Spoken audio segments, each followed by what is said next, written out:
Hold on.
Uh, Hold on.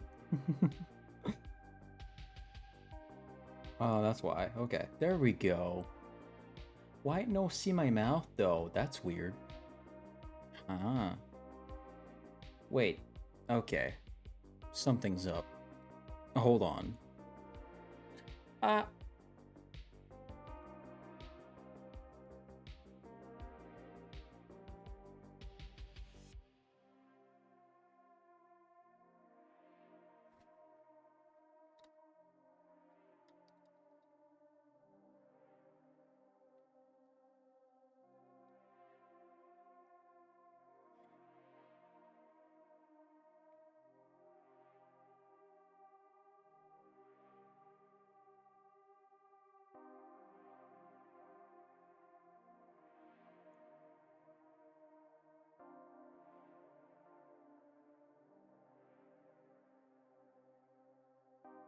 Uh.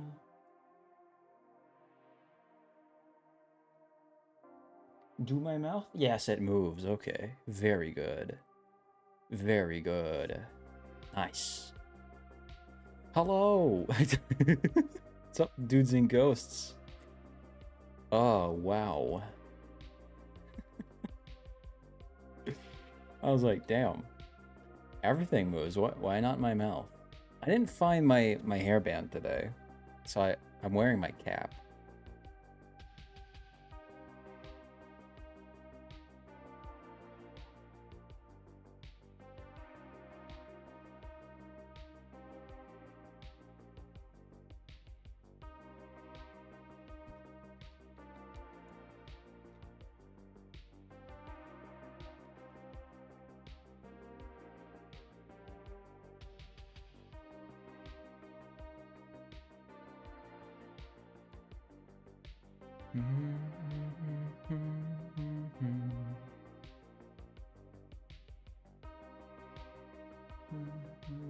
What cap? My like a normal cap. Hold on. Oh, I'm gonna take a picture of it.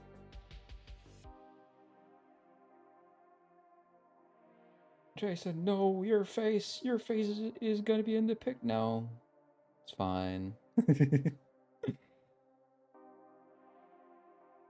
Okay, reverse camera.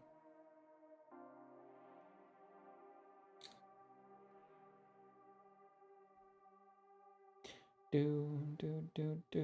Whoops. Do.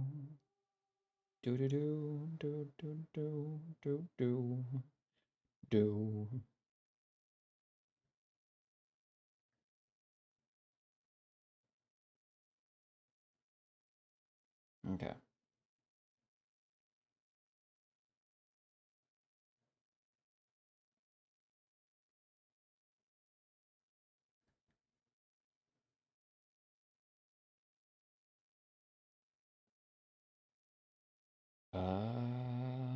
RL pictures.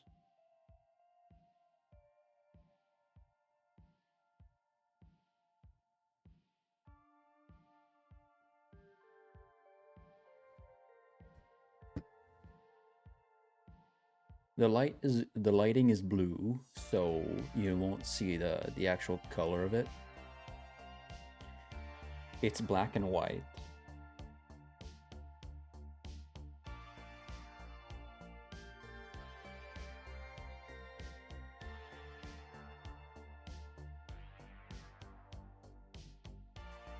This is the cap. It's got a star, a peace sign. I don't know if this says anything.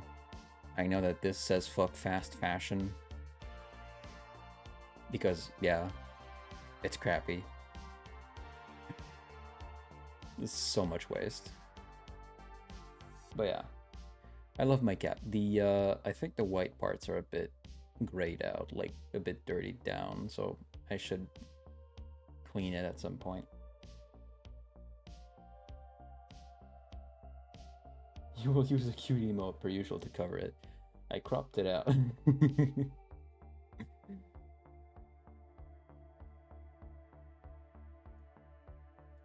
But yeah.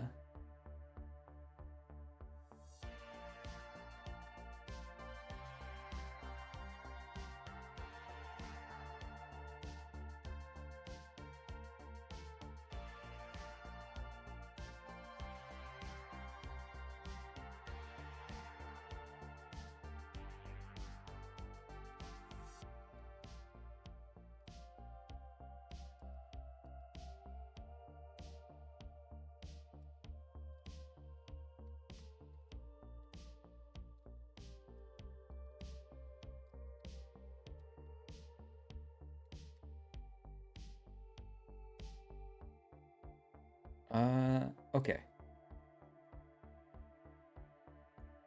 No, don't open up Ren'Py. That's not what I meant to click. Dang it. Darn. No. Ooh, also, before I move on to the Blood Moon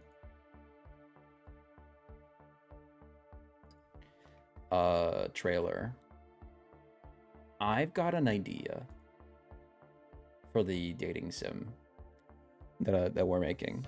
So the rebrand lore already has its fair share of like horror villains. So what I'm gonna do is, instead of having just witches, I'm gonna have like maybe 2 witches, Jez, and then some of the horror, the new villains that should be introduced in the new lore, and it's gonna give you guys a better view on the characters themselves. And originally, I wanted it to be only witches and only like Jez, maybe. So there would not have been any men. However,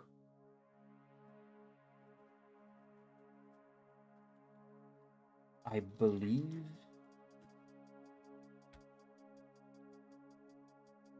now that's we got a different idea of what I wanted to make, and also I can introduce some of the male villains as well. We'll do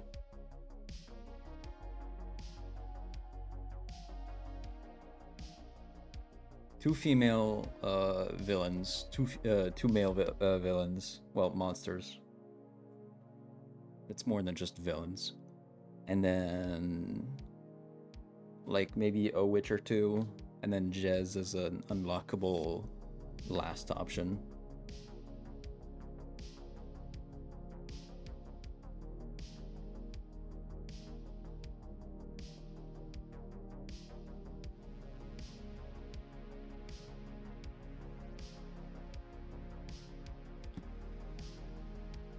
And in the rebrand lore, I was planning to have like Liam go to Spain and try to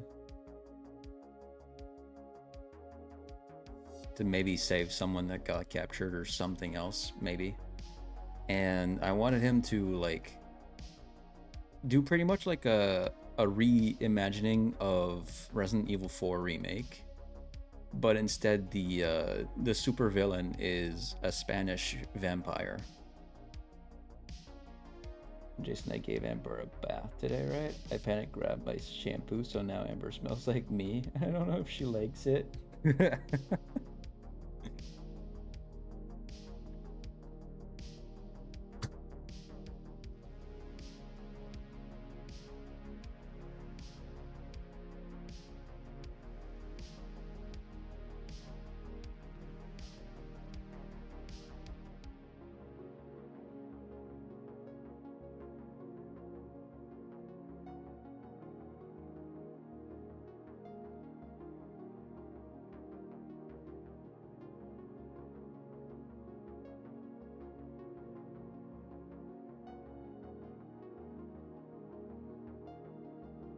Okay.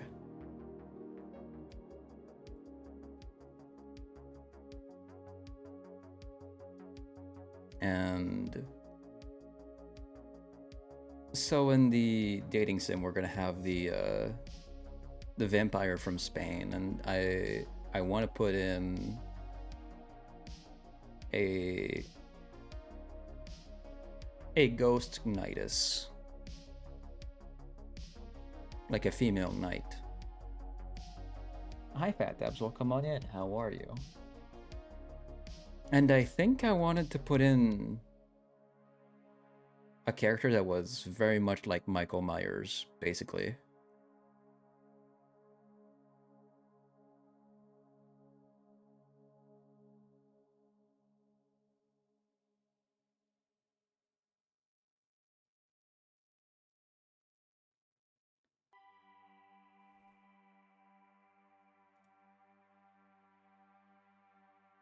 Is there a trailer for... There is. Okay. Let's check it out. Hi, Roxanne. Welcome on in. I should continue making my announcement. I'm jumping to too many things.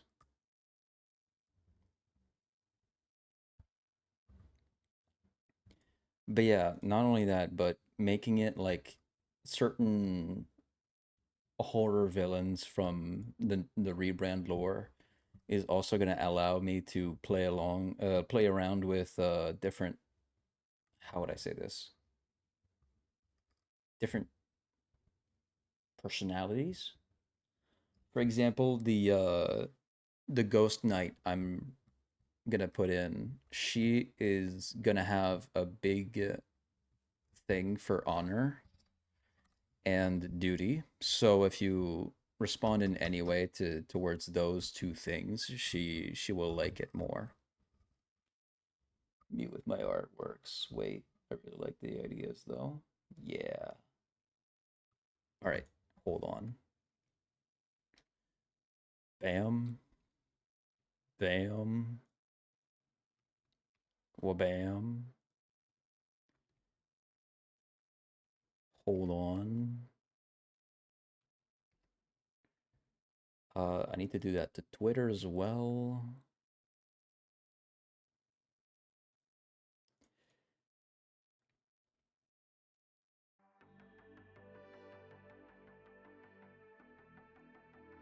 Red circle.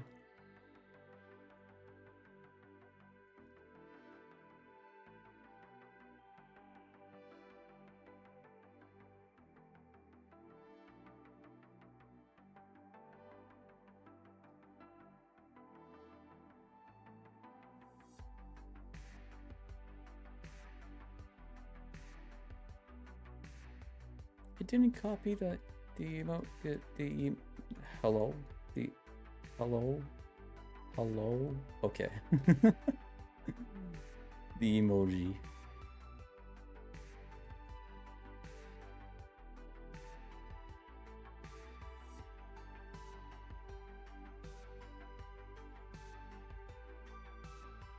Okay.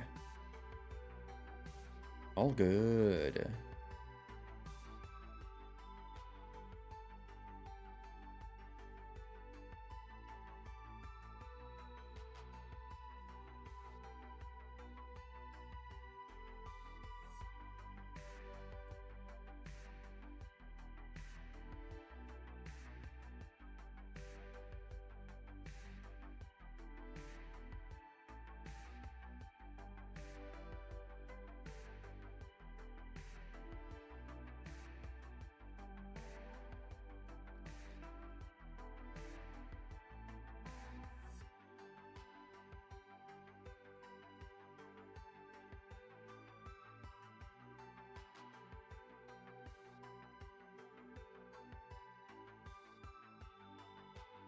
Blood Moon is here. I had a question. If you know the answer, when you get an emote from a hype train, does it ever go away or do you keep it permanently? I think you keep it permanently. I'm pretty sure. Hold on. Let me check the emotes I've got. Yeah, you keep it permanently. Yep. Like this cat scare one. Don't know when I unlocked it, but I still have it. I know people in Wounds chat unlocked this. I didn't unlock that until later after. So yeah, once you unlock these, you keep them. And they usually release new emotes to attain.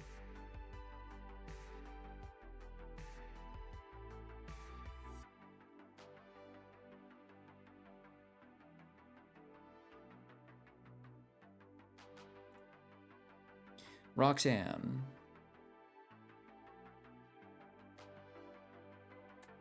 I'm gonna go get a can. You know what you have to go get.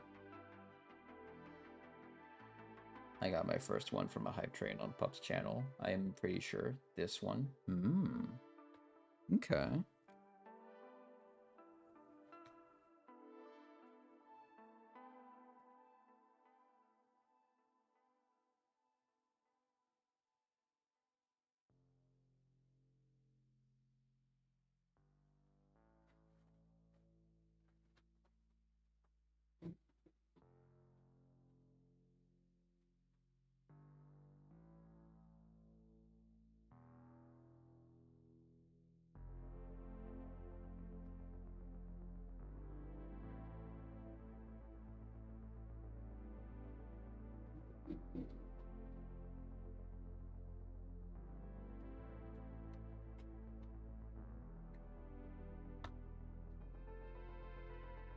All of mine throughout the years. None of mine were epic though.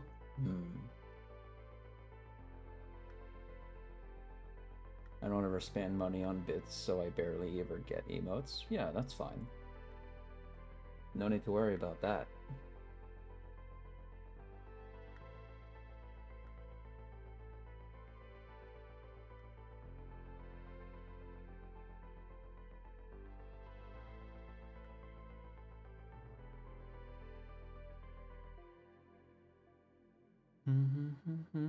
Whoa.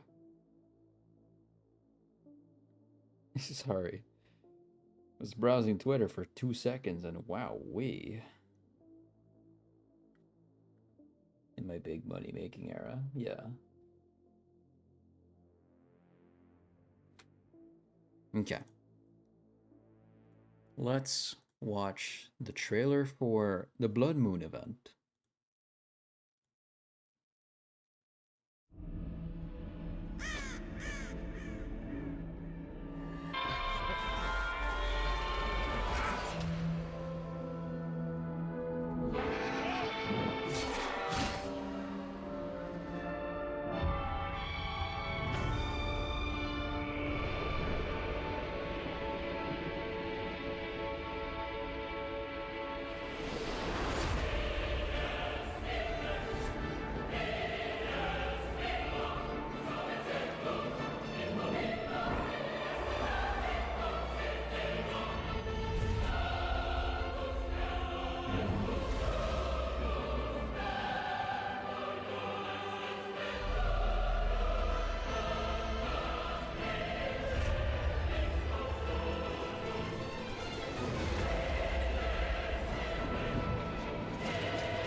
Did you see the trailer already, Roxanne? Or not? Also, can popping. I love it. Yeah, it's great. Vampire the Masquerade, you are a funny one, aren't you?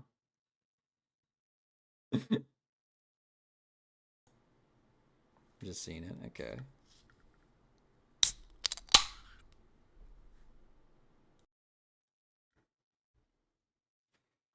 Vittorio in the Blood Moon, in his new Blood Moon outfit, looks fantastic. Can't wait to get into that.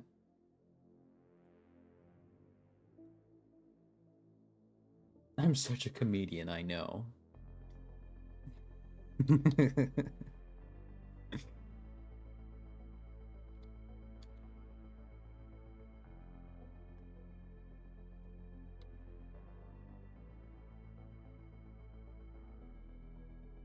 No problem, Roxanne. It's oddly enough, I do like the flavor. It's iced tea from Brisk, and it's blood orange.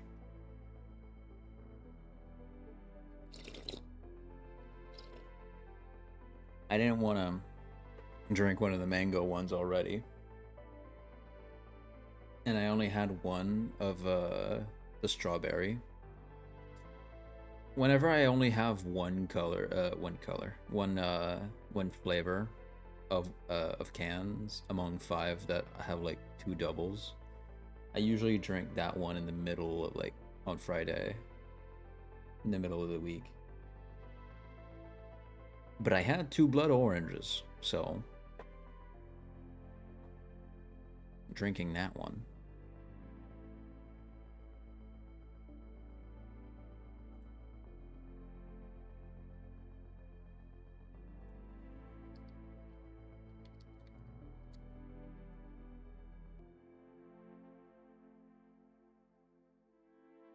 Another stream streak. Some of my favorite emotes from channels I follow. Nice.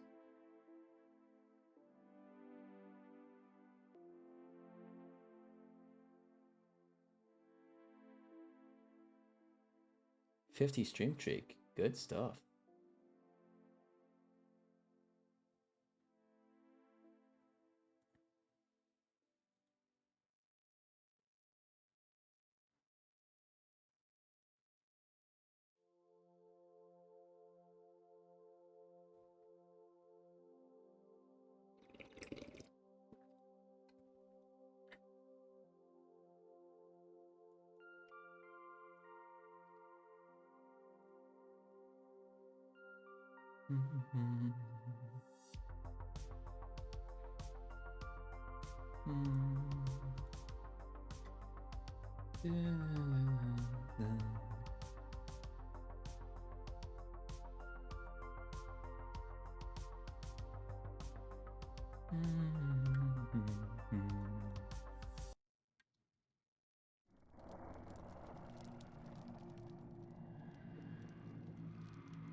Now me go Betty buys, cause me work tomorrow. Alright.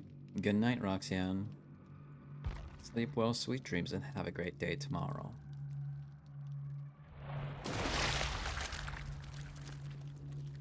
Look at that. Look at that. That just confirms that today the event is out.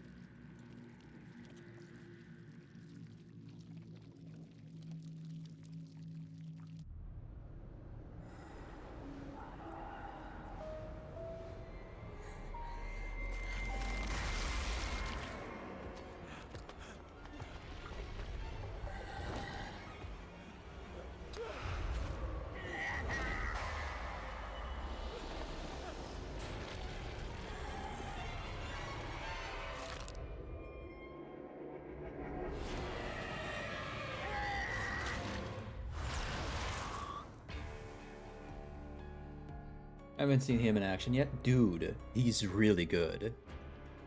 if you have a build that makes it so that you see someone after hooking another person, you can just go from hooking someone to immediately chasing another. I had a last stream.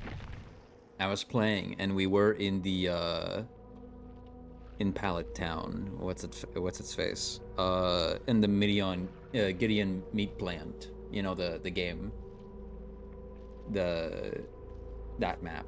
And I was hooking someone. Immediately, I dash away. I find someone else. So I kept going with the pressure. It was so good.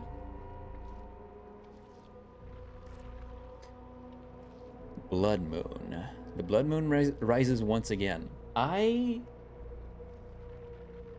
My stream title is so close to that.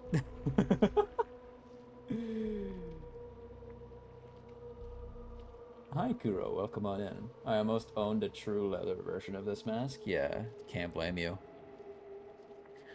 The Crimson Season returns to the entity's realm, bringing with it a new way to escape. Blood generators have emerged across the trials, along with the blood pumps needed to fill them. Select the gameplay details tab to learn more. Gore in the store. Unlock 2 brand new outfits for Vittorio Toscano and the Trapper. Badges and banners for your player card. And new gruesome shirts and weapons for some of your favorite survivors and killers. Earn blood trinkets by completing challenges from the Blood Moon event tome, to be spent in the collection tab. Global blood point bonus. As survivors will fill blood generators, and as killers damage them, blood points earnings will increase based on a global blood point bonus multiplier of up to 500%. The more blood flows, the more other things might change beneath the Blood Moon. Mysteries of the Blood Web. The Blood Sense Map survivor item and the Bloodshot Eye offering return for this year's Blood Moon. Also making their return are mystery boxes with increased odds of containing higher rarity items. Blood tidings to you. Gameplay details. Yeah. Hey baby, what's up, man? You're a good boy? You're a good boy right now? Yeah, you're a good boy. Hell yeah, you are. I haven't lit my candle yet. Let me do that.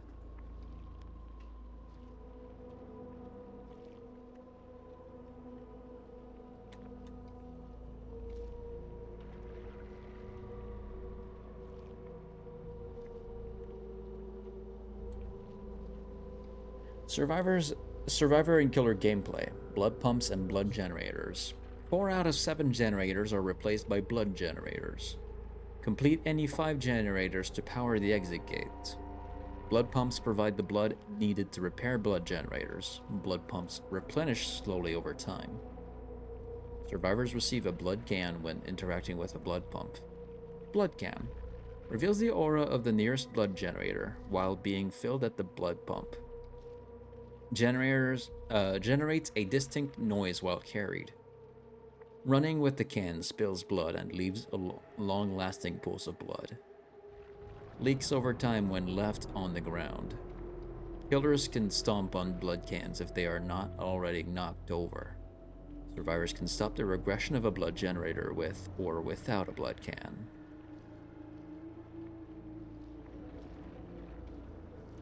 Okay. The collection.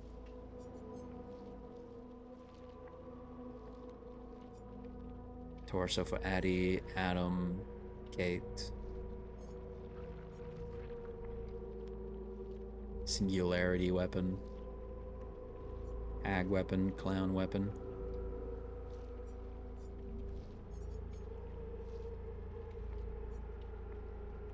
Cool stuff. The store. Right. The Michaela outfit, I remember that.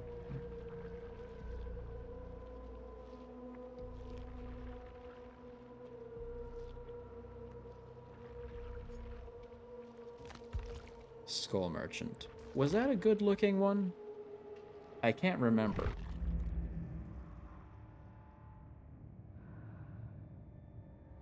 Not really.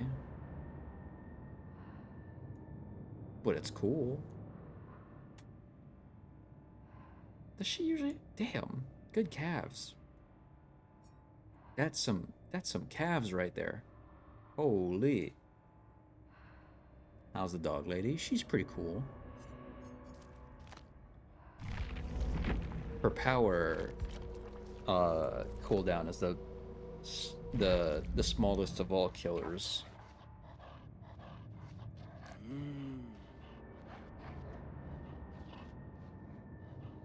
God damn, sorry. Jesus. That thing has gravity pull on it. Holy mother of God. How's Kaneki in the game? I re-downloaded DVD, but it made my computer blue screen twice. He's pretty cool. Kaneki has become one of my favorite killers in the game. What happened? I'll show you. Wow. Sorry. She usually has like a cape or something to block it in most cases.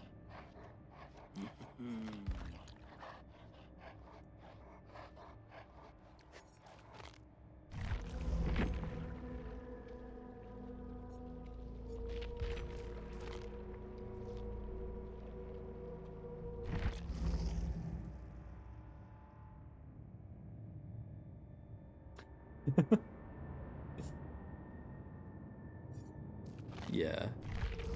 Okay.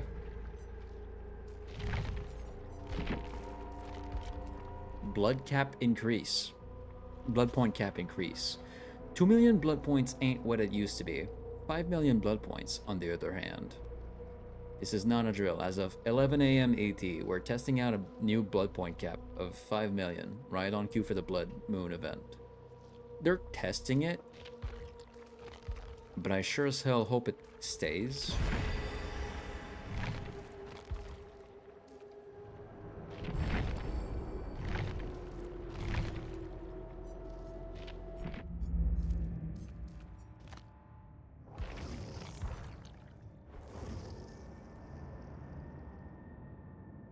It's not a linked set. Okay. Can I change the head on its own? Or, wait. How does it work for survivors? It is head. Yeah. I can probably change the face of it. Thank you, Roxanne. That's a really good outfit for Claudette.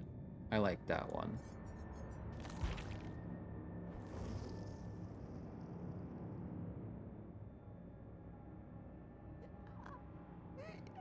Not sure about the mask part of this one, but the rest of it is pretty cool.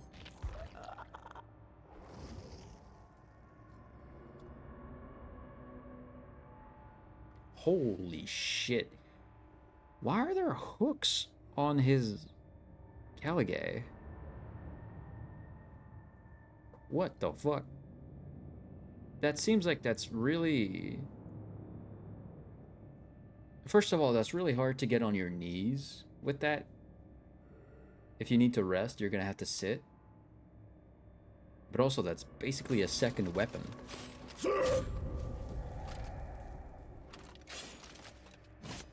Jesus. Cool sword, though. Very cool sword. Love the dragon head at the top.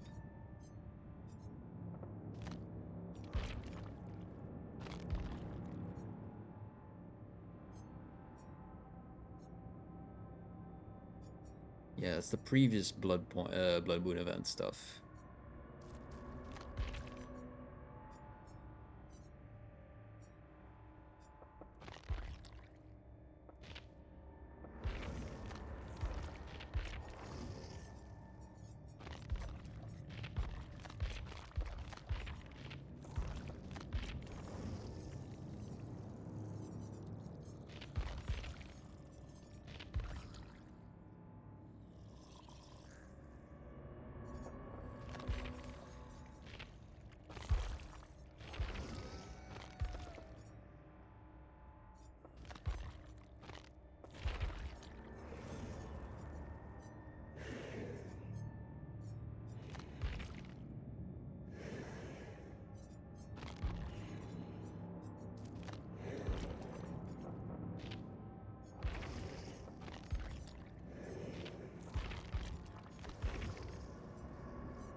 Is that all the notifications? Yep.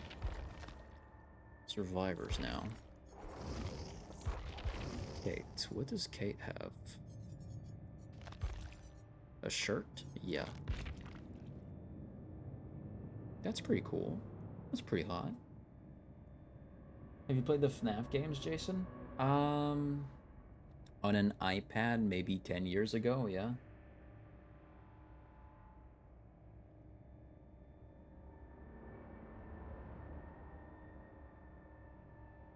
I plan to play them all though, and when we get the rebranded.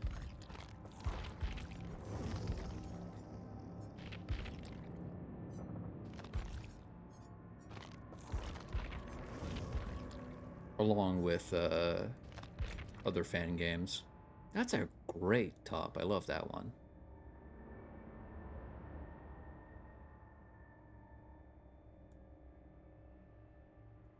That's nice. Vittorio. Holy shit. They actually just have Giga Chad as a character in the game. Because it's a big year, FNAF, the new movie, the new game, and the DBD FNAF collab happening soon. Yeah. It sure is. What an outfit.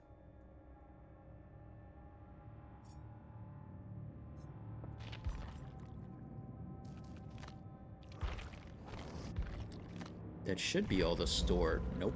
There's more store notification, and I don't know what they're talking about.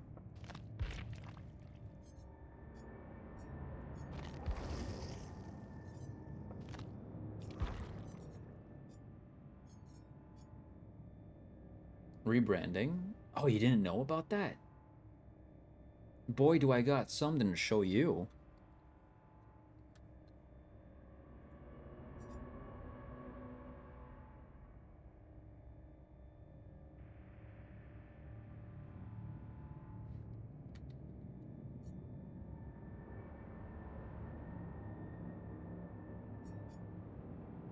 So, to explain the lore that we have right now, not the rebrand one, the one I was supposed to get.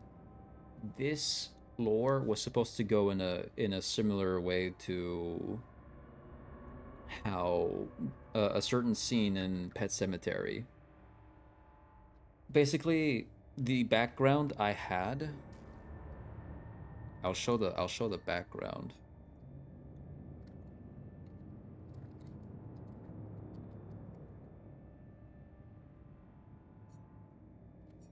Real quick. Get rid of game.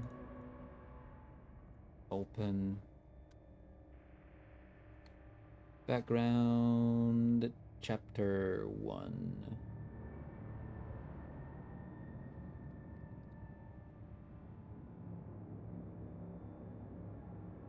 Why is it all Christmas or winter? I'm gonna guess behind that somewhere. There's the usual version. So we have the the winter background. But if I remove a bunch of that, no, you keep that part. You get rid of that. This guy's supposed to be different.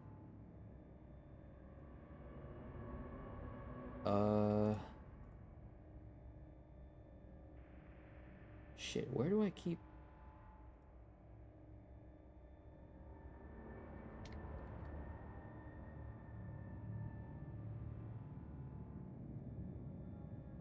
Yeah, it's supposed to look something like this. That's the background we had for a while. You got a black moon in the background. We're at the top of some sort of hill. And this would be where I, as a character, would wake up in the dirt as if I was buried. I wake up, I get out of the dirt, I start breathing the air, but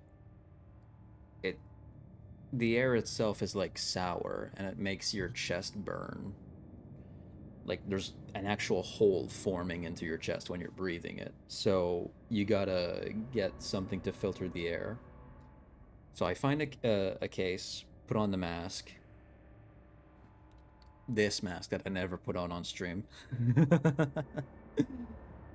And basically the lore was supposed to be apocalypse after apocalypse, because the earth in this lore was supposed to be all fucked up, and there was supposed to be a whole thing about like an army of undead soldiers with incredible technology looking for droplets of the black sun. There was supposed to be a whole thing about me going into a city and fighting zombies. There was supposed to be a whole thing about alien plants trying to take over the planet and spread its seeds.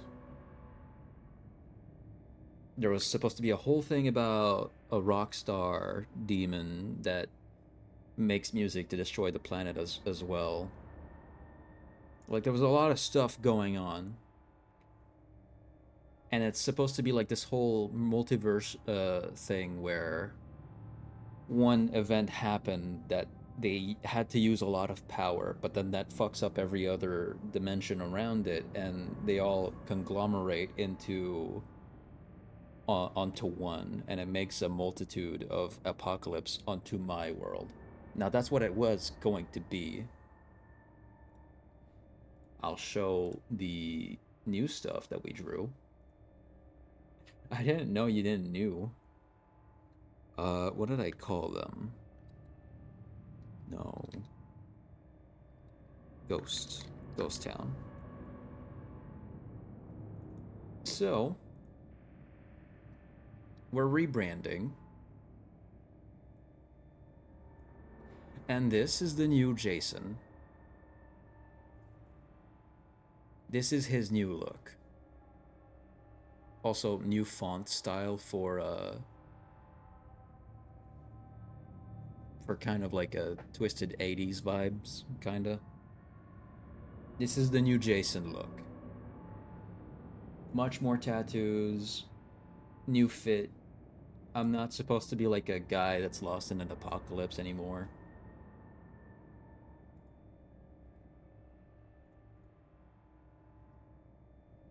There's a lot of tattoos.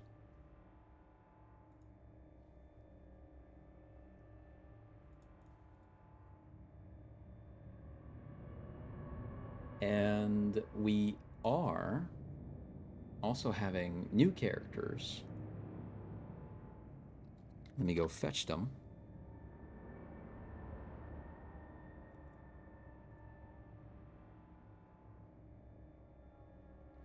This is Wyatt. A lot of people like this one.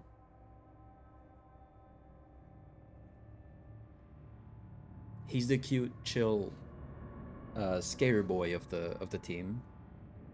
He's that type of dude that says gnarly and dude a lot.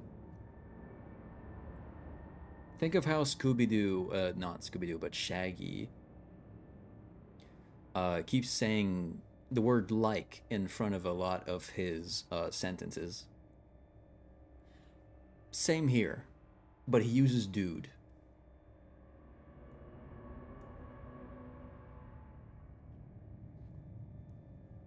So this guy would be... Okay, I'll explain the new lore. What we're going for is a much more Scooby-Doo-like storytelling.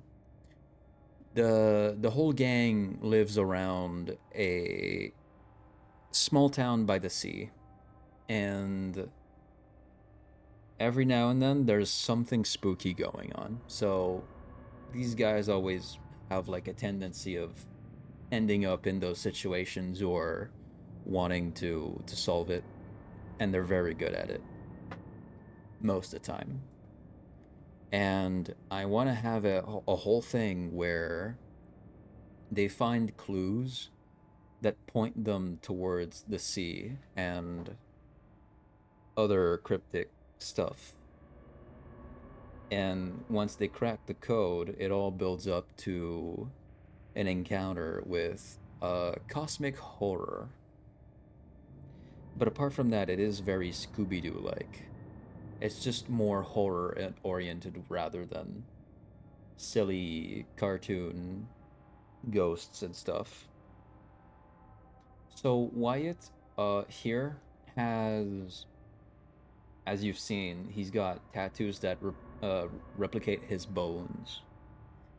Uh, him and the gang got tattoos from another dude. Could be a woman. I haven't decided yet on that. Outside of town, that does special tattoos. So, Wyatt, whenever he breaks a bone, his tattoos are gonna reflect it. One for one.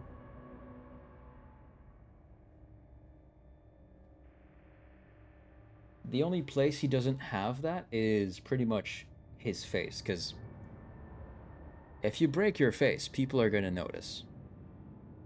If you break your neck as well, you're gonna notice. But yeah, he's that type of dude. Really loves pizza, really loves playing video games. Dude is an absolute monster at skateboarding. Next on the list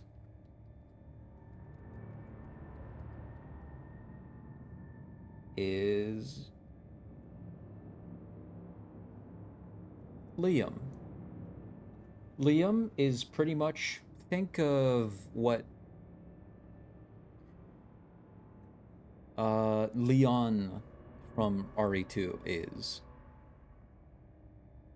Except Liam is already in his RE4 phase. And he's like a college student. He plays football for, I don't know what the Black Moon University, that's what it is. That's why there's a BM here. It's the Ravens of Black Moon University. And he's basically the fighter of the gang. So if they need to take care of a monster with brute force, he usually takes care of it. Yes, Banshee, I know. You probably want to go outside, I know. You're cute, okay? So yeah, that's Liam. Liam has a slightly... Yes, Banshee, I know. Give me a second. I'm introducing cool stuff to someone.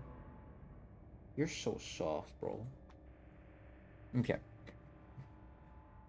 Liam has some Italian origins in his family, so some of the foods he really likes are pastas and other treats from Italian culture. He absolutely loves training, but every now and then he takes a break from it and does something else. Haven't decided on that yet.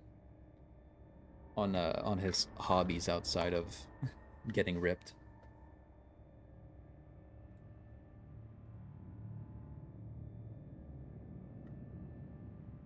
Next one. If Banshee's butt could be out of the way. Sorry, Banshee, you really are in the way.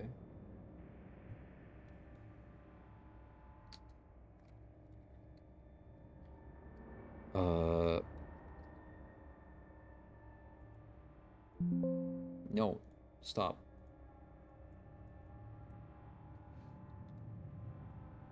Stop it. I just noticed his full name. Yeah. Pretty damn close. This is Blair. She is one of my personal favorites.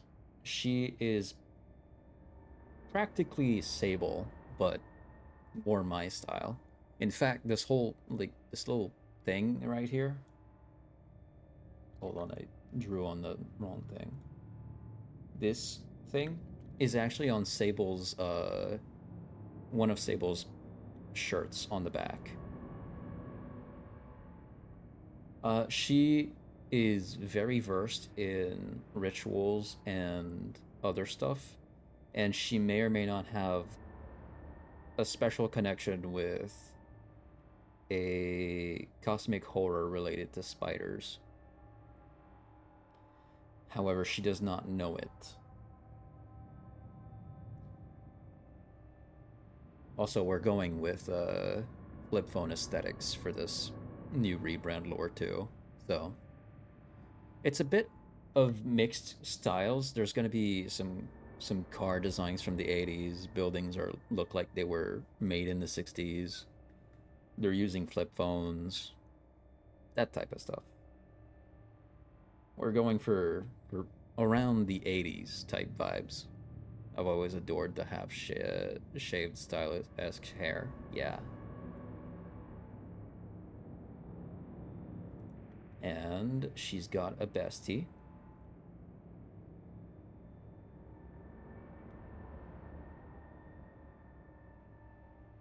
Give me 1 second. I'll find her.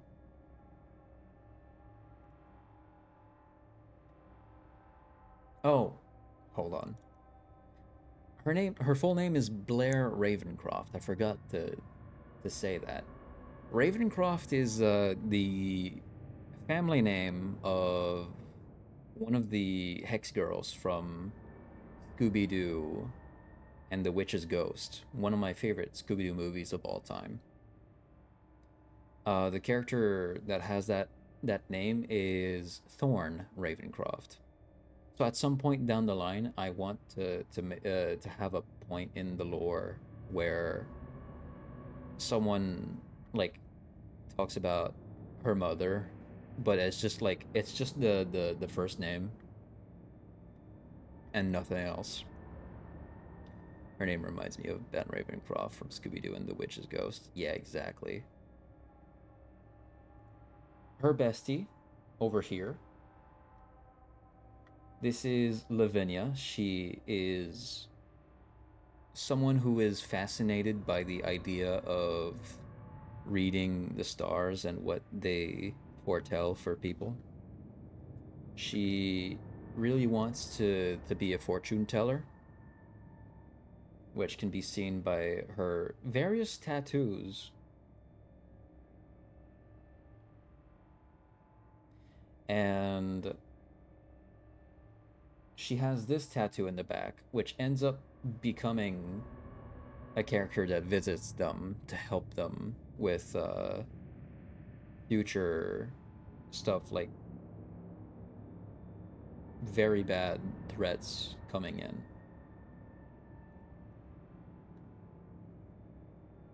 She's usually more of a coward, but not more than Wyatt is. Wyatt is very scared. She's an astrologer. That's actually a healer class. It sure is.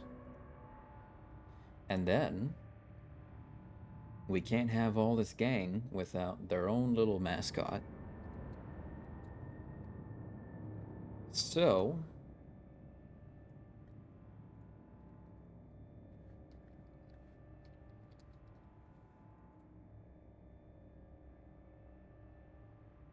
we have Russell.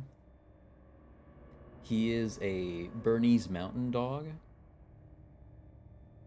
and he's practically like Scooby Doo. He talks, he smiles, he does funny expressions, and he's a very good boy. Although he may be scared a lot of the time as well, he does his what he can best to save his friends slash masters.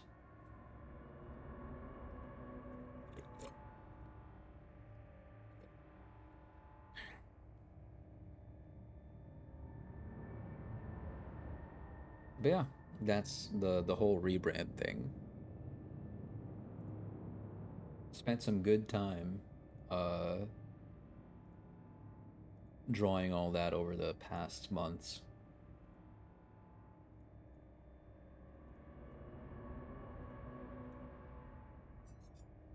Fun stuff.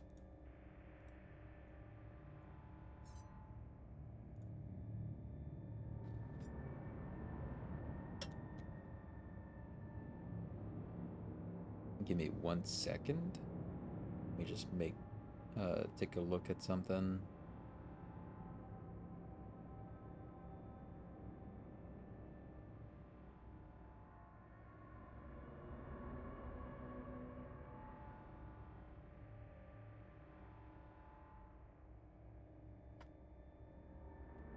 Yeah, I didn't know you didn't know that I was rebranding.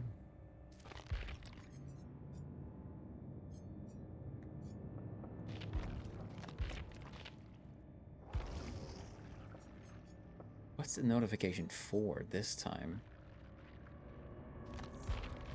Probably her outfit? No, we watched it. We looked at that. What's new?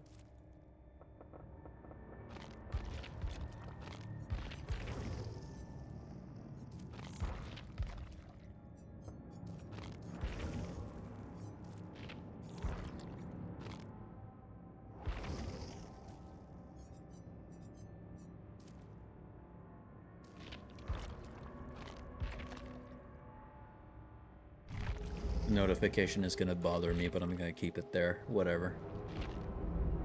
Alright.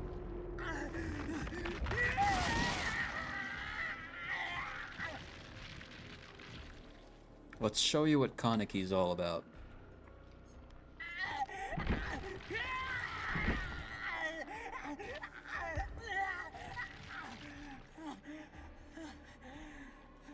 Also, Kaneki is actually voiced by the dude that plays his VA in the anime too. So they did fantastic. Is he in pain? No, he's just really hungry. Which may or may not also put him in severe pain.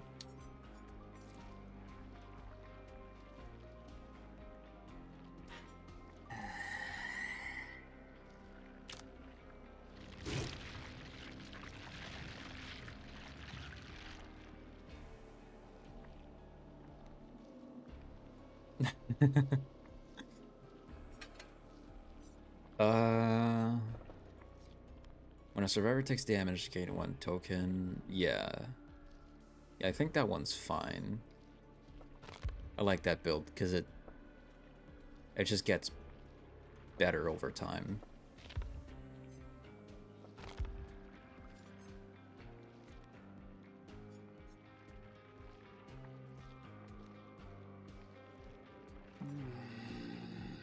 When you hook a survivor for the first time, okay. Get a token up to 4.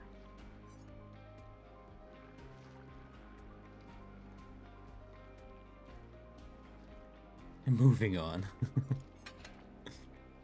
Instead of dying light here, I feel like I should put something else. Nowhere to hide would be good.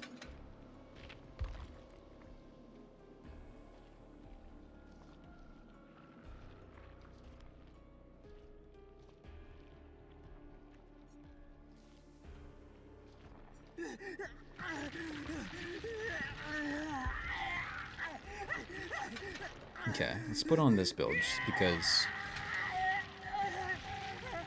practically every time I hit someone, I just escalate in power.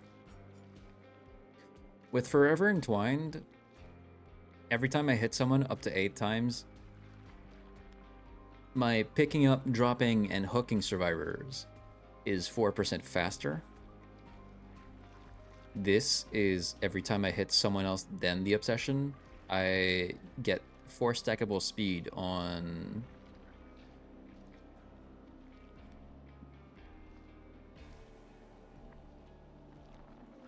decreased successful basic attack cooldown.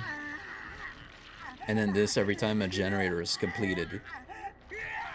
I gain 6% stackable buff that grants a speed bonus to picking up, dropping, vaulting, damaging generators, and breaking pallets and breakable walls for the remainder of the trial. So over time, I just get stronger. I like that one. It's cool that they got the VA. It is. Do I want to change other things in this build? I'm not sure.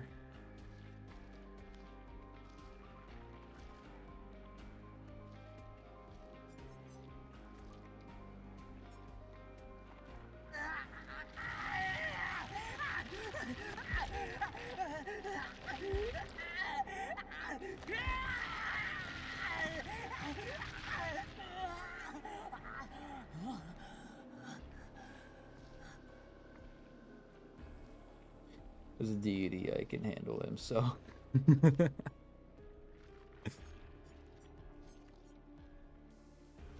I can take him. In a fight, right? Right?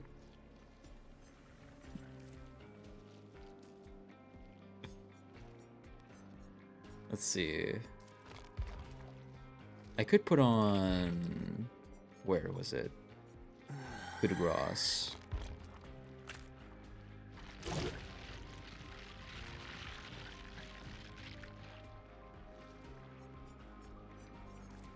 I want to put on things that escalate over time.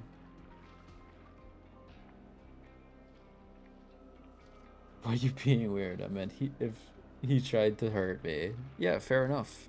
Fair enough. Jason, sorry.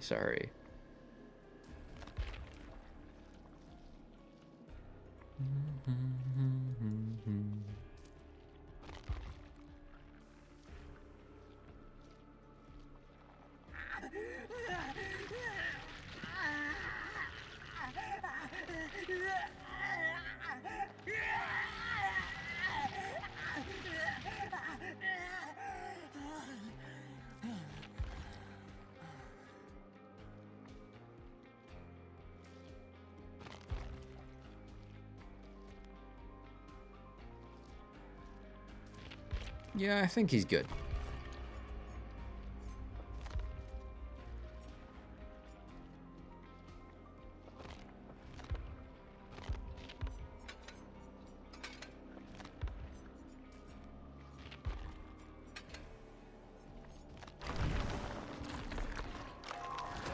He may be hot, but he isn't real.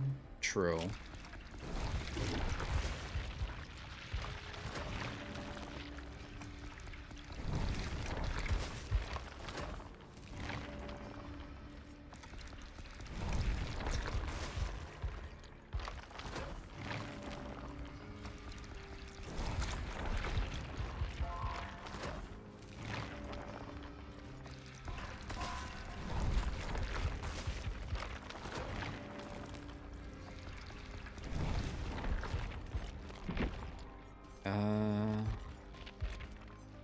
New item. Provides 100% blood point bonus to all Blood Moon score events. Only usable when playing event Blood Moon.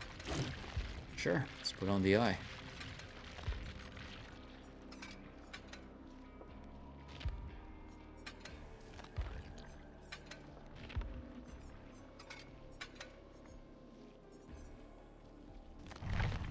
I don't watch really any anime, so I know practically nothing about this character. He's got a very interesting backstory.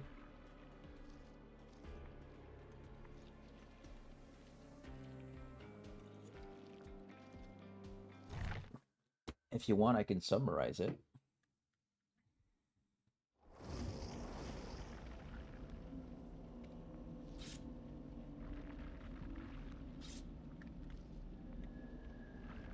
I'm gonna have to change my set because Banshee's taking up half of my desk space.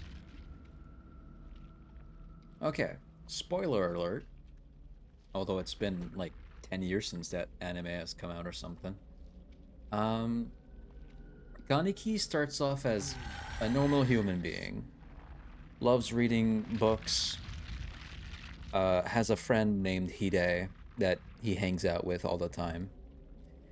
And they're really, really close buddies. Some time has passed since his mother died. And later on, he catches a woman catches his eye, and she's really pretty. Later on, they meet up to like go on like a date at a bookstore. And after that, she tells him that she's scared to go back home alone because of the ghouls. And once she made sure that they're alone, she reveals her true nature, which turns out she was a ghoul all along, and tries to basically eat him. She ends up failing, though, as heavy beams of metal from, like, construction stuff fall on them. Well, on her, specifically. And she dies. Miraculously, Kaneki lives, and her liver was placed in him because he wouldn't have survived otherwise. And when he wakes up at the hospital,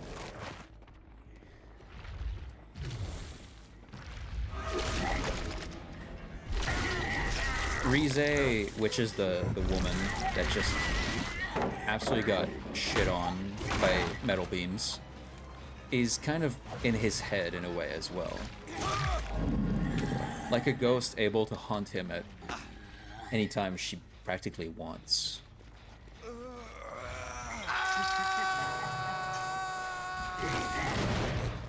And one of the things we see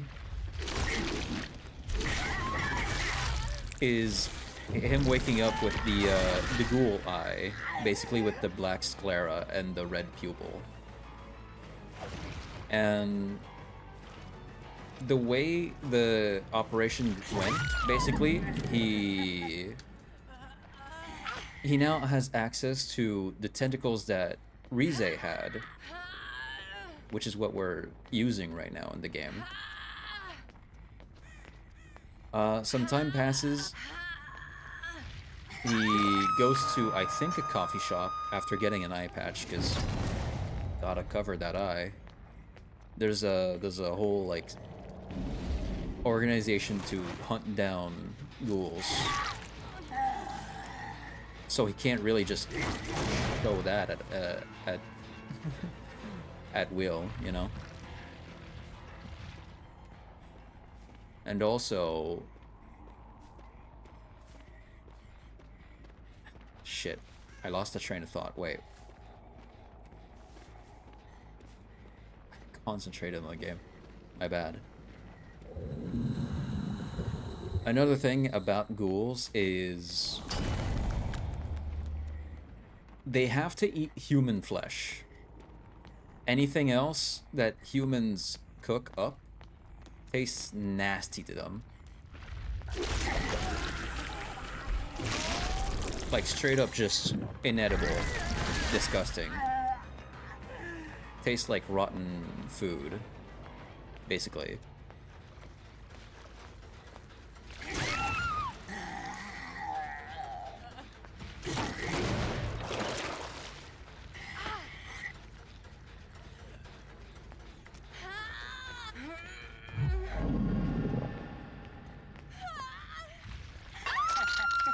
And at first, Kaneki can't really control his ghoul eye. So that's also why he gets the eye patch.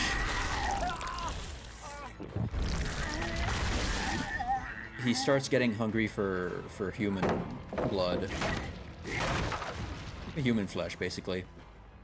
And at one point, he smells something.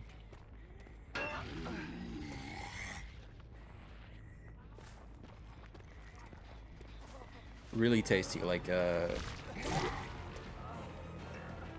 Mama's cooking from some time ago. And when he arrives in the streets of where he thought the smell came from, instead of seeing a beautiful, well-prepared dish,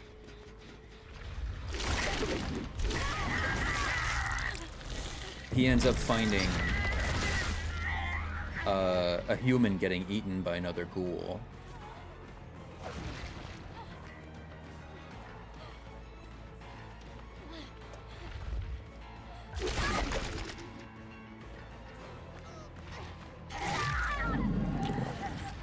And that's where he meets one of the persons from the Anteku coffee shop that he'd been at before. Her name is Toka. She's like a very pretty, edgy girl.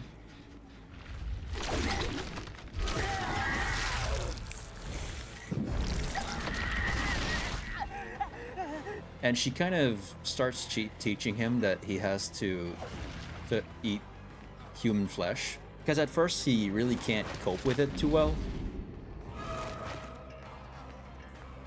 And after some time he discovers that Anteku coffee shop is pretty much full of ghouls working there.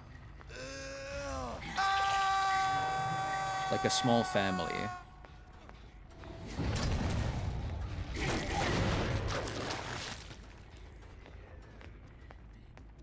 And over time they get to know each other. There's the organization of humans trying to hunt ghouls down that gets more adventurous because one ghoul named Yamori that goes by the name of Jason, because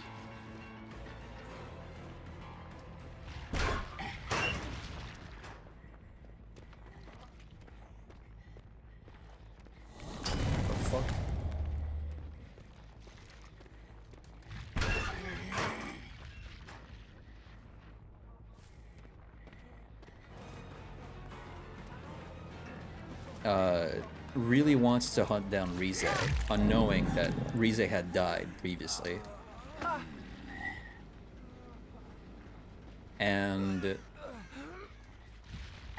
one thing he likes to do is to torture people.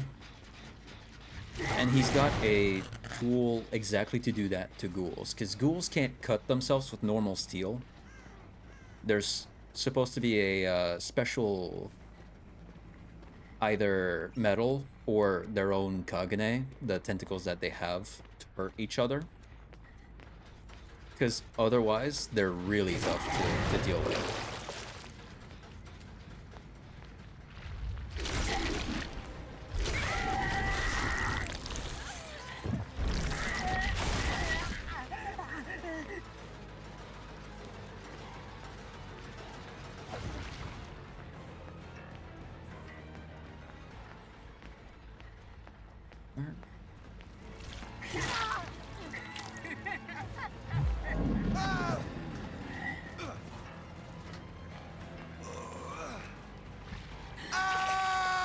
And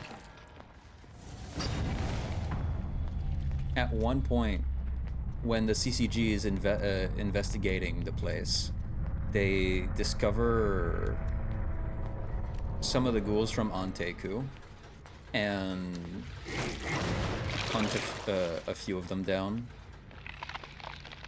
A few of them being the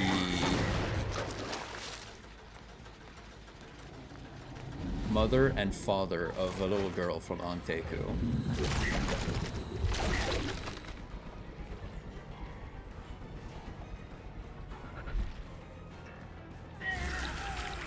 The father worked as some kind of medic for people, but he's also the person that Yamori ordered to make the special tool for torturing ghouls, which Rize, at the start of the show, had discarded from him because she stole it so well. I don't know how she did it, but she sure did. And there's also a organization of ghouls called Aogiri, which are... I don't remember their goals exactly. But at some point,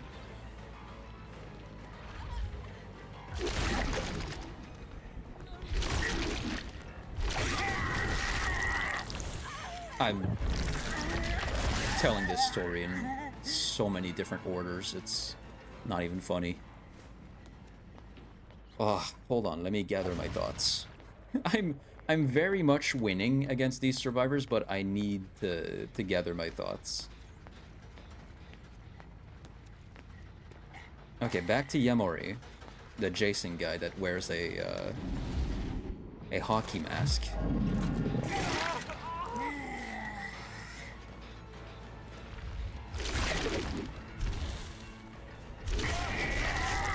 He and some members of Aogiri basically get into Anteku's shop and they capture Kaneki. And for some time, Kaneki is tortured in a fucked up way, because ghouls have a regenerative property to them. So they can just regenerate whole limbs sometimes. And what Yamori does to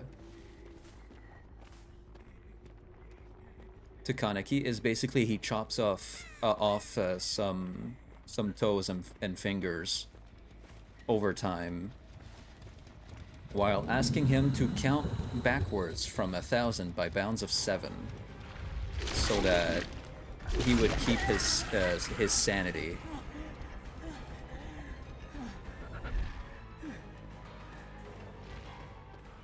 And that's actually why you see Kaneki with black nails. It's because of the hard trauma that his fingernails went through.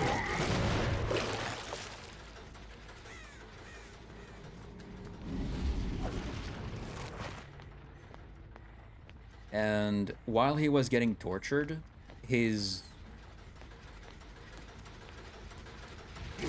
brain was struggling to find why he's there in the first place. And Rize comes back to talk to him. And they both talk about how he grew up together with his mother, and how she passed away and she was working overtime to make a living and stuff like that.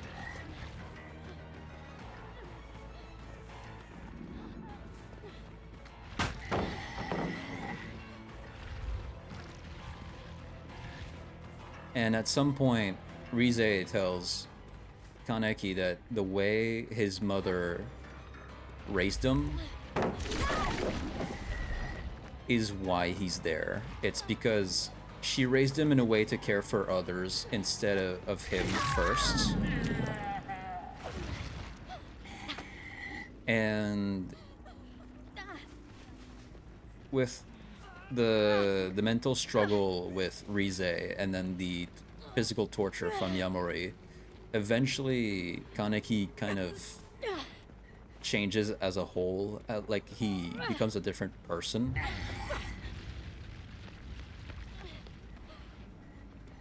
He breaks free from the chains and the chair, and from what usually would have been a very easy fight for Yamori, he actually pretty much got Jason to almost die. He was immobile at the end of it.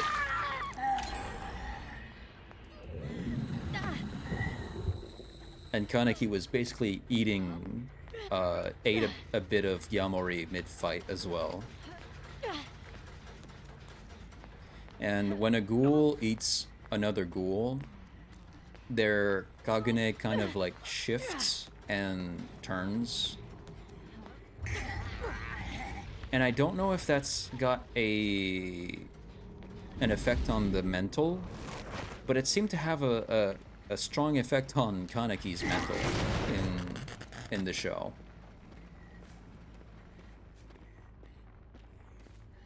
And Kaneki, to protect his friends from Anteku shop, basically joins Aogiri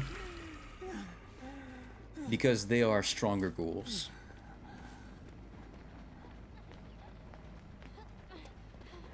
And that's pretty much where Kaneki gets into Dead by Daylight by that point of the story.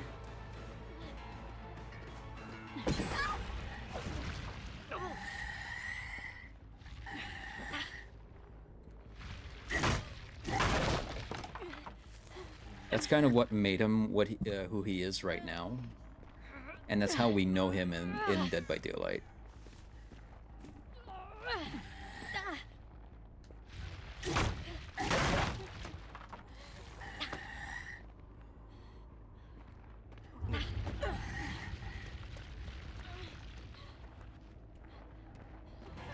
Tokyo Ghoul is a great show. I love it. First season is good. Second season has some moments of down drag where it's not as interesting.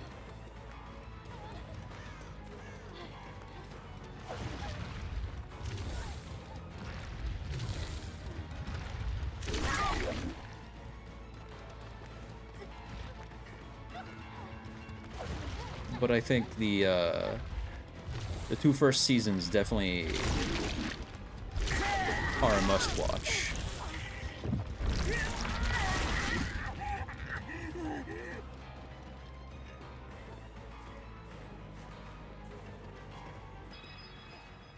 Also, the fact that Yamori tortured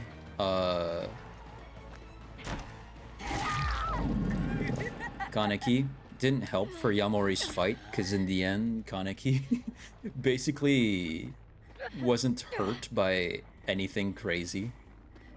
There's a really cool scene in the fight with Yamori where Yamori grabs onto Kaneki's leg and Kaneki spins his entire body and twists his leg over to like it's a horrible twist of the leg. Like you can, if you did that to someone normal, they wouldn't be able to walk anymore. But Kaneki just twists his leg, turns his entire body,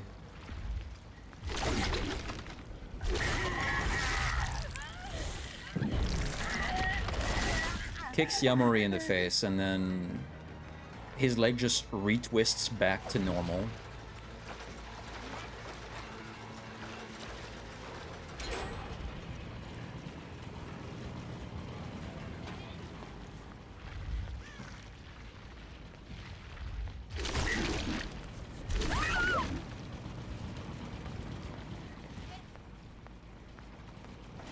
It's fucking cool. In fact, the outfit that he has in that scene where he's fighting Yamori is in Dead by Daylight.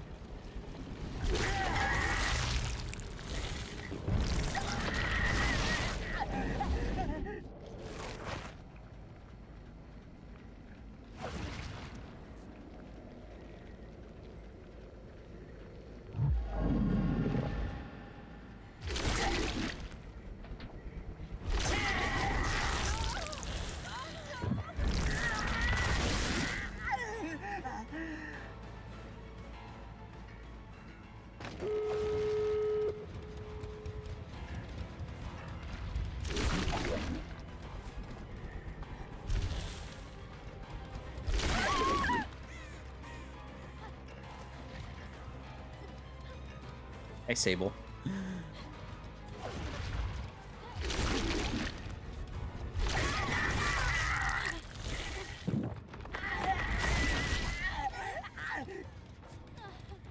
But yeah, it's a really cool show.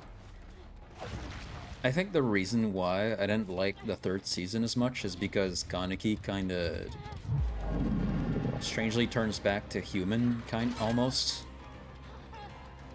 Because Kaneki starts off with black hair, but because of the trauma, his hair goes white.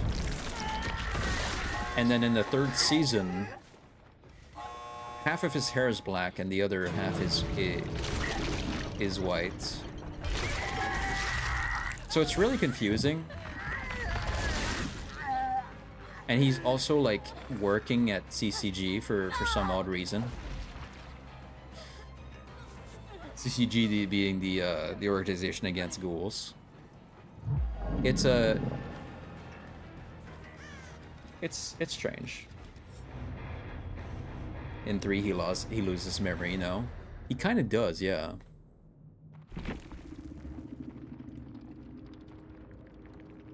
Man, I fucked up these survivors.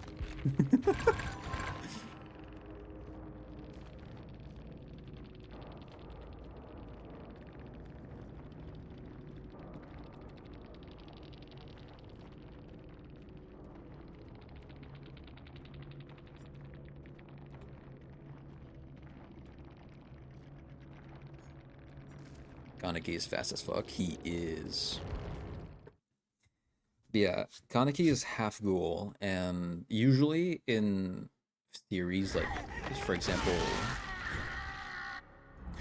can I even use Dragon Ball as an example? Because I think Gohan is technically stronger than Goku, but Goku's got so much more.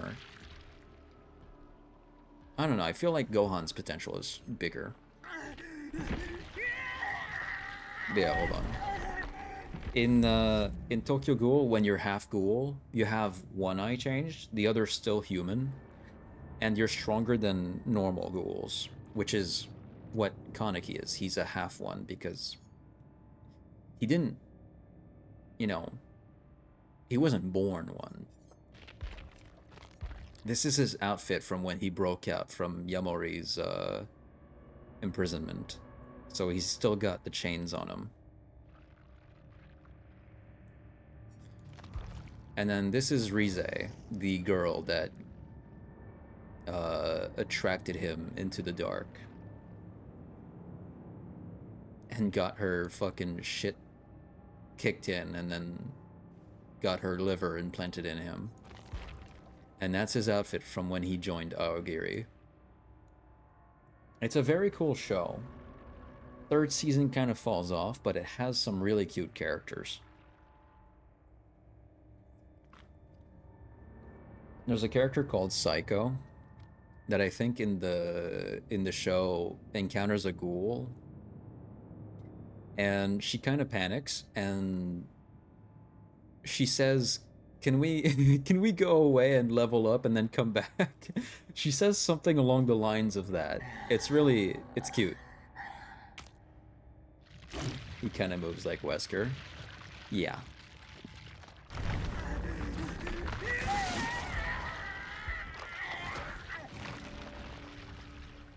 Wish I could show like a clip of Kaneki without getting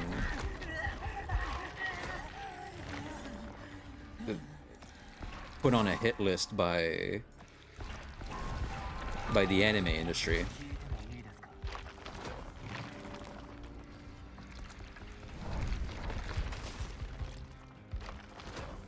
But yeah, it's definitely a show to watch.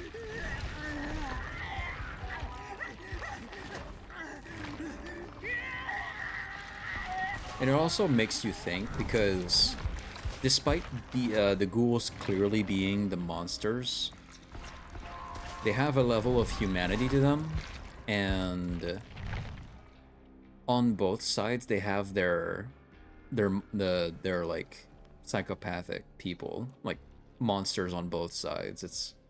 It's fascinating. You've got ghouls that just want to live, and you've got ghouls that want to kill for the fun of it. Rize, the girl, is a binge eater. So she eats a lot more than she should at a time, when usually they're good for 1 month with one dead body. But she just loves eating.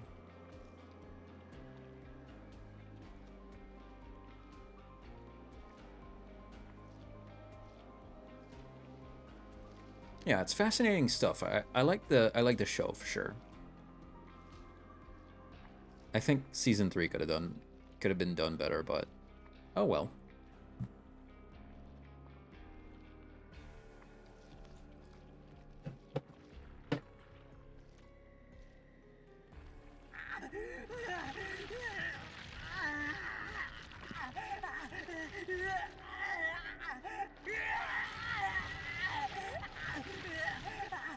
Also, usually on that type of 2-layer maps, you're just kind of fucked.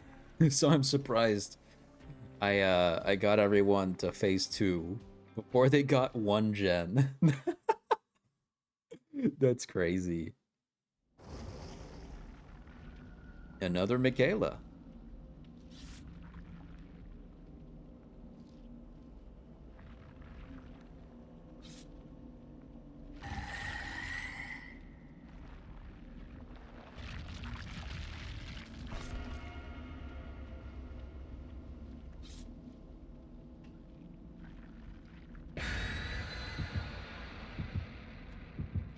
I wish Banshee wasn't taking up like half of my desk space. I'll take a picture of where he's sitting, because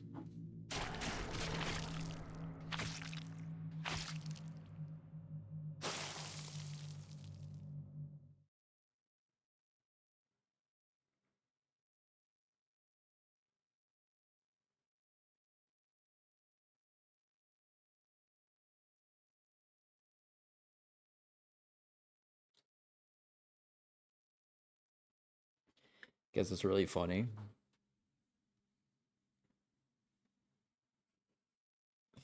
I'll share it on the Discord. He did that one another time when I was playing Huntress.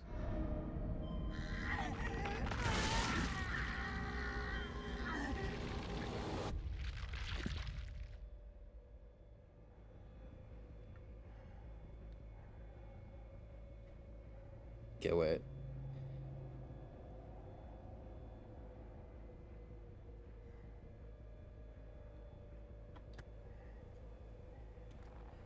Nostromo. This is a massive map, but it shouldn't be any problem for our boy.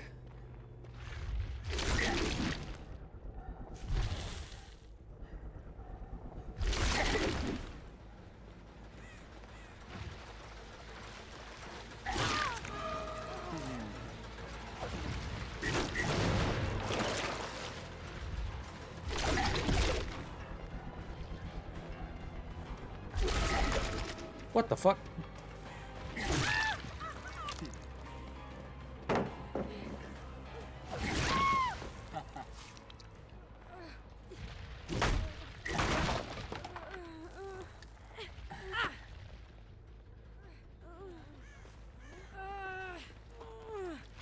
Alright, Banshee, thanks for pushing my phone over.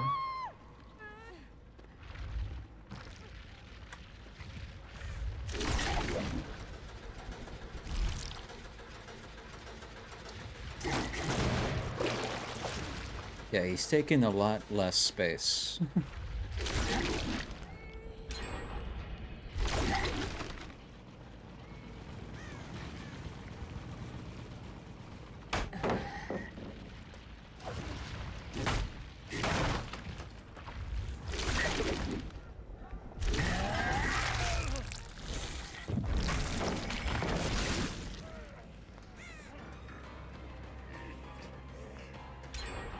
Oh my god.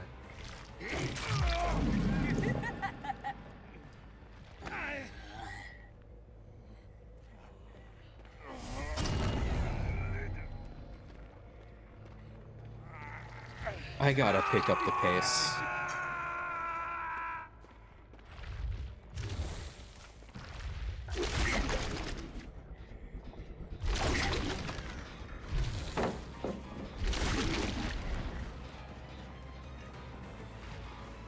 Like a lot.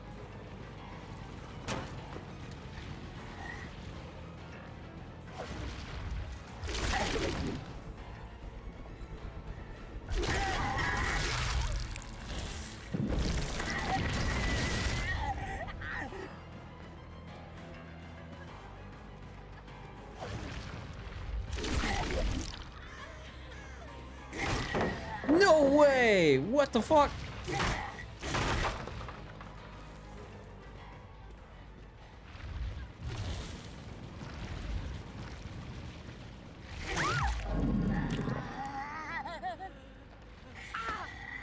Okay.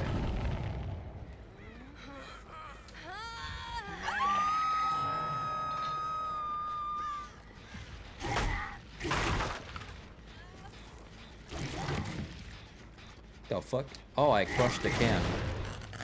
Okay. I was unsure what happened there.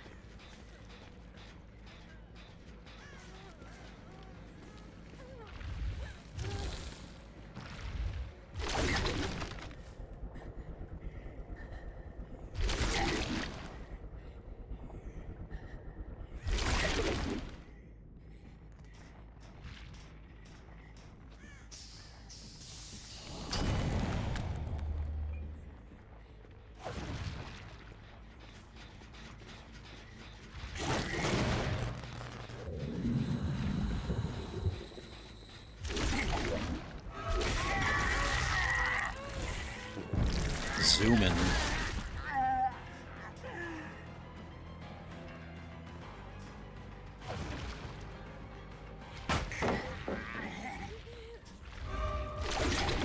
Oh, okay. Wish I grabbed onto her.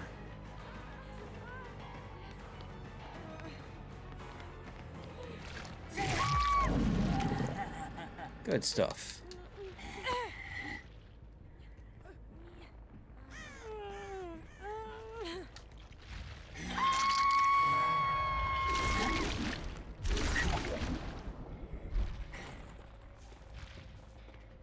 Okay, that's still regressing.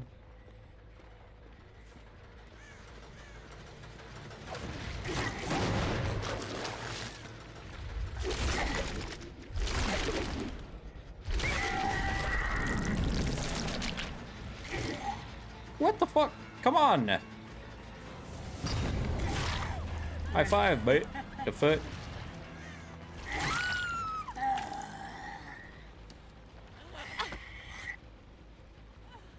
Gen perks are not having any effects here.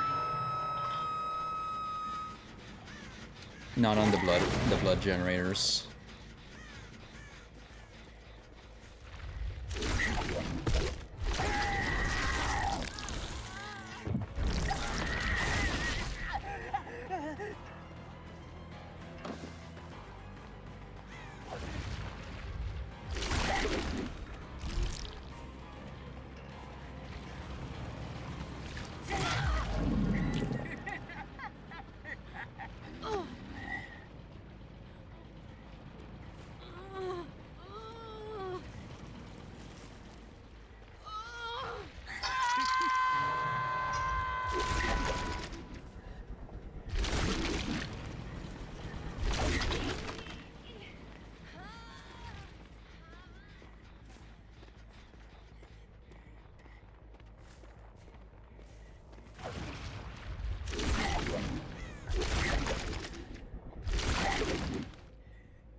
Well, Michaela died. The one I didn't want to kill.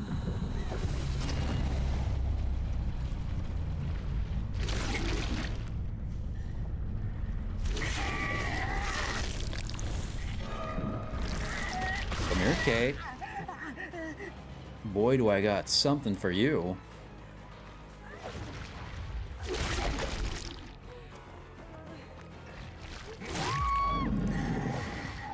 God, what a killer.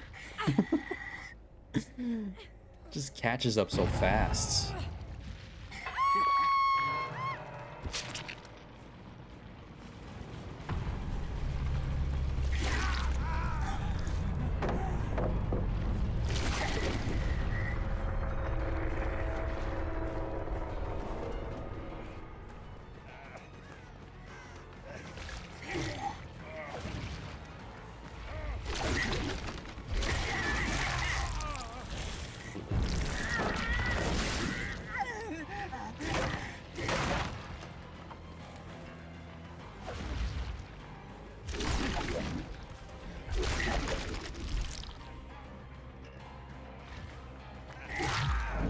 Surprise!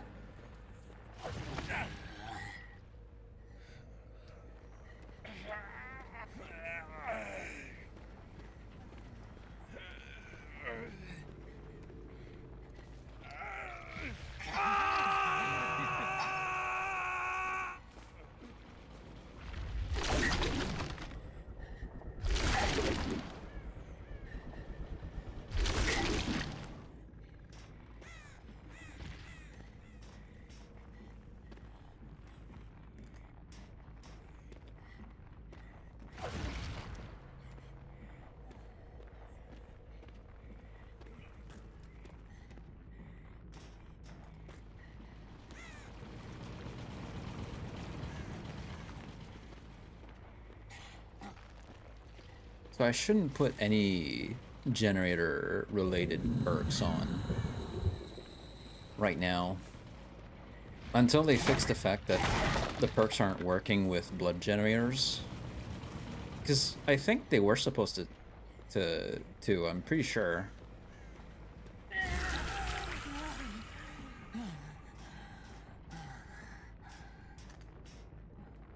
I don't know.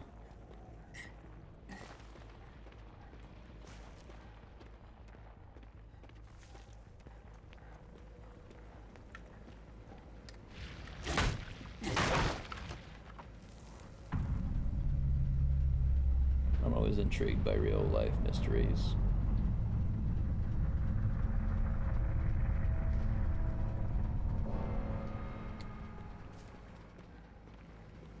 Yeah. Oh, wow.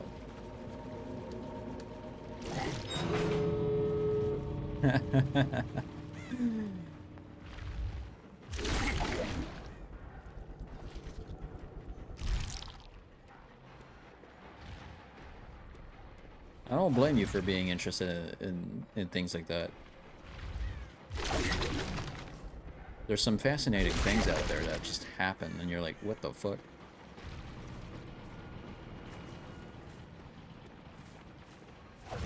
This piece I want to have so badly.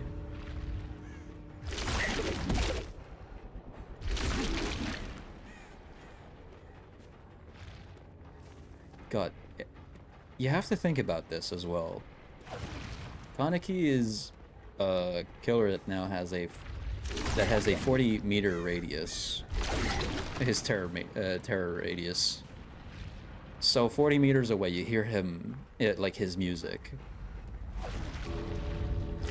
And with how fast his movement is, you can be on one end and just start hearing it. Good job.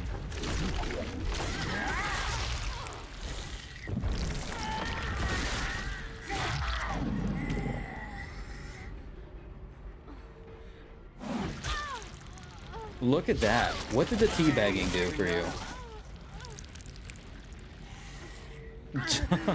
We're so well framed in front of the exit too.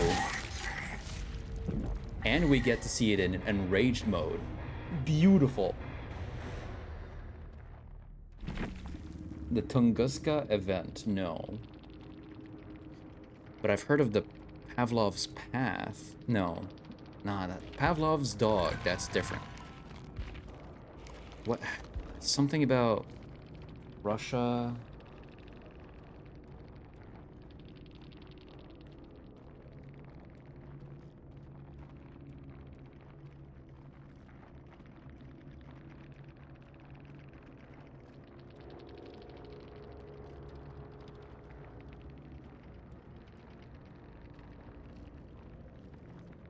Russia Pass incident. The Dyatlov Pass incident. There's interesting videos on it. It's very cool. Isn't it, Banshee? Such a good boy.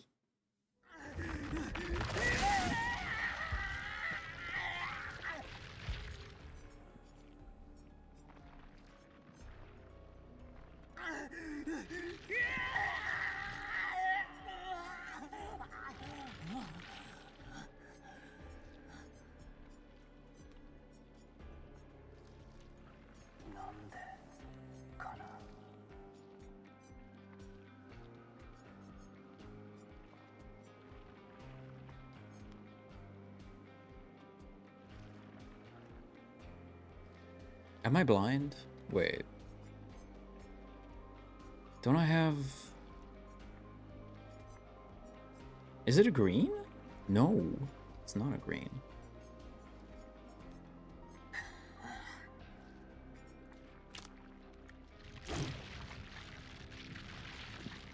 Yeah, we only have this one, I guess. Alright. That'll do.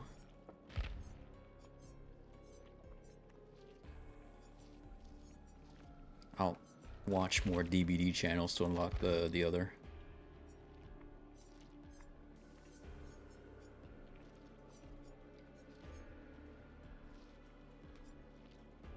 Where's the Anteku shop? I remember that being a thing. Oh, wait. I know why I haven't unlocked it. Hold on. Give me 1 second.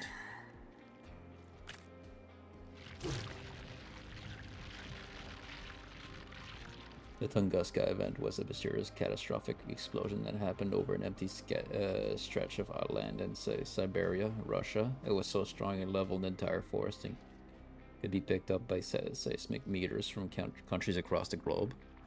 That's pretty insane.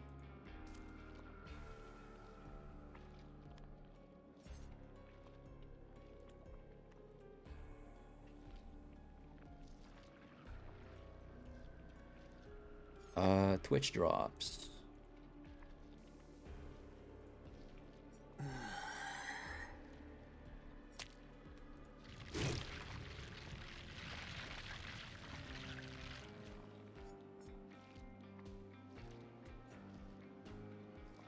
$500k blood points. Hello? Why haven't I been watching Dead by Daylight streams then? What the fuck? Okay. Hold on.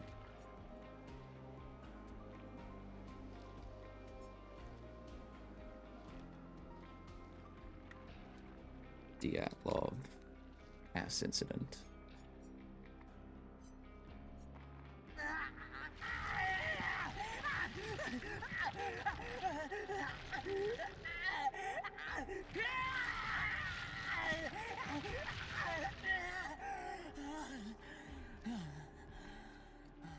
Uba.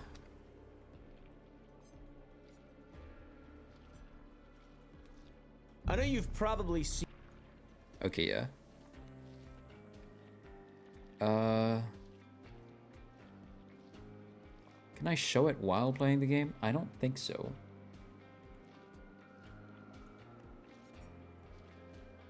No, I don't think it works like that. Hold on. Banshee, watch out with your legs, please. I think it's the one they covered up, right? I don't know.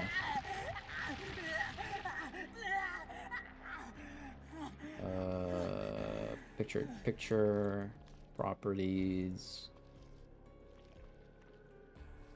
Okay, no, that doesn't do the thing. I think as soon as I tab out, it's gonna put me... It's just gonna be a black screen. Let me test. Yeah, no, it's white. For some odd reason. How can I show this then? Maybe if it's on the other screen? Banshee, can you not? Leave Jack Sparrow alone. He's already had to deal with a lot. Leave Jack Sparrow alone.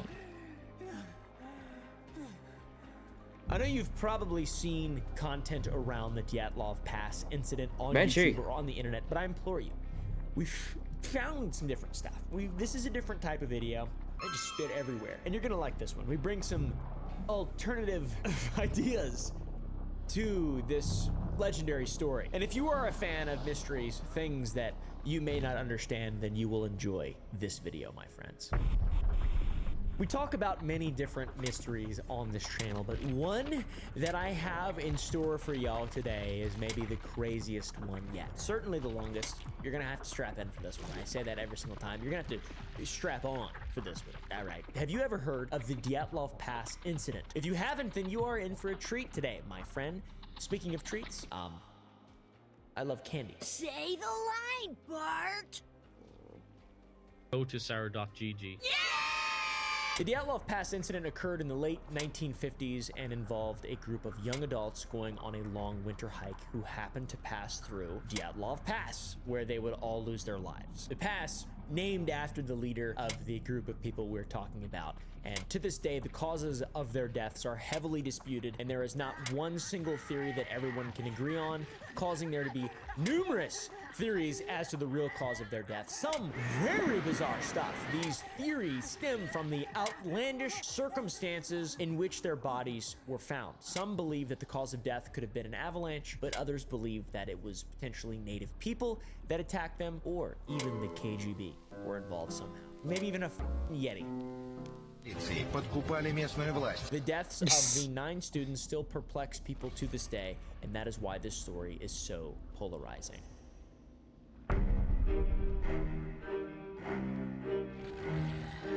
Our story begins in January of 1959 in the Sverdlovsk Oblast region in the Soviet Union. A 23-year-old radio engineering student from the Ural Polytechnical Institute named Igor Dyatlov had been dispatched by the local all-union Leninist Young Communist League to go on an expedition through the northern Ural Mountains. Igor decided to bring 9 other students from the college to go with him on the Cat 3 hike. Category 3 meaning it was probably difficult and potentially dangerous, like those black hills with skiing.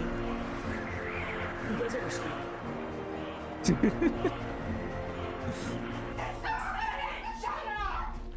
Can't even ski in my own house! Jesus! You sick, pathetic creep. I hate you. To be able to even go on a Category 3 hike, you had to be certified by a government official due to its difficulty and level of danger. And also, they love just forcing the government into things that the government shouldn't be in the USSR.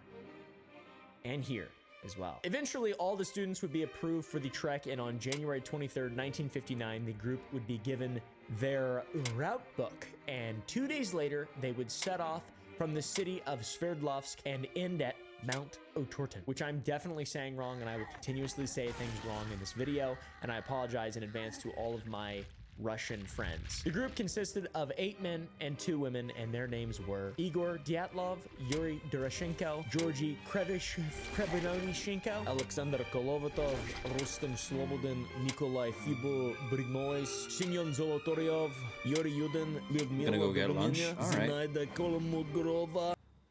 Then we can pause that for a sec. And also stop showing it, because you guys don't need a Russian woman in the middle of this.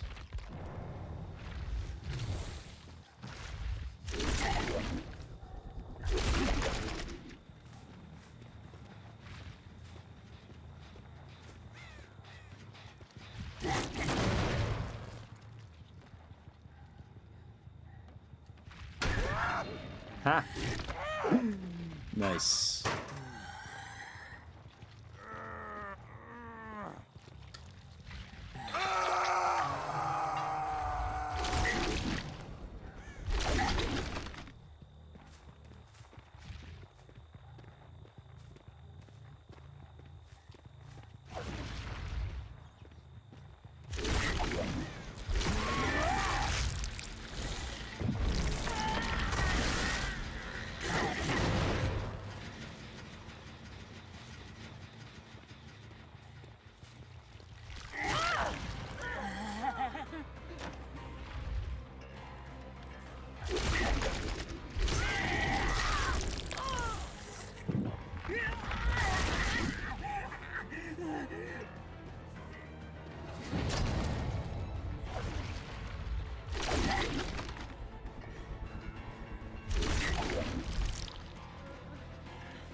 Hey, Sable. Does that generator interest you?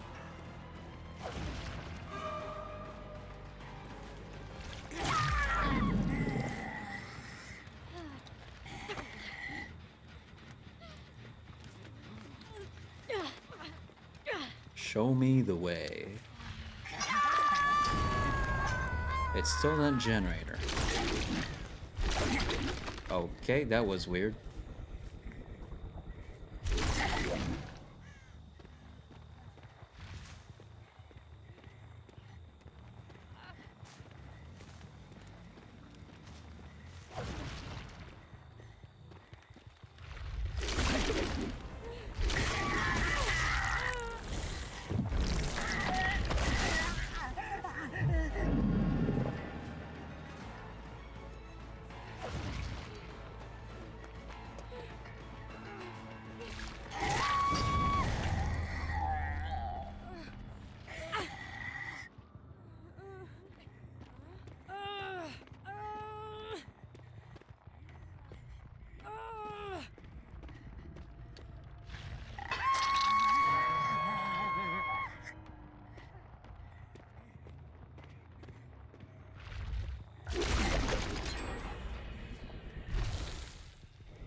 Come on.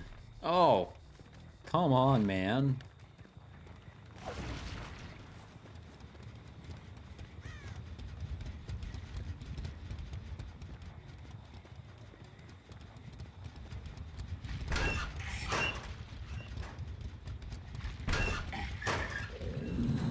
Oh, man. Where'd he go? Did he even leave this place? I'm not sure. Oh, well. I'll leave.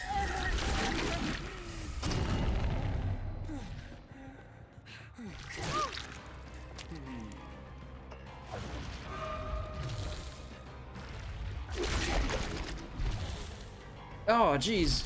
No! God damn it! Fuck! Come back here!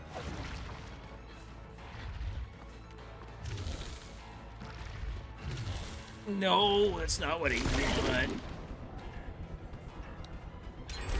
No! I lost a gen trying to... Ugh.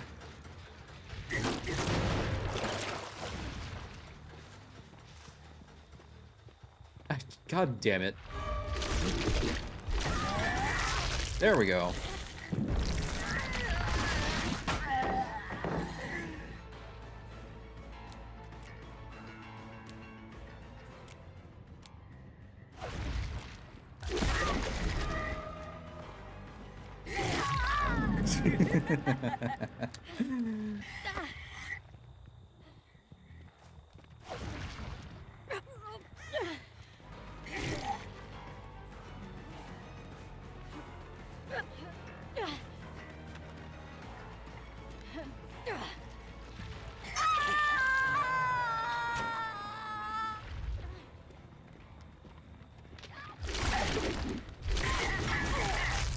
Not giggling at the same time. Yeah, they're giggling at the same time. What's up, buddy? Man, they're doing gens. Oof. I should be killing people. Not just hooking them, killing them. Straight up. Holy shit. Get hooked. Banshee! Stop that!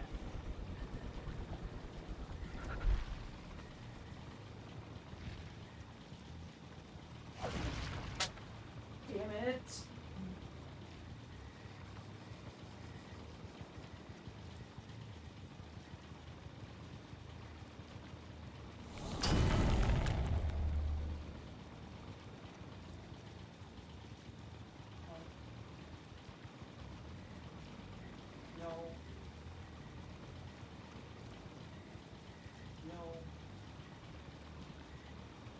Good enough.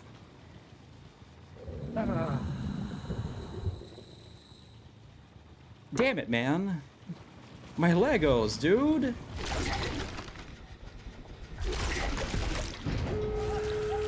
Of course. Because why not?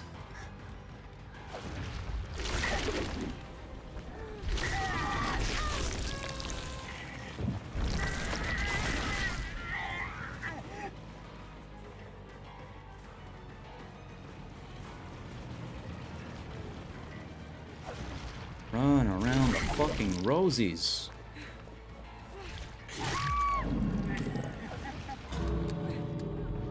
Yeah, that's fine. Dude. My Legos, dude. Come on.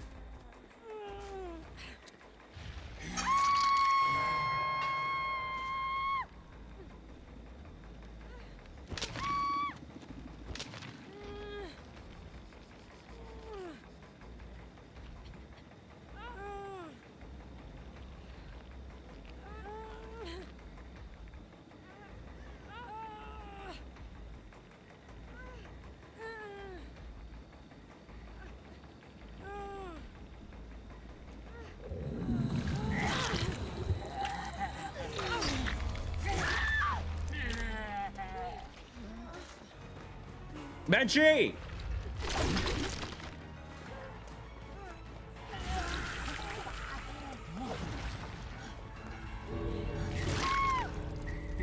Oh my god.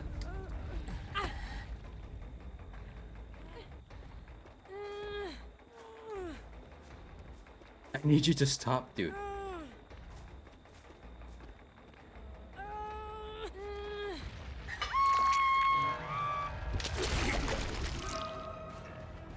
Banshee!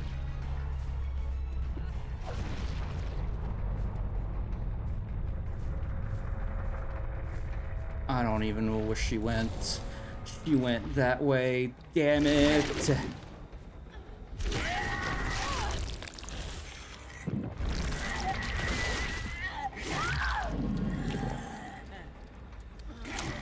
Damn it! Come on, man! Banshee, can you not? Bro!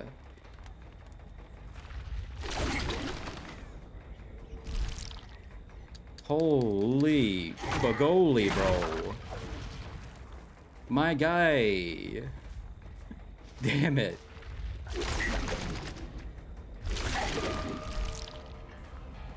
Dude, where are you? Damn.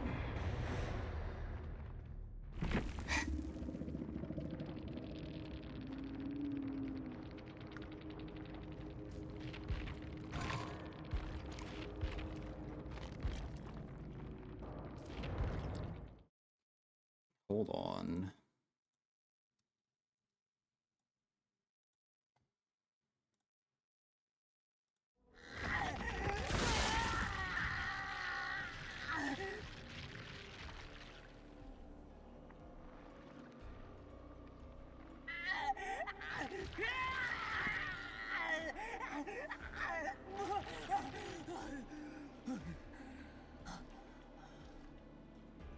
Back with my food, Mom made some some whores. Damn. The fuck?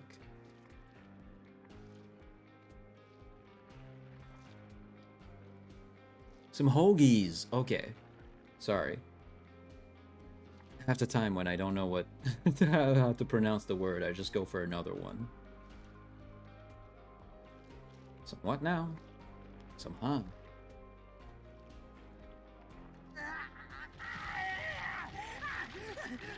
Okay. Kaneki, I'm gonna ask you to keep quiet for a bit.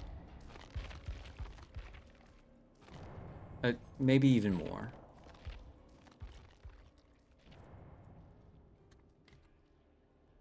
And this, my friends, is the Dyatlov Pass incident. And from the little bit we've already talked about in regard to this being a giant mystery, I've showed you guys how difficult it can be separating fact from fiction, especially when dealing with mysterious events in today's media's landscapes. The problem has been more relevant than ever, and today we're sponsored by Ground News. News outlets often use sensationalist headlines that distort the truth. Misinformation spreads rapidly on social media, and political biases can skew reporting.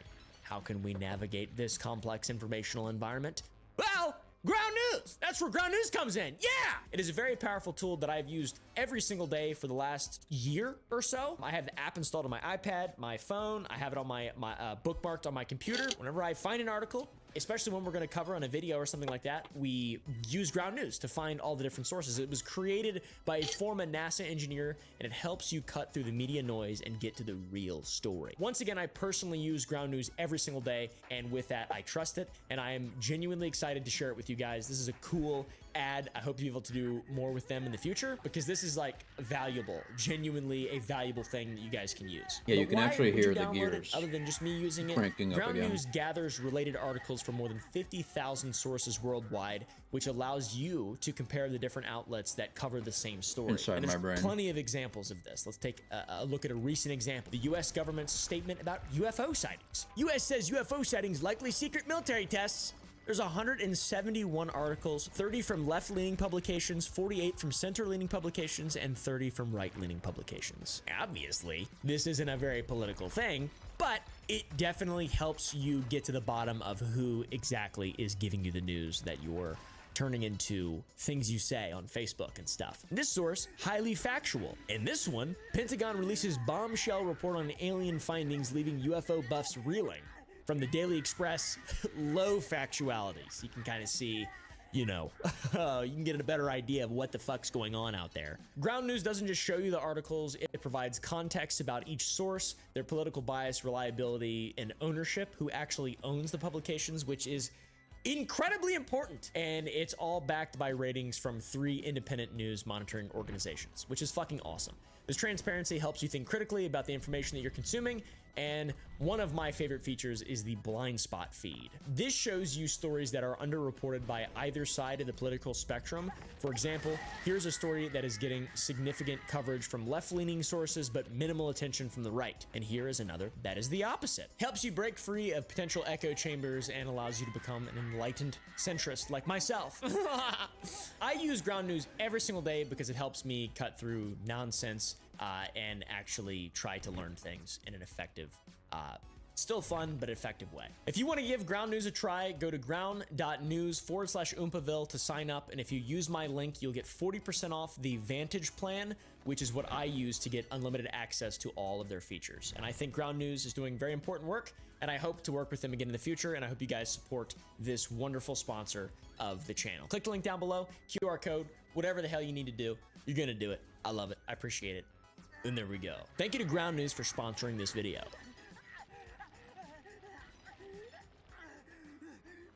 On the morning of the 25th, the group all arrived by train at Ivdel, a town in the northern half of the Sverdlovsk Oblast region. What the f*** an oblast? I have no idea, but it's here on a map. Then they took a truck to Vizhai, another small town in the northern part of the region, and from there, on the 27th, they would begin their hike to Mount Otorten. Mount Otorten. Mount Otorten. Mount Otorten. Mount Otorten. I'm trying to think of how a Russian would say Otorten. Mount Otorten. Otorten. Mount Otorten.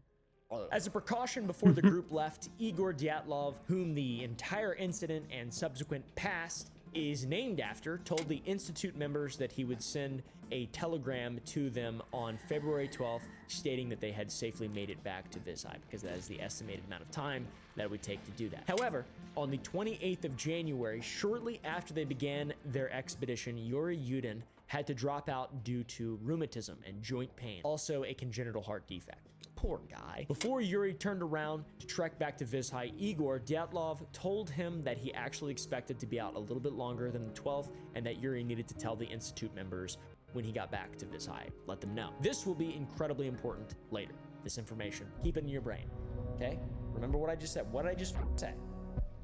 We don't know. While on the hike, most of the members had their own diaries to write in and their own photography cameras to document the entire trip. They had Polaroids, they was snapping that shit. The diary entries on the 27th seemed to indicate that everyone was excited and in good spirits, as most people are when they first begin a trek in the wilderness. And then it gets terrible, always, it seems like. Not usually this bad, but generally it sucks. All the photos taken by the crew showed them smiling and having a grand old time, and it seemed like the hike was going to plan. That wouldn't last very long, my friends. The weather would only continue to get worse and worse as the days went on, and they climbed higher and higher in elevation. And as seen in their final diary entries, they commented on the weather getting very cold and the terrain getting very difficult to maneuver, and things like firewood becoming more and more scarce. These would be their final diary entries. As mentioned before, Igor was supposed to send a telegram when he reached Vizhai on February 12th. However, The telegram never came. But it didn't really cause much concern, as Yuri told everyone back at the incident that Igor expected the trip to take a little longer than planned. And February 20th would come and go, and there was still no contact from the expedition, and this started to cause all the parents and relatives of the hikers to demand a rescue operation to try and find their missing family. Rescue groups would form, mostly volunteer students and teachers at first, and later on the police and army would be involved. And 2 weeks after the expedition was supposed to be back, on February 26th, a group of searchers found the group's damaged tent and described it as half torn down and covered with snow. It was empty, and all the group's belongings and shoes had been left behind. Furthermore, it appeared to investigators that the crew cut open the inside of the tent and ran barefoot or with socks on towards a nearby tree line based on the 9 trails of footprints leaving the tent. Eventually, they would begin to find the bodies of the missing group. The first 2 bodies found by searchers were the bodies of Krivonashenko and Doroshenko, and they were found under a large cedar tree on the 27th of February, laying next to each other. Investigators immediately noticed that there was a small fire underneath some of the cedar tree's branches. They also noticed that the branches on the tree were broken up to 5 meters high, and this indicated that someone likely climbed up to the cedar tree in the top of it looking for something and either fell down or broke the branches off as they ascended up or down the tree. One theory suggested that whoever climbed the tree was either looking for the tent or perhaps whatever caused them to leave the tent. Both victims' bodies were incredibly beaten up and even burned. Doroshenko had burns on his foot and right temple, and Krivonashenko had burns on his left leg and left foot. On top of the burns, they had numerous bruises, abrasions, and hemorrhages. And the official cause of death for both members was hypothermia, but there were clearly some injuries that occurred before they died and succumbed to hypothermia. Doroshenko was found with a gray foamy liquid in and around his mouth, and this indicated some kind of traumatic injury or compression to the chest cavity, which could indicate that he was the one to climb up the tree and he fell out of the tree. It is also believed by some that a lot of the cuts and bruises found on his body were from Doroshenko hitting himself with rocks or ice in an attempt to end his state of agony. It's horrible. Krivonashenko was found with his skin in between his teeth, likely indicating that he was biting his hand in an attempt to stay conscious or to keep himself quiet while writhing in agony. The cause of his bruises and cuts are undetermined, but it is possible that he had the same idea as Doroshenko. Their official cause of death was once again hypothermia, but it was clearly aided by the trauma sustained to their bodies, and both of their bodies were missing clothes, which at first was extremely perplexing to investigators and just the average person walking on this. It would later be found out that the other group members came over and cut off or removed the clothes from the 2 bodies after they were already deceased. And this would also explain why they were neatly placed next to each other. The next bodies found were the bodies of Mr. Dyatlov himself, Kolmogorova, and Slobodin. Each of their bodies was found in a line and oriented towards the tent, suggesting that they were trying to make their way back to the tent. Dyatlov was found 980 feet from the cedar, Slobodin was found 1,570 feet from the cedar, and Kolmogorova was found 2,070 feet from the cedar.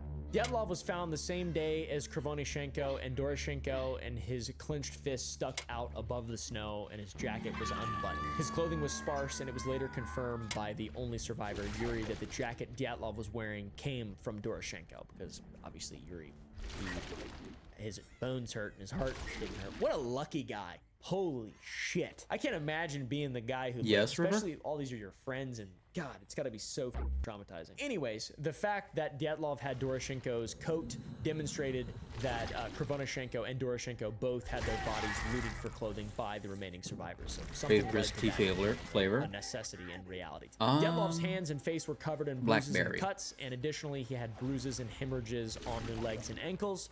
He also had no internal injuries, and his official cause of death was deemed as hypothermia. Kolmogorova was found What on the the 3rd of March, and she was wearing a large amount of clothing, including 2 Oh, hats, come on. multiple sweaters, multiple pairs of pants, and no shoes. It was clear that she removed some of the clothes from someone else, potentially Krivonashenko and Doroshenko, as she fled back to the tent. She was not burned, but had numerous bruises and cuts on her hands and head, and one odd thing found on her body was a baton-shaped bruise above her hip, leading some to believe that she or the group was attacked by somebody. Once again, her official cause of death was deemed as hypothermia. Slobodin was found on March 5th wearing 4 pairs Oh my of socks, God. 2 pairs of pants, multiple long-sleeve shirts and jackets, and had 1 boot on his right foot. His pockets were also filled with miscellaneous items like a comb, matches, matches and a pocket knife. And just like Dyatlov and Kolmogorova, he had bruises and cuts on his hands, but unlike them, he had major fractures on his frontal bone and hemorrhages in his temporalis muscles. Upon further examination by a professional, a coroner, Slobodin's death became very suspicious. It appeared as though the damage done to his skull could have been done by a blunt force object. Furthermore, it was likely that his head trauma was worsened by him falling to the ground numerous times due to the shock and disorientation caused by the first hit to the head. Additionally, his injury pattern was the opposite of the typical hypothermia case. Typically, in the last moments of life, the palms of the hand and middle of the leg suffer the most damage. However, in the case of Slobodin, he suffered major damage to the outside of his hands and little to no damage to his legs. The official cause of death was hypothermia, but it was believed that Slobodin's head trauma played a major role in him freezing to death and dying of hypothermia due to loss of consciousness. Adding even more suspicion to the deaths of Dyatlov, Kolmogorova, and Slobodin was the fact that livor mortis spots were found on the tops of their bodies. Livor mortis spots are usually on the bottom of bodies because that's where all the blood in your body pools after death due to gravity. However, with these three people, all the livor mortis spots were found on the tops of their corpses, indicating that they were moved sometime after death, after the livor mortis could have formed, which is very odd. Why the f is anybody moving anybody who's dead? And you're all like, I don't get it. After the initial bodies were discovered, the search for the remaining 4 hikers continued for 2 months until they were discovered in early May due to the snow beginning to melt. The bodies of Dubinina, Kolevatov, Zolotarov, and Thibaut Brignoles were all found about 50 meters from the original cedar where the first 2 bodies were discovered. So they were closer than all the other bodies that they found, but they couldn't find them because they were buried under the snow. The remaining hikers were discovered because as the snow started to melt, a small trail of cut branches became visible, which led away from the cedar tree. A Mansi native named Kurakov was the first person to discover the trail, and when he followed the trail, it led to an area where there were random pieces of winter clothing spread about. Some of these items of clothing included sweatpants that had one leg cut off,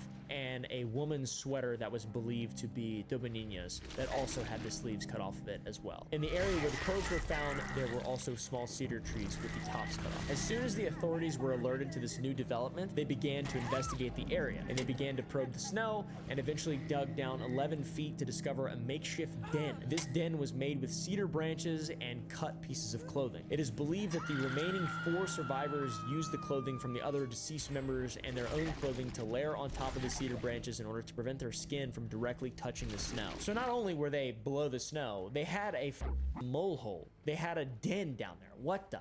Another discovery was made about 15 meters away from the den. A sheath to a knife and spoon were found. This caused investigators to begin probing the snow, and about 5 meters from where the 2 items were found, they hit flesh.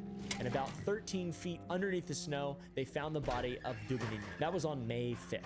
So months after everybody went missing. She was slumped over a small ledge with a small river running over it, and eventually they would find the rest of the hikers just downstream from her. Dubinina's body had serious damage done to it internally and on the face. Her face was missing her eyes, her tongue, and her hyoid bone was slightly exposed. That is the bone here, according to the anatomy of your human face. In the autopsy report, the word broken is crossed out and replaced with unusual mobility. Firstly, if the hyoid bone were broken, this would indicate massive trauma to the neck. It also points to strangulation, as it is common for strangulation victims to have their hyoid bones broken. Secondly, Dubinina had numerous broken ribs and a hemorrhaging of the right atrium of the heart, indicating massive trauma to her chest. Her official cause of death would be internal bleeding, meaning that she sustained a massive injury and then died on the ledge, potentially trying to escape from whatever had hit her. The damage done to her ribs was believed to be from a major impact, not from a fall, like something actually hitting her, not her hitting something. Lastly, we mentioned that her tongue was removed from her skull,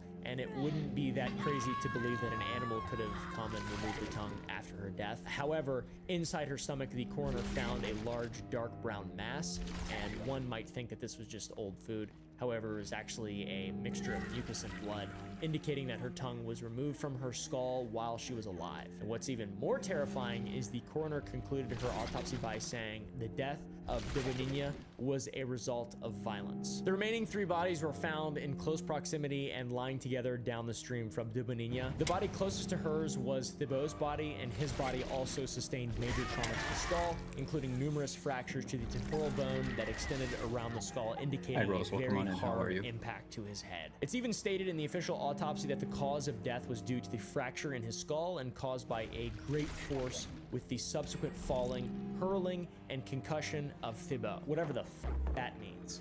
Once again, the final sentence of his autopsy reads, "The death of Thibaut Brignol was a result of violence." It is believed that his death was caused by a fall and not from a blunt force object, as there was no damage to his soft tissue. Furthermore, it confused investigators how he ended up where he did, because he would have been incapacitated after such a massive blow to the head. It was likely that he was dragged by other surviving members to his final resting place. That is considered the most logical reason as to why he was there. The two remaining bodies of Kolevatov and Zolotoyov were found a few feet downstream from Thibaut Brignol. Kolevatov was laying behind Zolotoyov, holding him close in their final moments. Looking at Zolotoyov's body, he had similar injuries to Dubinina, including fractured ribs and missing eyes. He also had a massive gash on the backside of his skull, and some of his left eyebrow had been removed. The fractures sustained to his ribs were almost identical to that of Dubinina. They were on the same side, but differentiated in the direction of the actual fracture. Furthermore, it caused major internal bleeding inside his chest cavity, leading to his death,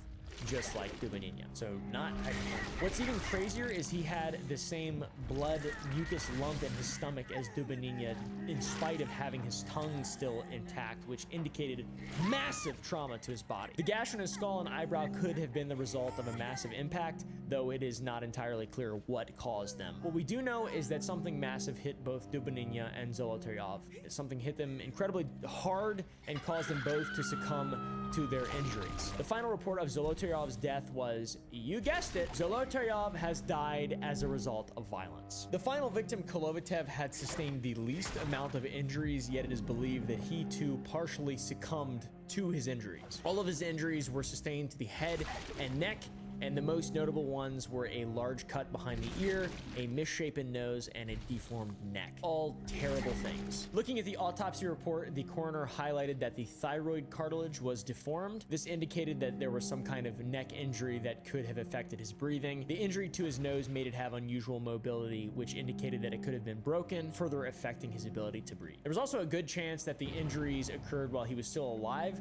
as there was a red, slimy mass found inside of his stomach, hinting at the fact that he was swallowing blood from a broken nose. As for what caused the cut, it was never mentioned, but it was described as a large wound. Based on the injuries that Kolevatov sustained, it is believed that he was in some kind of fight with an unknown person or thing. And the autopsy states that he most likely died from exposure, but it is believed that the injuries he sustained from said fight caused him to be unable to properly move and or think straight, causing him to lie down and die from the cold. Lastly, his report ends with, the cause of death of Kolevatov was through violence. It is very apparent that something violent occurred to the final four victims, as each one had sustained life-threatening injuries, some worse than others, but there are still more strange things surrounding the deceased group at the Dyatlov Pass, starting off with the clothing found on the bodies of the four victims found near the den, here on the map. Two of the victims, Kolevatov and Dubinina, had clothes with large amounts of radiation on them. Dubinina was wearing a brown sweater that she took from the deceased body of Krivonashenko, which was underneath the cedar tree. It tested positive for the following levels of radiation. That is crazy. Additionally, one of the pairs of pants and sweater worn by Kolevatov had 5,000 decays a minute, which is almost as much as the people at Chernobyl, which is terrifying because the cold doesn't do that.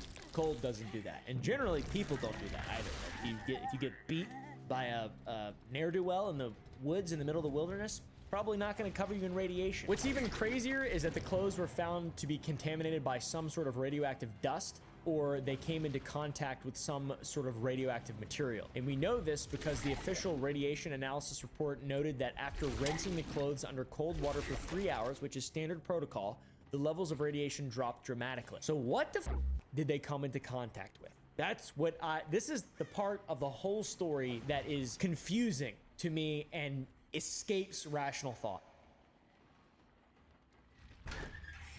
Continuing forward, the clothes that were not radioactive were mangled, burned, or zipped open. Now, you'd think that the last thing you're going to do if dying of hypothermia is unzip your jacket and die, but people do really crazy shit when they're dying from the elements. I mean, there's plenty of people have been found away from their clothes miles away, and it's generally believed that that is like a strange effect of hypothermia. You start to become delirious and you lose your mind, and yeah, you'd think it wouldn't make any sense, but it sometimes does happen.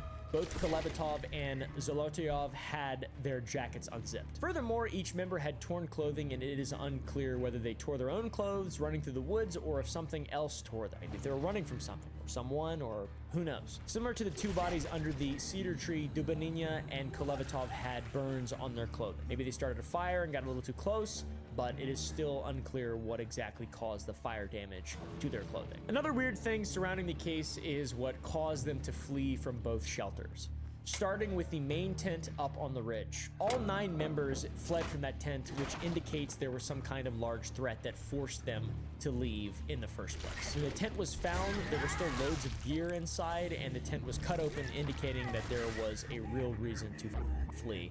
And it was such a real reason that they cut the tent to escape, like a baby making its way head out. Additionally, the side that was cut faced downhill, meaning that the side was cut on purpose because it would allow everyone to flee more easily into the woods. Now, it must have been an incredibly dire situation because they opted to run into the forest and face certain death rather than run back to their cache that they left at the bottom of the hill a few days before beginning their ascent to the top. The cache had a ton of necessary survival gear and would have given them a better chance to survive in the cold compared to running into the woods without the proper gear. Another interesting detail is both Thibaut Brignol and Zolotoyov had on their winter boots, implying that they were more than likely outside the tent when the incident occurred. Whatever occurred that night happened extremely fast and caused everyone involved to flee as fast as they possibly could, no matter the cost. Next, looking at the den, there were no signs of fleeing from the den like the tent, yet all of the bodies were found a few feet from it. It would have made more sense at least to try and survive inside the makeshift den. However,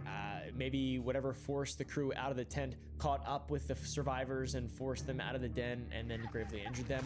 I really don't know. This whole thing is such a crazy mystery. There are so many questions surrounding the Dyatlov Pass incident that remain unanswered, and this has led to numerous theories developing thanks to geniuses online. I will preface this part of the video by saying it is an extremely tragic event that remains unsolved to this day, so it's important to approach this with respect.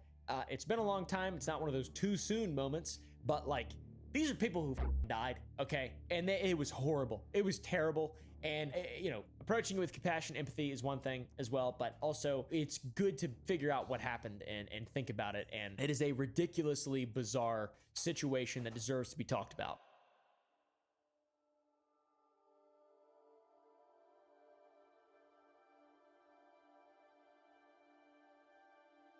The tragic death of the 9 hikers in the Ural Mountains in 1959 remains one of the most confounding mysteries of the 20th century, and the Dyatlov Pass incident has sparked many theories, each attempting to explain the event's bizarre circumstances. And the various theories that have arisen over the years range from the natural to the supernatural, like out there stuff. Out there! On top of the crazy ones, there are several theories that attempt to explain the Dyatlov Pass incident as being the result of a weather-related incident or a natural cause thing, and we'll explore them all. We'll go over the avalanche theory first because it is one of the most widely accepted explanations for the Dyatlov Pass incident, positing that the tragic deaths of the 9 hikers were caused by a small yet deadly slab avalanche. This theory suggests that while the group was camping on the slopes of Kholat Syakhl, a sudden shift in the snowpack triggered an avalanche, forcing the hikers to flee in the middle of the night. An article on nature.com explores the mechanisms of avalanches and how they could have contributed to this tragedy, among other theories. There are several real variables of their setup that could have led to an avalanche disaster. You see, the hikers set up camp on a relatively steep slope, which may have been destabilized by their digging in the snow to level the ground for the tent, and this act could have inadvertently weakened the snowpack and create a prime condition for a slab avalanche. A slab avalanche occurs when a cohesive plate of snow breaks loose and slides down a side, a slope of some kind, which can happen even with a minor trigger like a loud noise, some heavy snowfall, or a shift in the snow's general structure. That includes digging. I personally find it hard to believe that these trained people ready for a Category 3 hiking event would do something so dumb. But I don't know. Resulting slab avalanches can be small or large, and they can have devastating results. It is a mechanism of nature. It is terrifying. Diagrams of the hiker's tent location dug into the snow and pictures of the hikers digging a spot for the tent make this a compelling theory for some. Another image showing figures of the area's topography being right below a shoulder and the slope angles common with accidentally caused avalanches also indicates that this incident was within the ranges that have been recorded to occur. Though the slope angles in this occurrence were not the most common for the occurrences in general. So it's like, it could be, but also, it's not the most common. One of the most puzzling aspects of the Dyatlov Pass incident is why the hikers, many of whom were experienced and licensed, would leave their tents so abruptly and inadequately dressed. The avalanche theory explains this by suggesting that the group heard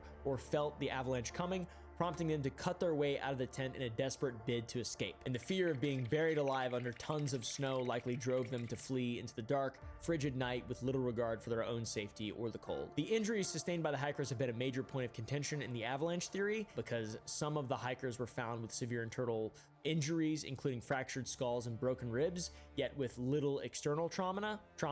But according to the avalanche theory, these injuries could have been caused by the force of the avalanche or by being thrown against rocks, trees, things like that as they were swept away. In contrast, the absence of significant external wounds might be explained by the cushioning effect of snow. So it's like, it kills you, but it preserves you. Additionally, soft tissue damage such as missing eyes and tongues could have resulted from scavenging animals or the natural process of decomposition in the harsh environment. I would argue the natural process of decomposition unlikely in the cold snow, but it could have thawed out one day or something. It was 2 weeks between the first bite. I mean, Interesting theory.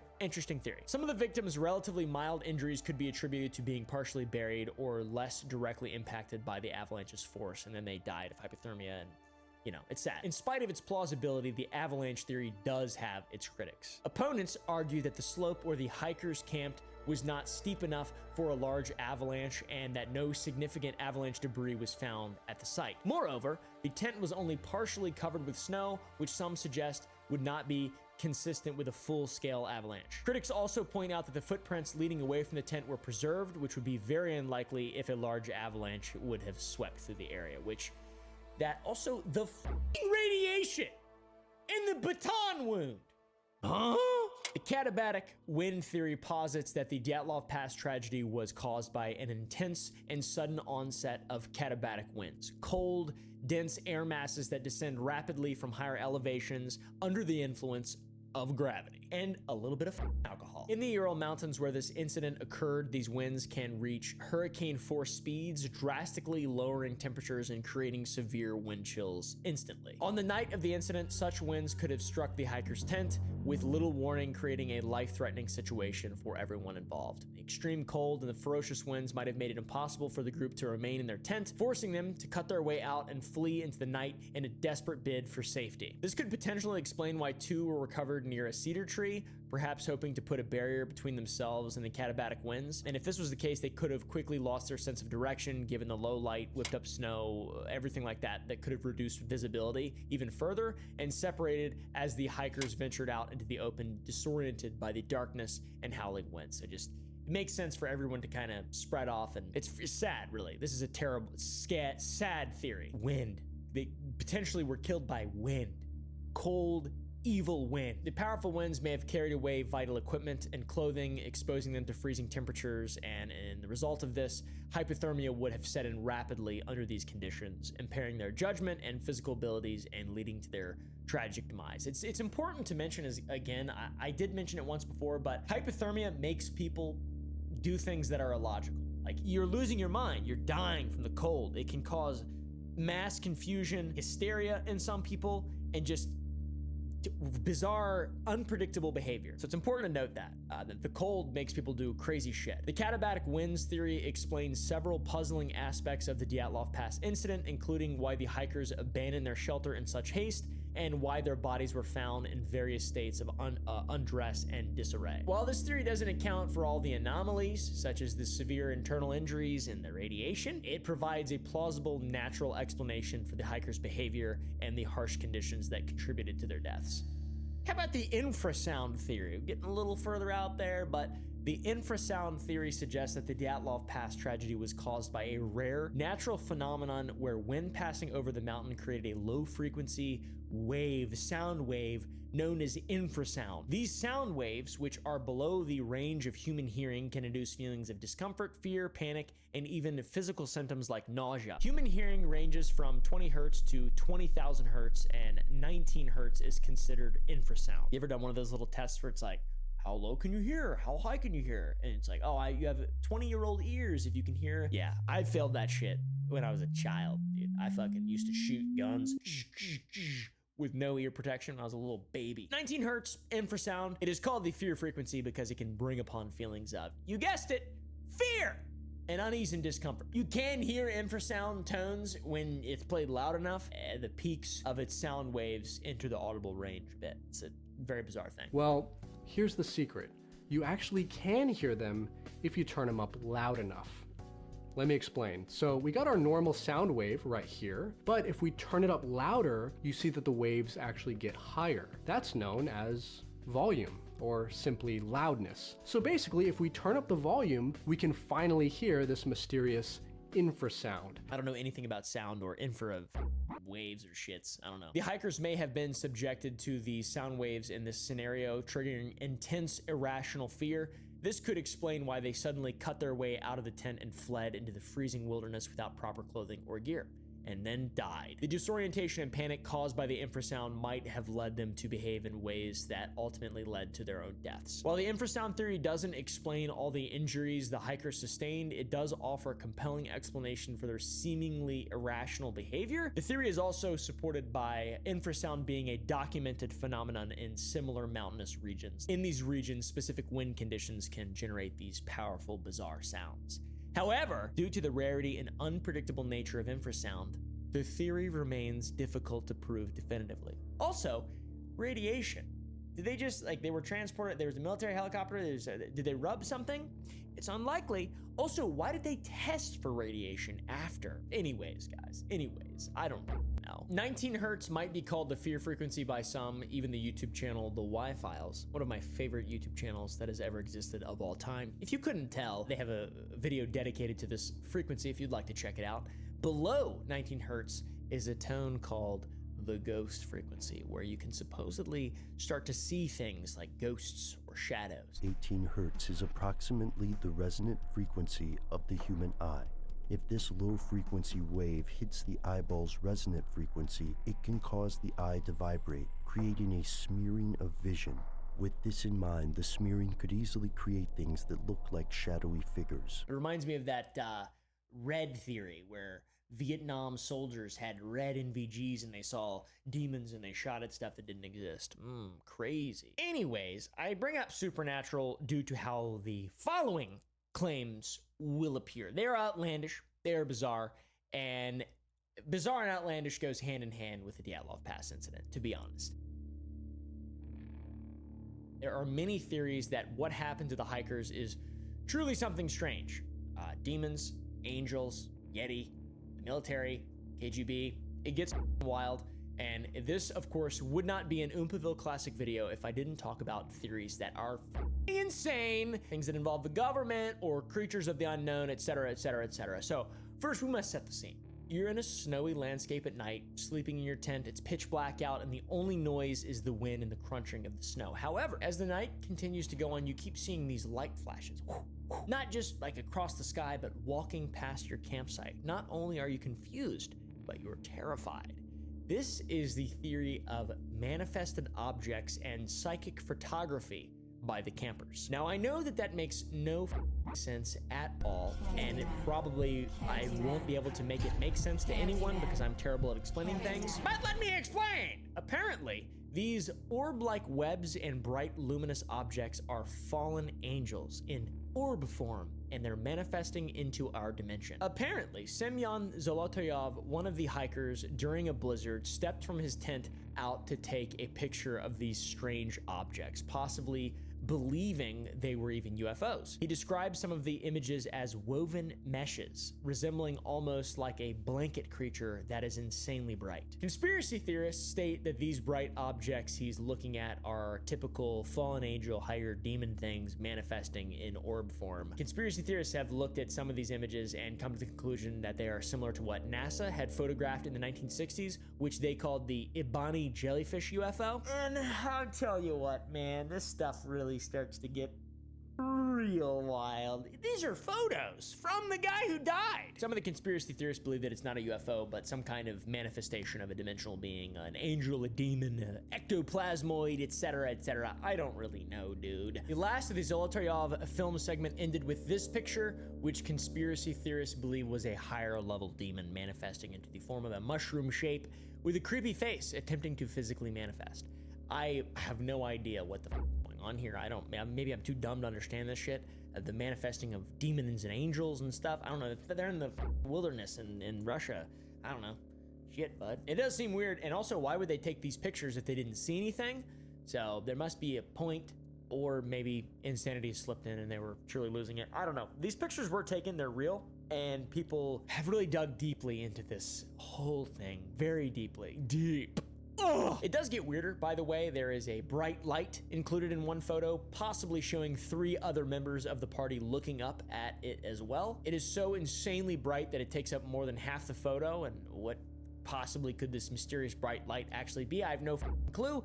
It could literally be a plane or a helicopter with a light, or some strange alien phenomenon, or a demon, or maybe cameras sucked in Russia in the 1950s. So that's possible as well. All this boils down to a belief that a lot of people have that it's not just UFOs and extraterrestrials, that's normal stuff. It's angels or demons from a higher plane that came and investigated the group and then killed them. This article from Conspiracy Theorist states so many different forms these things can take. It's almost giving me a headache and making my brain explode, and I'm 99% sure this screenshot is from Oblivion once again. It is absolutely.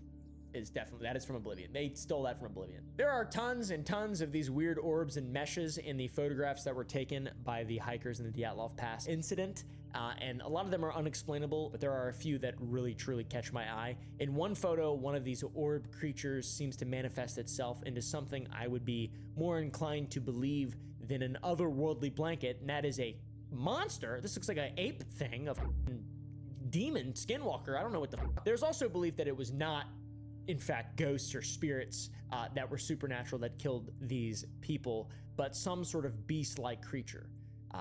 The Yeti. Okay, it's the Yeti, the abdominal snowman. What is it? Abominable snowman? Yeti? I'm not sure. With the autopsy reports showing that the bodies were crushed to death and the campsite was completely ransacked and torn apart, what type of monster would be strong enough to cause that much damage? A Yeti, obviously. Okay, guys, that's what some people believe is it was a beast out in the woods. Especially this had to be something that could survive the harsh climate. Don't tell me it was a bear, as one unnamed renowned doctor supposedly stated that it was a result of the squeezing of their chests by some big creature. So unless the bear just wanted to squeeze them, it definitely wasn't a bear, or maybe it was, I'm not sure. I don't know. What do you guys think? Maybe it was aliens or the military. I don't know, dude. It's really... The radiation thing is still so disturbing. There's really nothing known about it. It's unfortunate. Some people believe it was the military. Potentially there was a sighting of this thing in the sky near Dyatlov Pass, and a bunch of people saw it. There were bright lights in the sky. UFOs could have been it, but the state of the bodies doesn't really make sense if it was a rocket or some kind of military technology. And also, why would they be killed? Why would you crush a guy if he's involved in some kind of military thing he shouldn't be involved in, and not just shoot him and then bury him so that no one could ever see? Like, it doesn't... The military conspiracies don't really make a lot of sense at all. That's saying a lot, because there is some... We just talked about angels and demons. They make more sense than this. According to Lev Ivanov, who was in charge of the investigation at the Dyatlov Pass, in a 1990s interview, he made a statement saying that he noticed the tops of the pine trees in the forest were singed or burned at the top.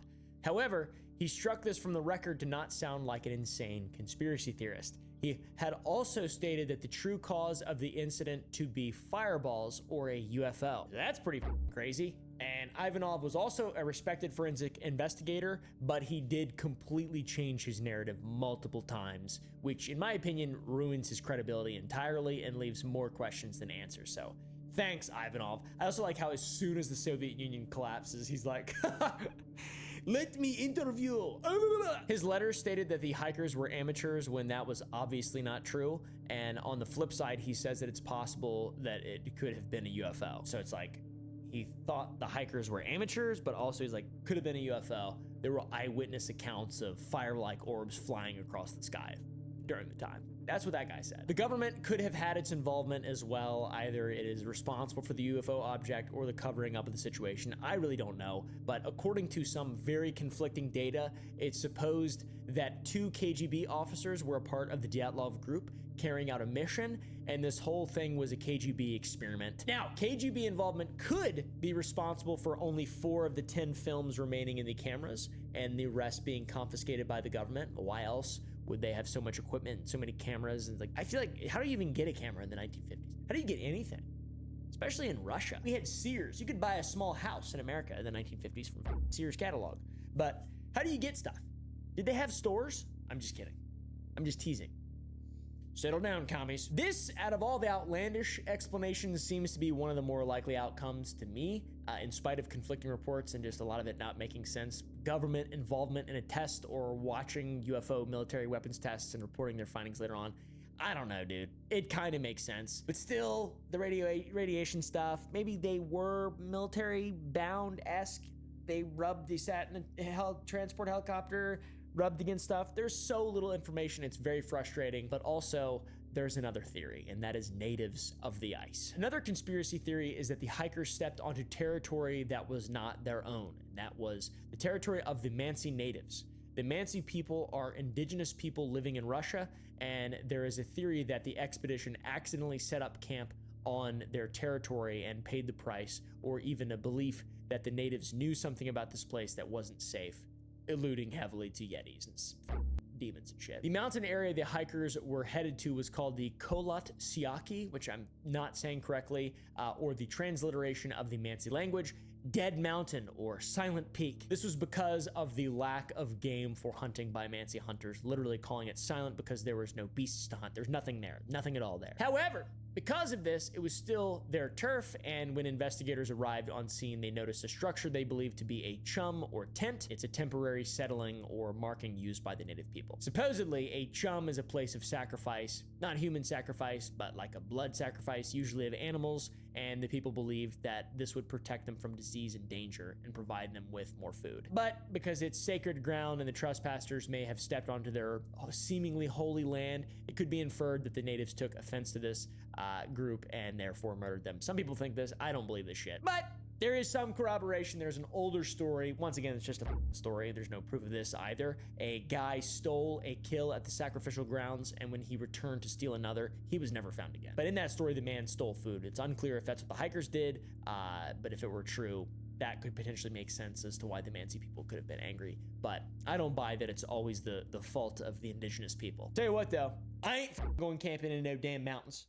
Shit! What the fuck? Anyways, guys, thank you all for watching. Thank you to Ground News for sponsoring this video. And go to sour.gg, join the Gump Club to see uncensored stuff and longer versions of videos. If you want to, of course, you also get cool perks with Sour Boys. You get some free shipping on stuff, which we already offer that with certain orders over certain amounts, but the amount is lower if you could join the Gump Club. And also the first month is always free, so you can literally steal money from me, basically. Because we cannot ship the candy for free and make money.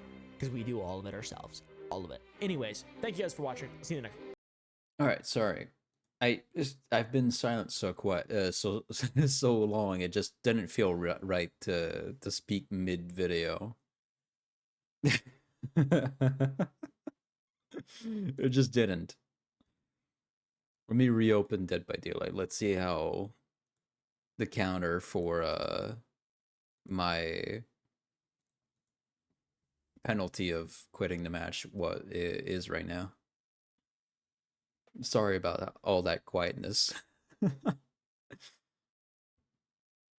God. I almost forgot what you sounded like. That's funny.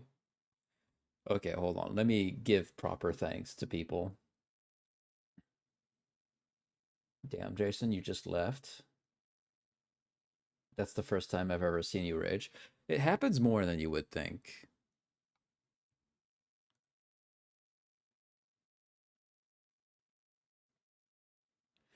For sure. Like at that point, like a 30-minute penalty is the biggest, so I've quit a few times. I think it starts off no, it starts off with 1 minute. It goes to 5 minutes. I think that goes up to 10 and then 15 and then 30.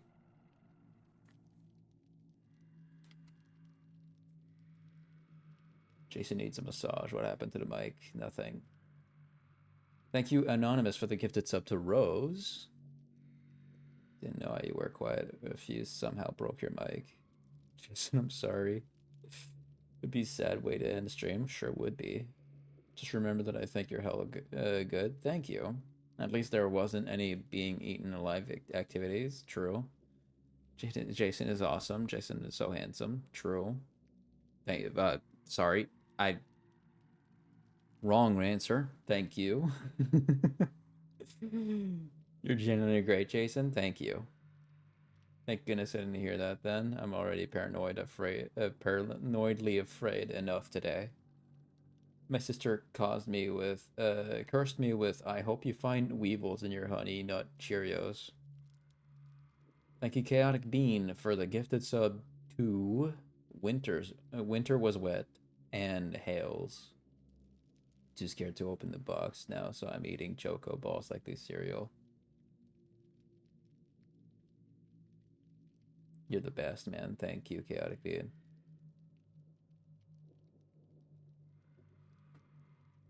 So possible that military might have done an experiment and actually accidentally killed them. Like, possible, yeah. Is this about government secrets or UFO? This was about the Dyatlov Pass incident, which is an excursion that happened between 9 college or university students in Russia, where the leader knew that the trip might have taken longer, and then they ended up, I think, rushing out of their tent without their boots and shoes. And throughout the environment, you could find their bodies in strange places with strange, how would I say this? Injuries. And also a level of radiation, which is weird.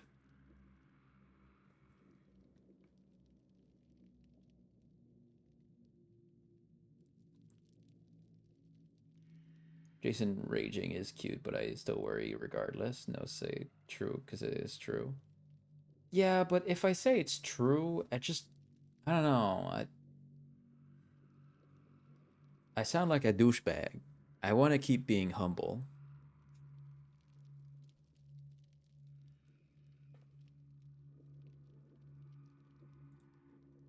But yeah, no, the Dyatlov Pass incident is weird because it's not just anyone that went out there to take a hike. They had experience in hiking in these environments, and they just all died out of nowhere. It's so weird. It's so fucking weird. You are cute, accept our compliments. Sure.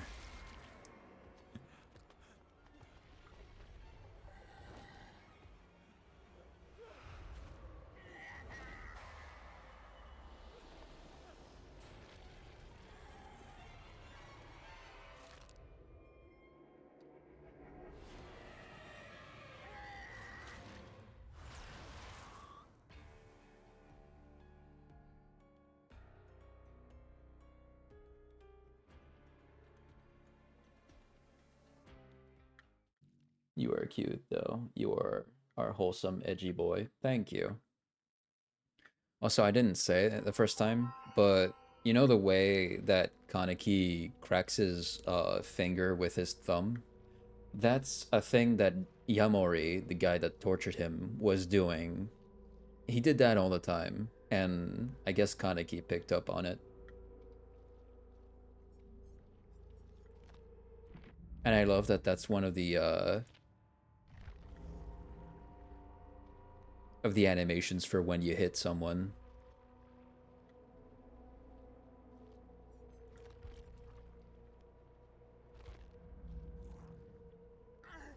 Oh shit, a minute 30. Nice. Alright, so nowhere to hide is actually not good here either, because it doesn't have an effect on the blood gems, the gens. Trauma emulation, in my opinion. Most likely, yeah.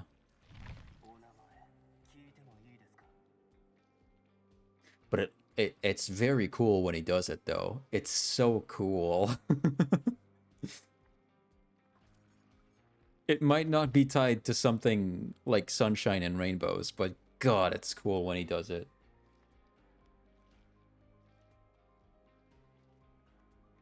Yakumo learned that from cracking from his own tormentor. Yeah. Hear about your ending earlier reminds me that I really want to write a story myself. Ooh, nice. Okay.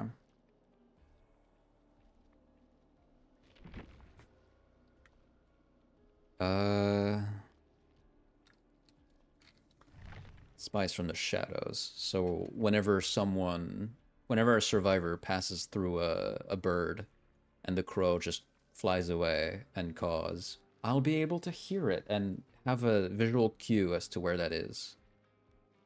I'll be able to pinpoint their location through the birds.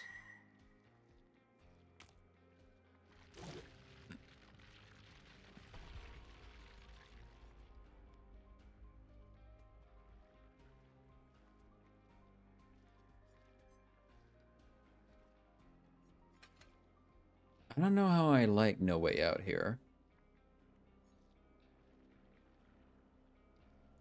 I'll put barbecue and chili so that I can find people as soon as I hook someone.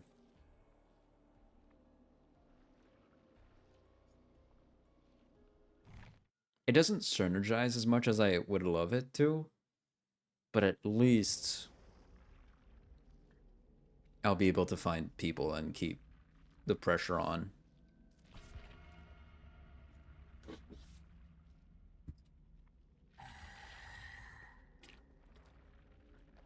I can't stop remembering my brother saying that cracking knuckles is joint farts. What a fucked up thing to say.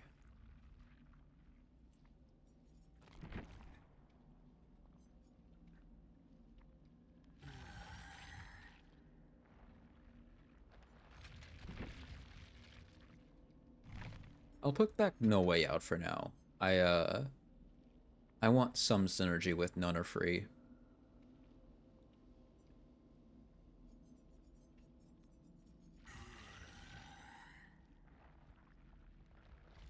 It isn't really wrong, yeah, but at the same time, it's just... it sounds wrong. That's where the difference is.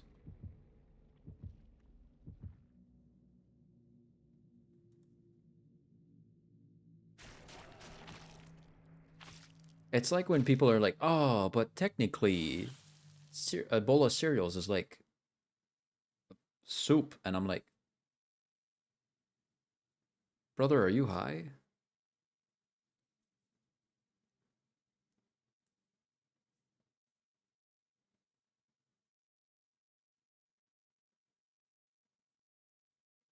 So, I like it. The brisk tea? The iced tea? That one? Is that what you like, or are you talking about something else?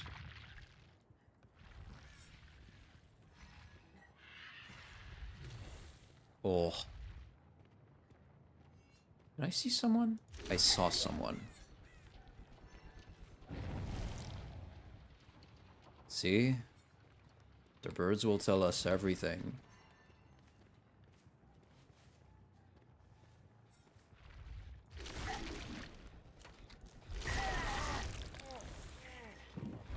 It's funny. I'm glad you find the drink hilarious. Or the the saying or whatever it was.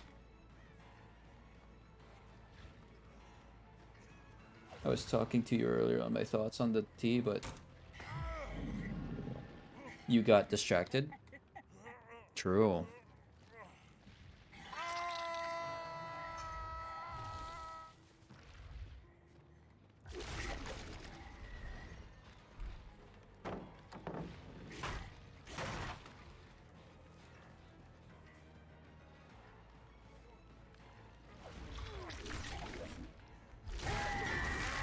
Thank you.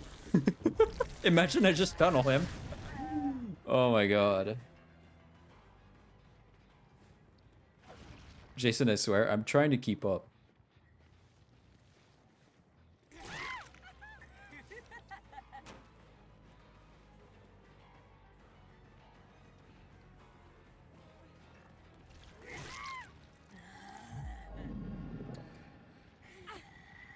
Yes, you were yelling at Banshee being silly.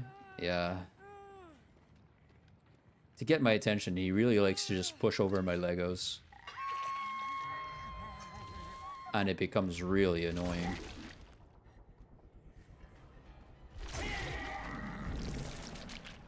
Oh, dang it.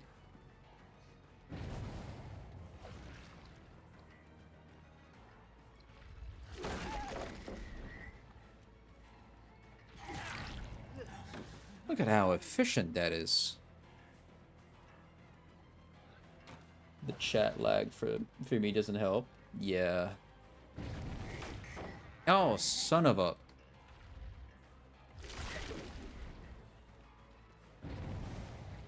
Wait, where did he go? He went that way. You goddamn, you fucking, you gosh darn, you god loving fuck.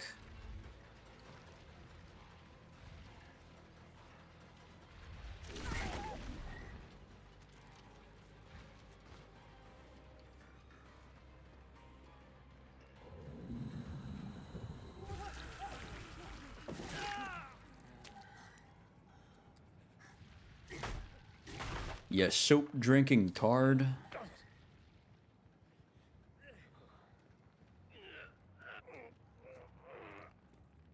You darn coffee sipping motherfucker.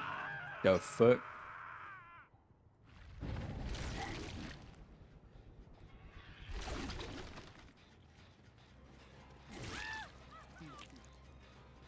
Jason language. My bad, my bad.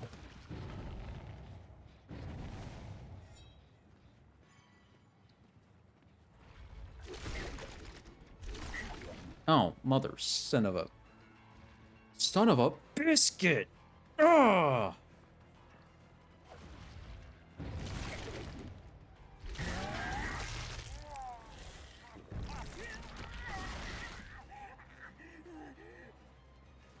You fucking liberal dating simulator loving nerd.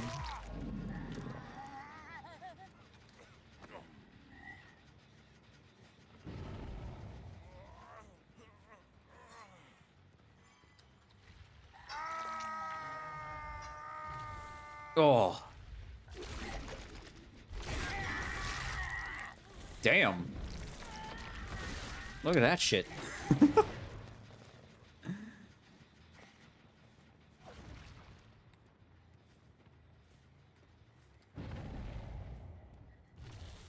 What? Oh, she's over there.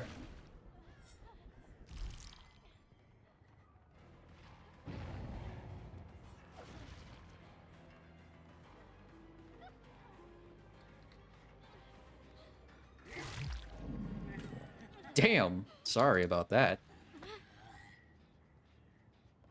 Save me and hide me from Ember, please. Huh? Jason Hun, I swear. Sorry, sorry. I know I have a real sailor's mouth.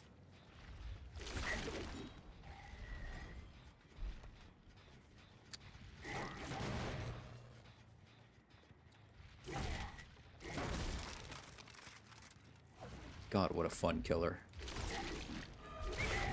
Hello!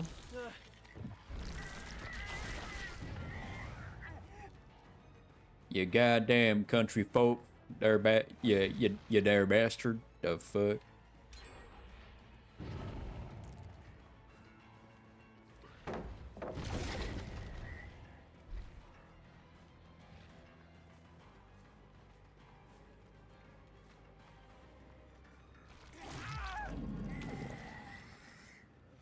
Most of it is fine, but oh yeah, wait, I made fun of one political party. Let's make fun of the other.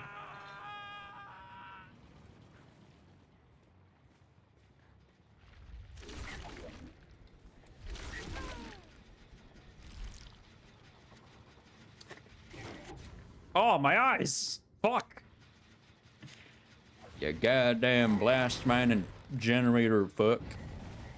I'm lagging. I'm no longer lagging. I'm fine. Hello, beauty.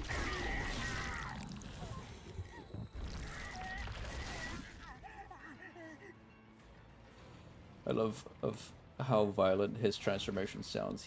His head looks like a head pat and a violent smack. Yeah. No, are you serious? Are you serious? No! She went down. Hey, Sable.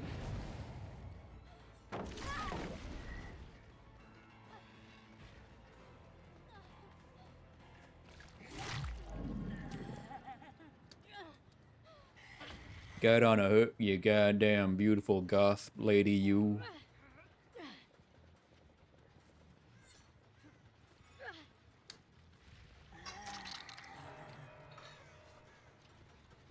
Beautiful person that you are.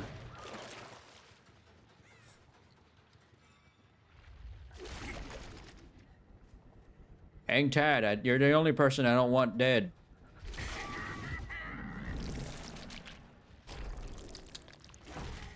What the fuck? What? Ah.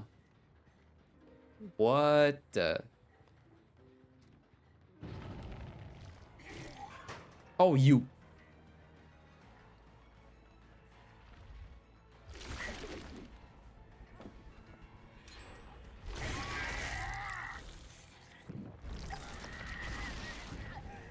You gonna be on a hook like them worms I used for fishing up supper.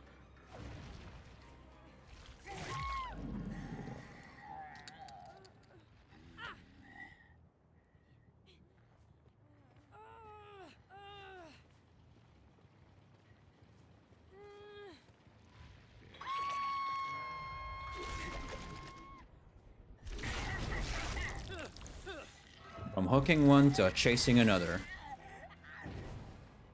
And this guy's dead. When I catch him...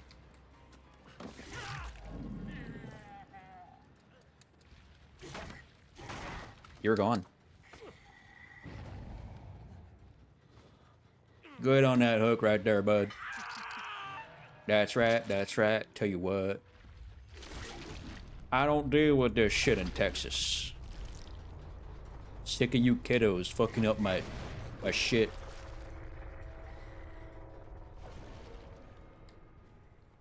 Sick of Marco goddamn clogging the toilet over there. That bastard. Every time, like clockwork.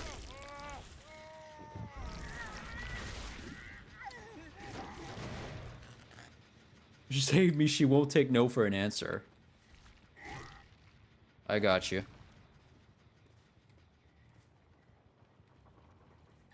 Where'd Grandpa go? Oh, you're over here.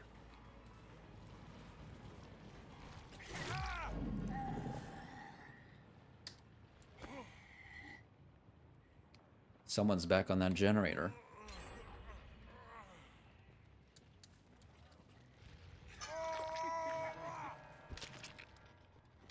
Get on that hook, you gonna make quite the mantelpiece here, boy. You bastard fuck.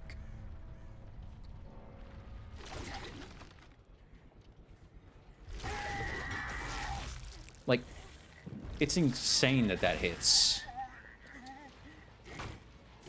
I don't want to kill Sable, though. I see where Kate is. She's up there doing that one gen.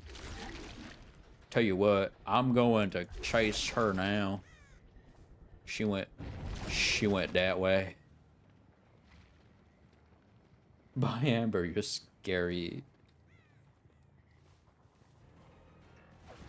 Cat. Oh. Oh, really?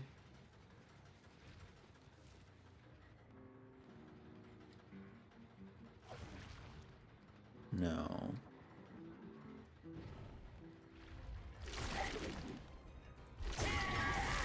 There we go.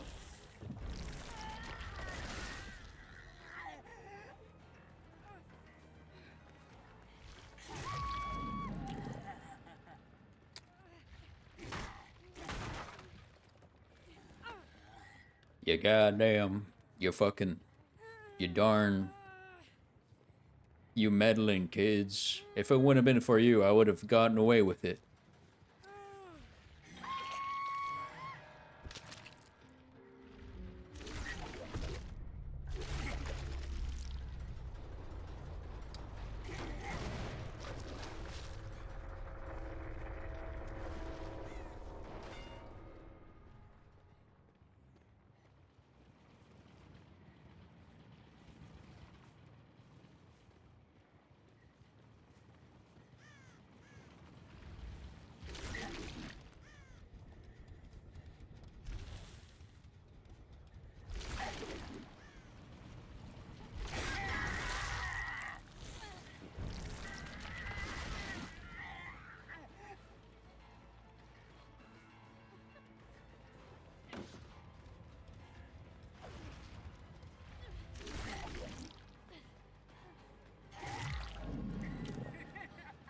All right.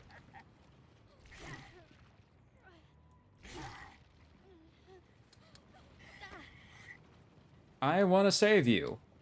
I want to give you Hatch. Where's Hatch?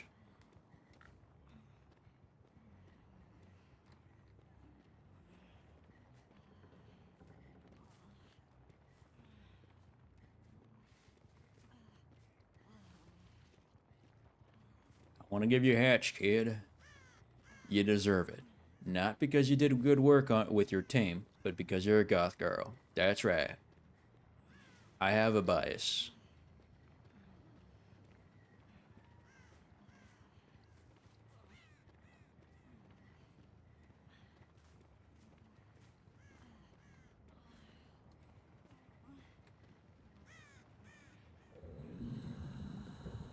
God damn, I'm hungry.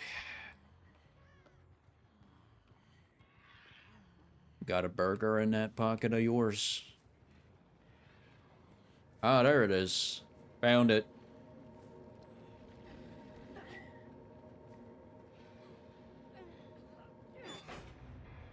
So you wouldn't give me Hatch, rude.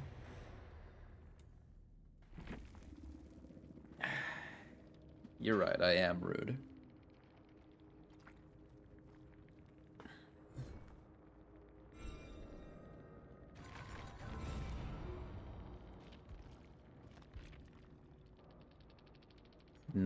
Prestige 94 Alucard. Adrenaline Bond will make it, Iron Will. Nice.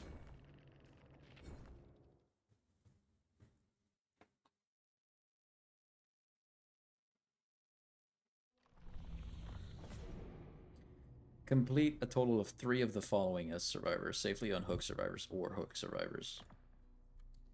Yuki.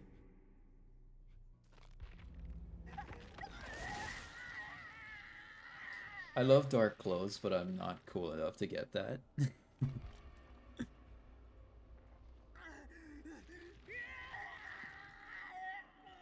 Don't worry, I think you're good enough as you are. Although I'm sure, and we can say this about literally everyone but Markiplier, there are always improvements to be made, so. But for what you know, where you sit, I think you're fine. You're good. You're pretty good.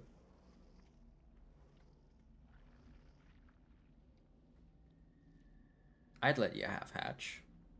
I'm doing some early online shopping for summer and Pride Month this year. Dude, I also did some shopping for Pride Month. I bought some plugs. Oh, I'm getting those Friday. So you give me a Hatch? Hell yeah, I would.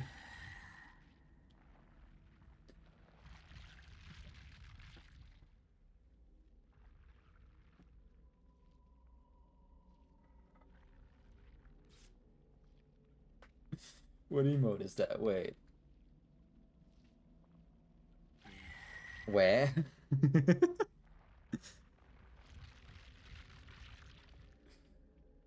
I dropped my food. No, Chaotic Bean. Is your food okay? Can you recover it? I'll refund your food. Ain't no way you were just spilling that info.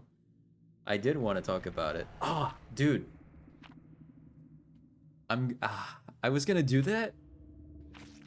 I thought about it. I forgot about it. Now I remember. I'm gonna name Friday Plug Day.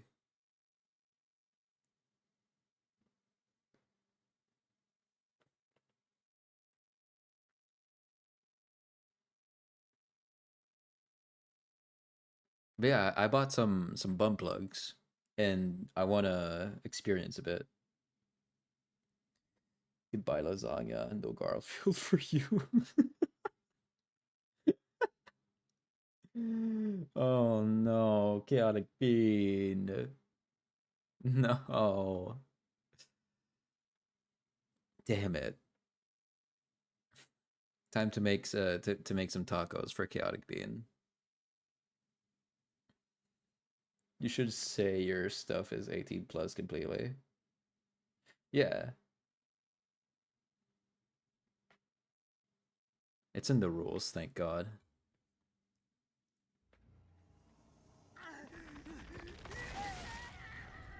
Garden of Twitchy Camera.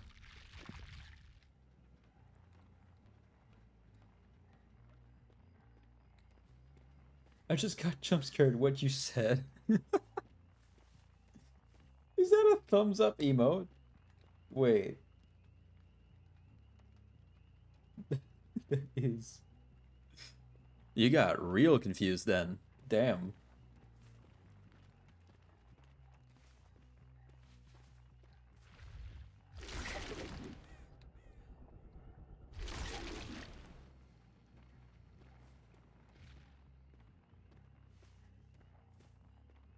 What Friday? I have listened.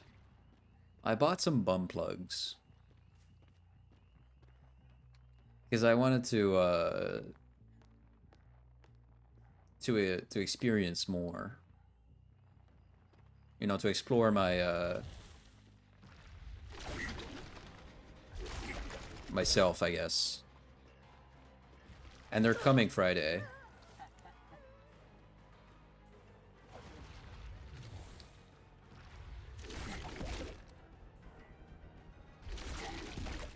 Oh my god.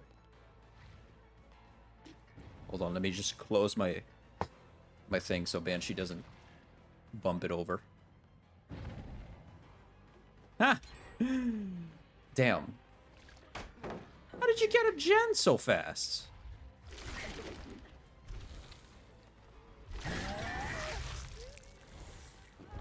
Exploring that booty? I guess you could say so.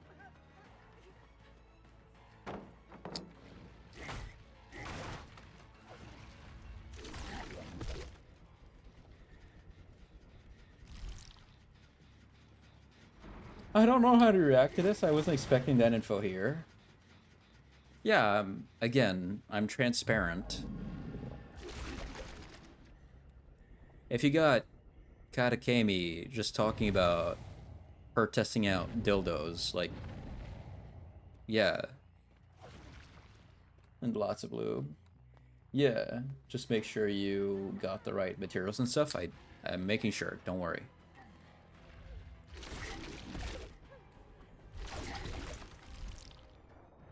I'm so tempted to actually just give up. But I won't, because if I do, I get another 30-minute timeout.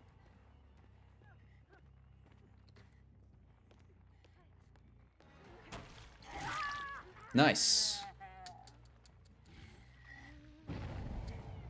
Get on that hook, bitch. The fuck.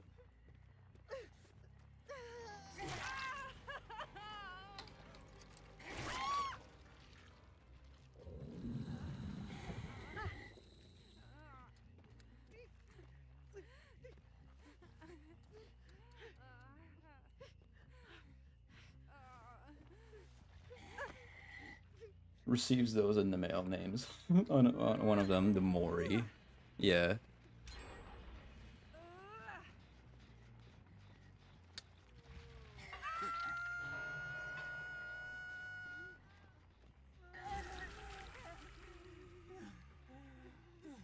I'm gonna sit right here.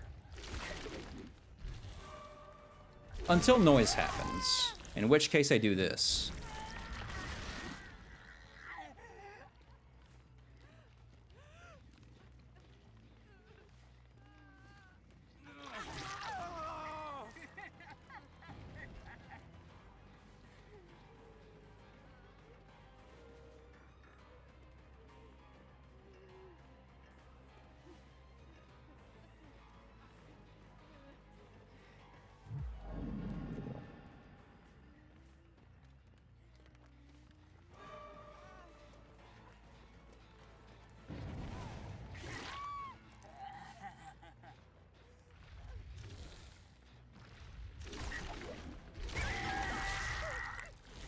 Wholesomeness bailed out the streaming window real quick. Yeah.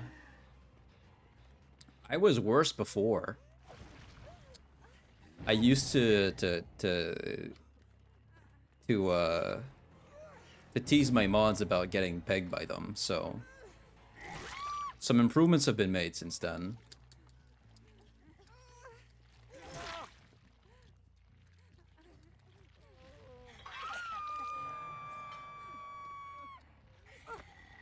I can't wait to buy my Pride stuff. I'm going to get new Ita bag and a lot of artist pins. Nice.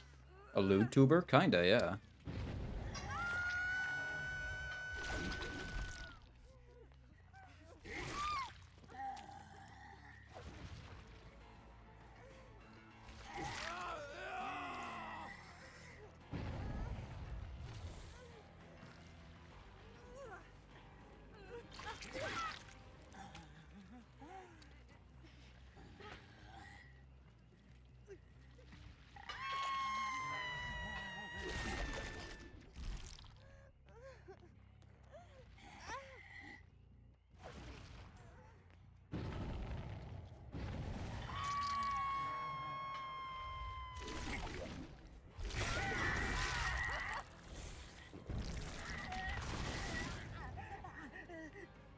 I'm catching up, but not fast enough.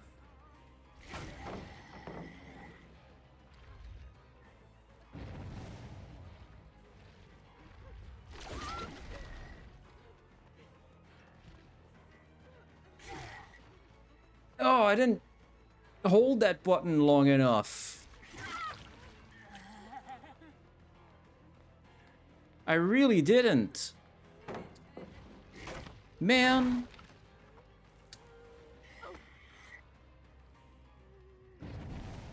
There's a bone over there, the fuck.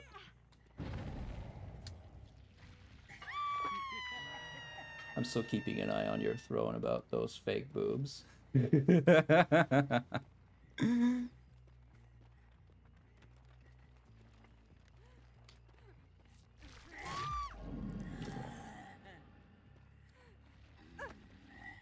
Yeah, I knew.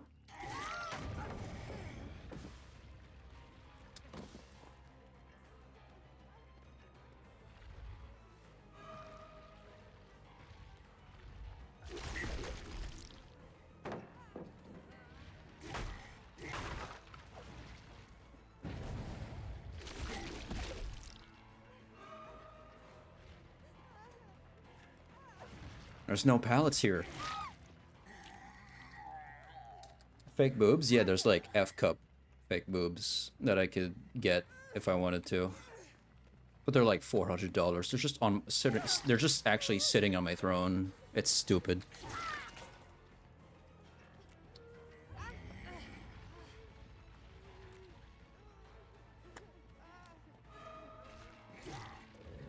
Are you kidding me, bro?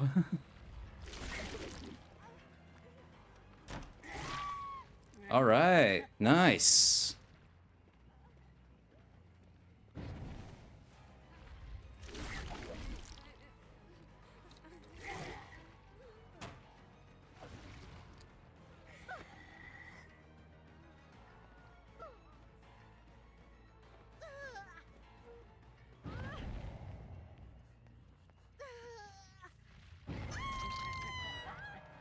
You're too late, bozo.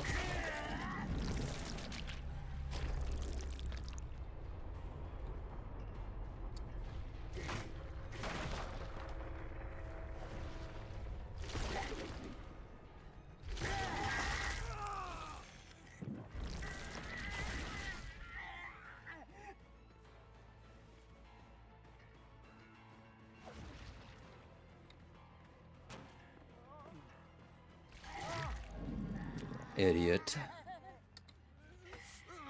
Jake, I want you to count backwards from 1,000 by bounds of 7. Okay.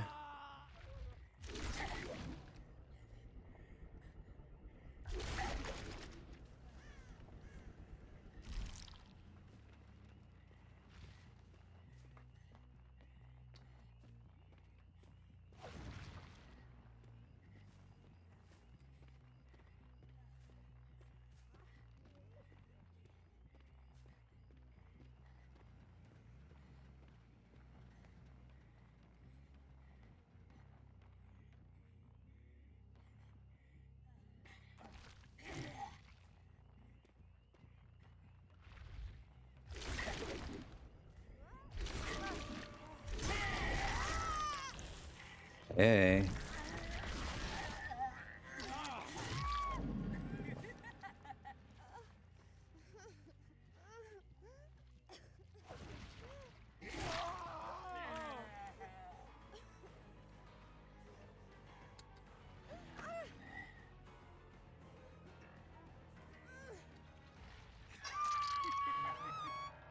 Nice.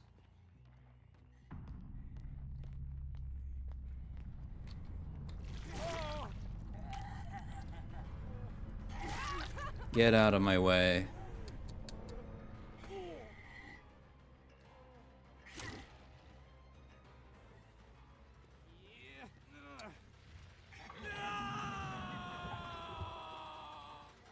Was that guy dressed up as Woody the Woody the cowboy? He's got a cowboy hat on, but he's like in a surfer suit. I don't know.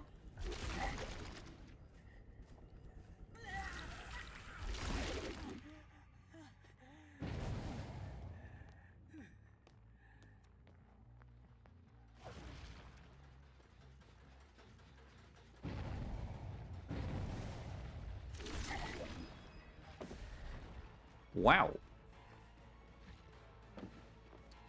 All right.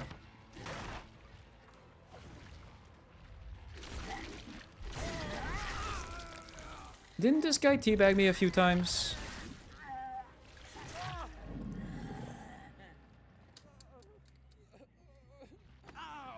Man, if she goes for the hook, she is. Is she? No.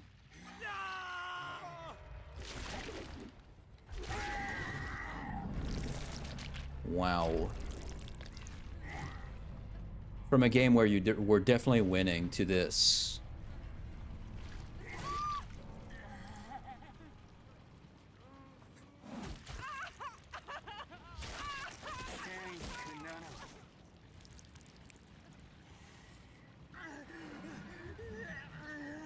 A 4K. Nice. That was so good. That was fun.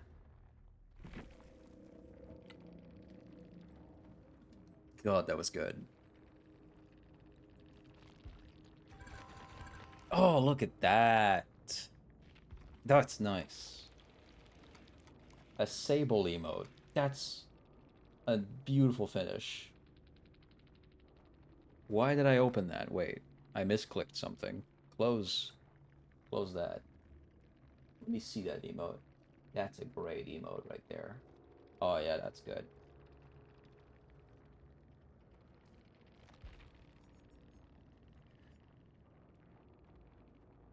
Okay. Jake Part had Unbreakable, which means that when within 5 meters of a carried survivor, you gain the haste status effect, moving at 7% increased speed. The carried survivor's wiggle speed is increased by 25%. So the survivor I'm carrying wiggles off faster. Iron Will. That means he just doesn't make grunts of pain by injuries. Or... yeah, that's the only thing it does. Light-footed, which means he was quiet when running, unless he fast vaulted. A beautiful... what? A beautiful ending to all of this. Jason, I swear. I'm not saying anything sus right now. By the way, 3P100s. By the way, 3P100s. They brought me to this map. They brought me to this map. Let me take a screenshot of that. I have my cursor over that. Let me do that again. They brought me here by choice. 2 of them brought an annotated blueprint, which means Killer Shack was where Hatch was, which we were close to at the end of the match. I didn't even look at the offerings. I think I said finish, yeah. Maybe. A beautiful finish, yeah, sorry. That must have been what I said. Didn't mean it in that way. He had Soul Guard, which meant that if he healed up anyone from the ground, or... wait, no. Gain the endurance status effect for 8 seconds after being healed or having recovered from the dying state. Okay, so that's what that means. Nia had also Breakout. Dude, 3 of them had Breakout. Nia had Empathy, Flashbang, and Saboteur, which meant she could undo hooks by herself without a toolbox. Zarina brought Lithe, which I never really saw in action. Resilience, which must have come through a bit. Boon, Circle of Healing, and Exponential. Circle of Healing making it so that people within range of the totem heal 100% faster.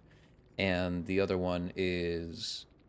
all survivors within the Boon totem's range recover 100% faster and can completely recover from the dying state. Thalita also had Lithe, Saboteur, and Flashbang. They had a full team. This is a bunch of builds dedicated to making sure that no one gets hooked, by the way.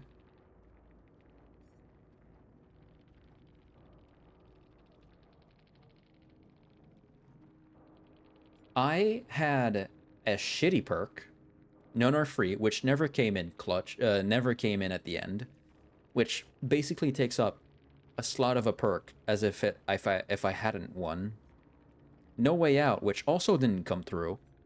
The only things that did come through are these 2 perks.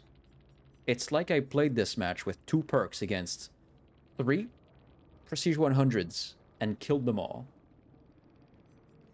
And my 2 perks don't do that much. They just allow me to see where people are based on Scourged Hook rescues and bros.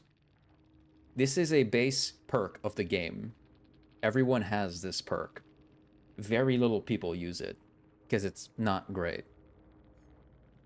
I did fantastic. What the fuck? I heard fetish. Oh yeah, no, I said finish for sure. Wow. What a match. What a match, bro. I think I had a similar match one time as Clown. I was up against people that did the same thing basically. And sometimes the survivors were so in the dying state for so long, one of them actually ended up dying from bleeding out. It was great, bro.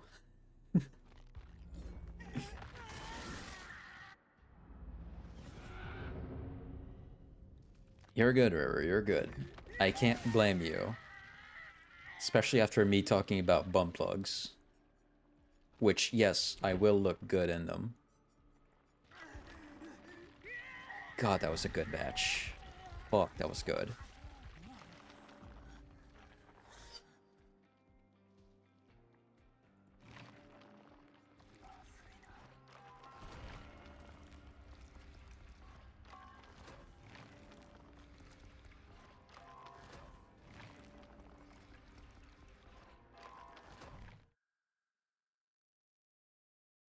That was a great match.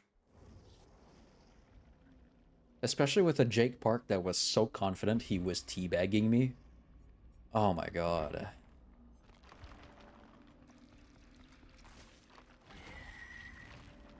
I didn't even say that. You're reading my mind.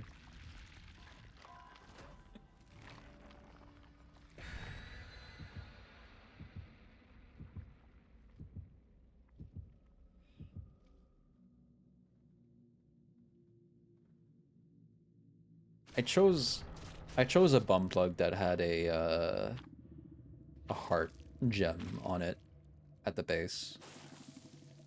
And the gem is purple, like the eyes of the rebrand character. I was just about to type something, but deleted it right away. Don't want to get banned. Now I'm curious. I'm not gonna ban you. You can say it.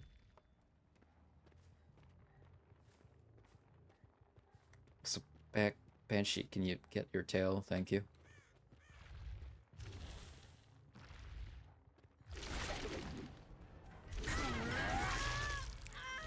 I bet they're really pretty. Yeah.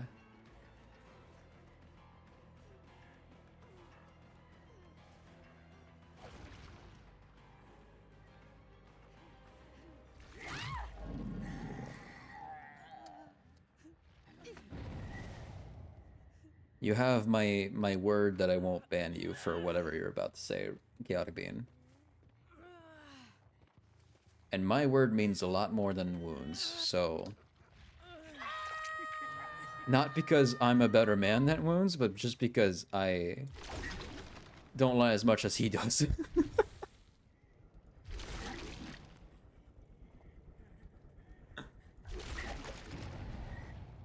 Going to say you sure got with tail. Nah. I'm not putting on a tail one.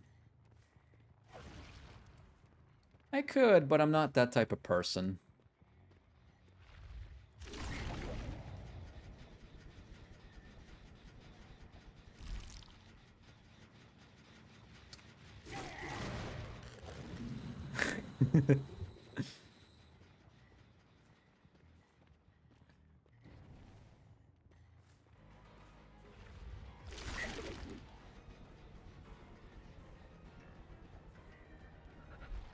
No,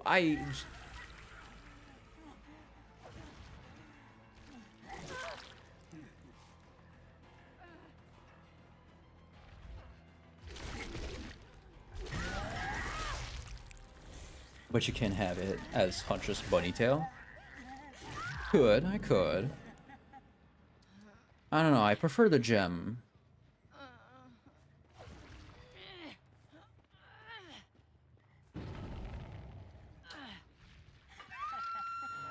Worth a shot, yeah. Wow. Wow, I hit that? What the fuck? I knew this special attack was very lenient on hitting its target, but holy shit. I thought I was about to miss that entirely.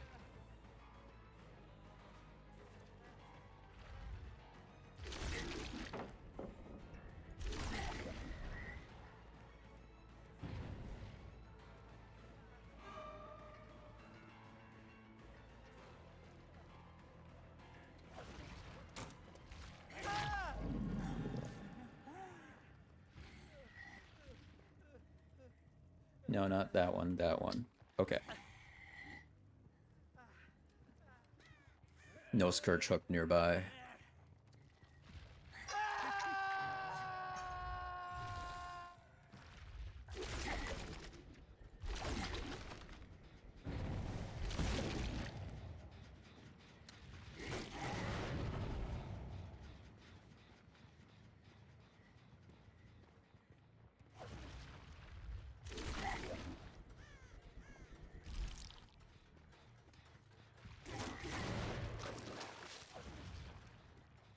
This will be close enough, yeah.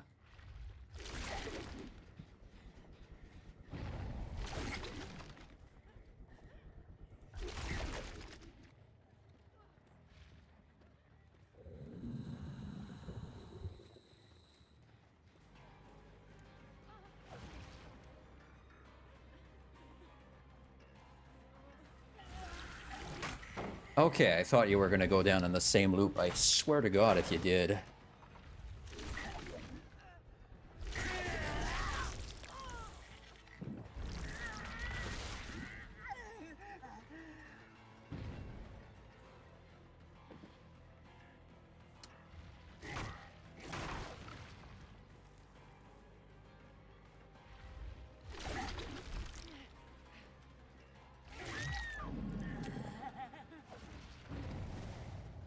I think tomorrow's art. Tomorrow I wanna draw the hunter outfit.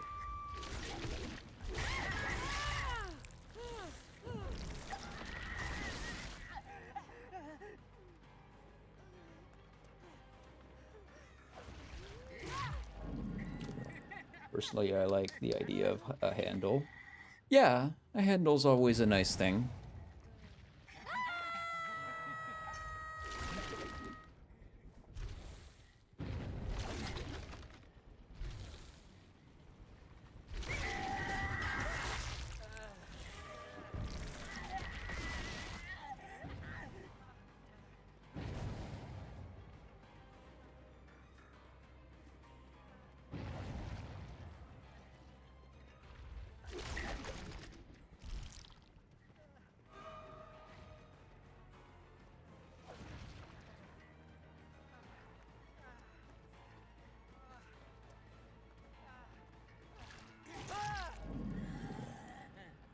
I can't tell if I hit a dead hard or not. Like, as in, hitting it after the last second. What a place to go down, though. Basement.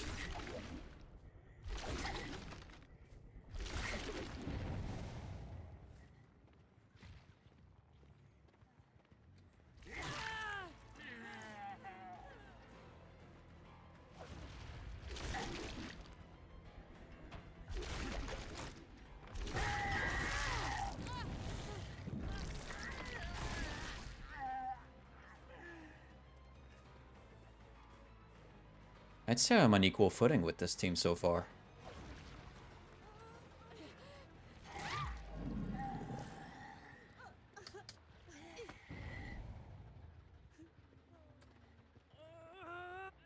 Peanut butter jelly the long way. Oh shit. Hey. There goes someone.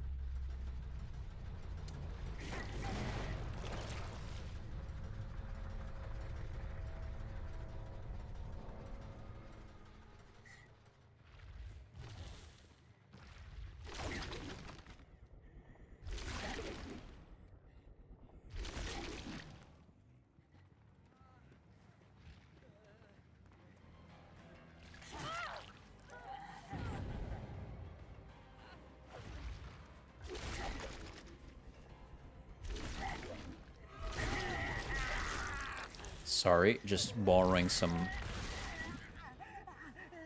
of that delicious blood. Carlos is running around doing gens very quietly. There he is. Hey, buddy. Don't think I've chased or hooked you yet, So this should be a turning point in the... Yep. in the, in your whole adventure here. Get on that hook, boy. Tell you what. I got speed. He quit the match for that? Brother. You lose your first chase pretty badly.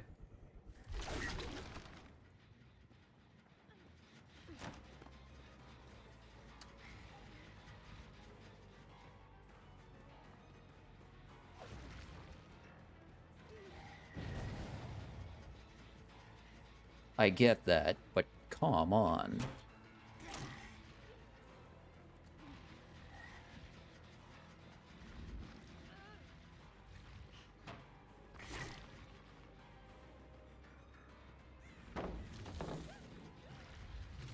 Oh, come on. No! Hello? Give me back my power. My augmented power. And now there's got to be a bot running around.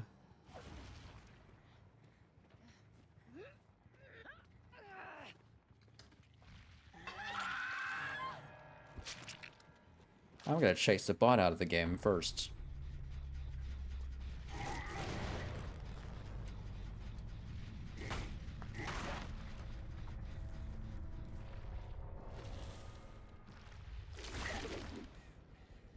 Wait a second. Actually, you're just here? Within my 40-meter terror radius? You felt that safe? Oh, wow. You almost didn't make a mistake.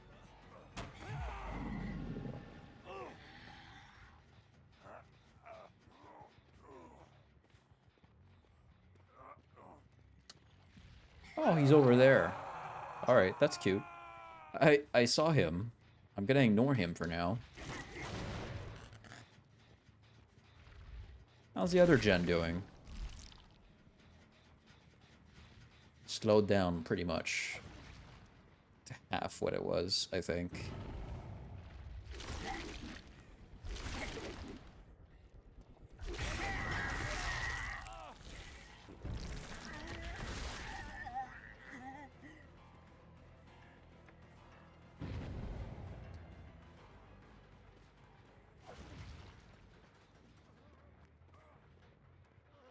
Oh, come on, dude.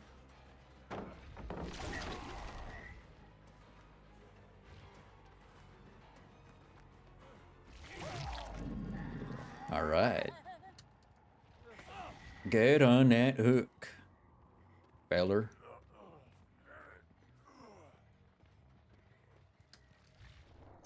No hatch offerings.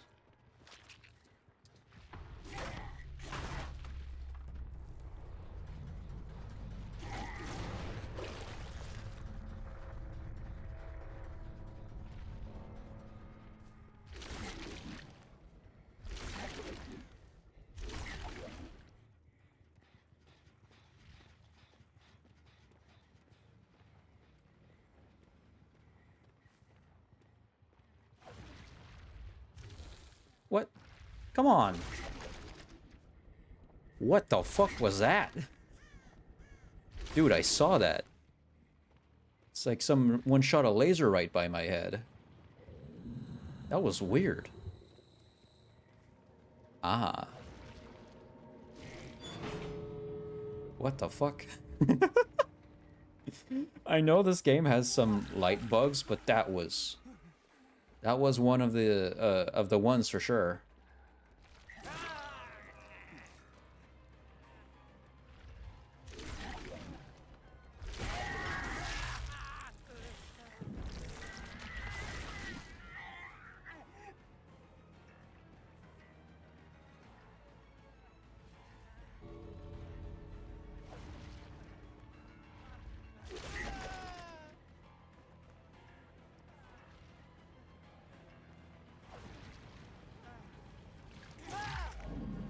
Was that another Dead Hard they missed? Also, perfect framing again, right in front of the window. Right at the window. Oh shit! We jumped down the window! His body's not even here. His body's still up there. That was cool. Okay, that was well framed. I love that. I love that I actually jumped him out of the window. That was really sick. I love that. There's not that many Moris where you can do that. That was awesome. What the fuck? That was cool. Injure one survivor carrying a blood can by any means. That should be simple. I've done that a bunch. Dude, that was sick though.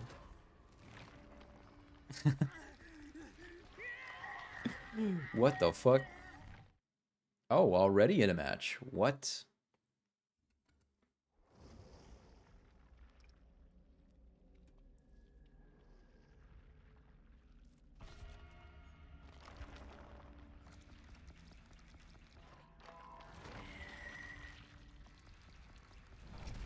Yamori's mask.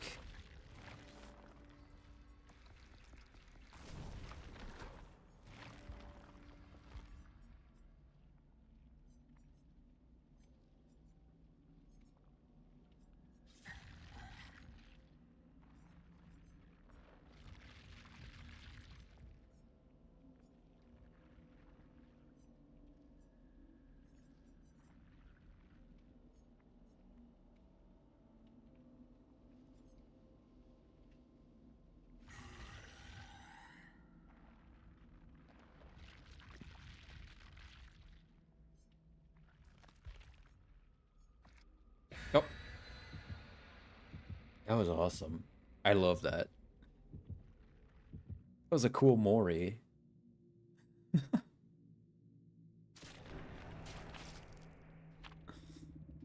Annotated blueprint. Noted. So if there's a hatch, it's going to be at Killer Shack. If there is a Killer Shack at this map.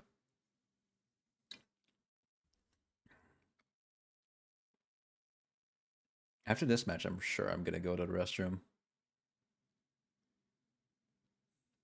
God, what a fun game. God, the last two games have been great.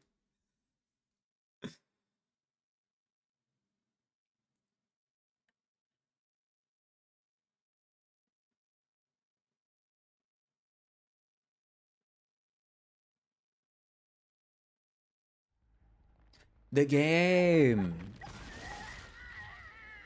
In here, I should be jumping from survivor to survivor, just like last time. This should be fun.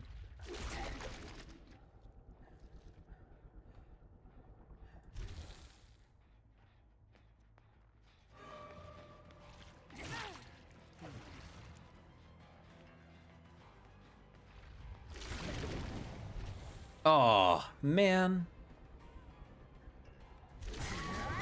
Holy shit.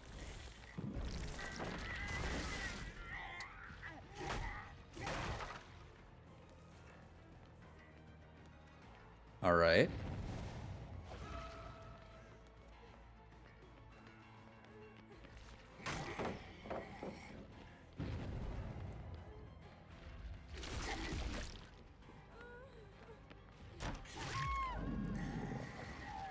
Nice. I thought I was gonna grab her out of the window, but this is just as good.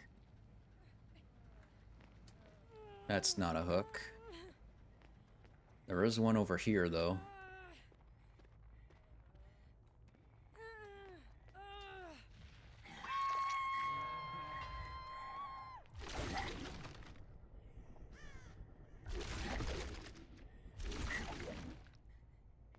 I think my favorite build I made of him is the one with his Hex.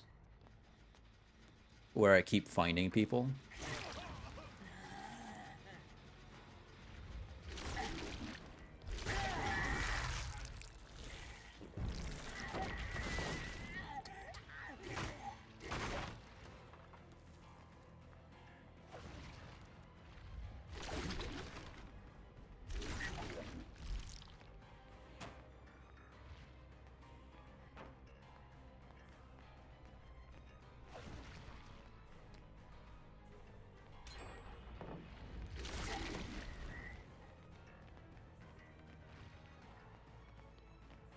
She's still on a hook.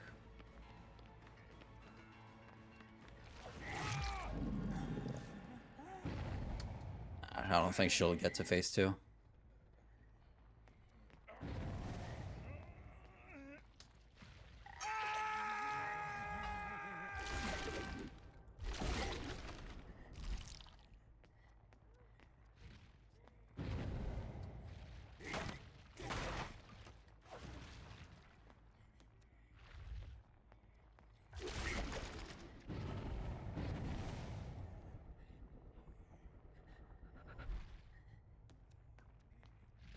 Really?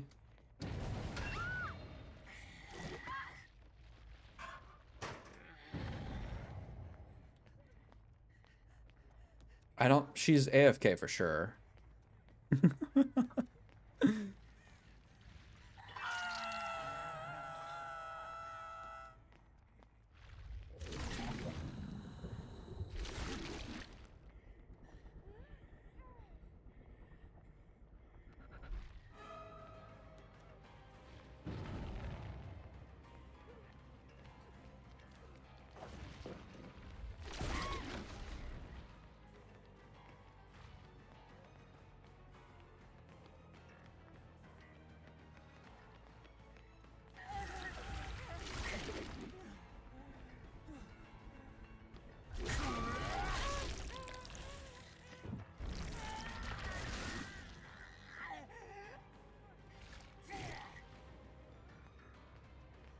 Come here, Kate.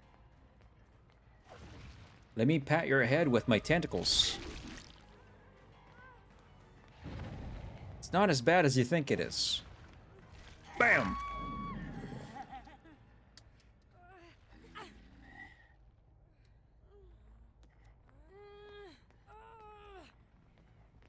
Did I see someone walk by that hook over there? I think I did. Yeah, I did.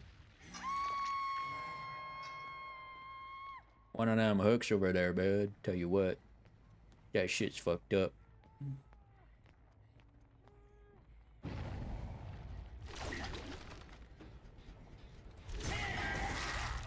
And challenge done.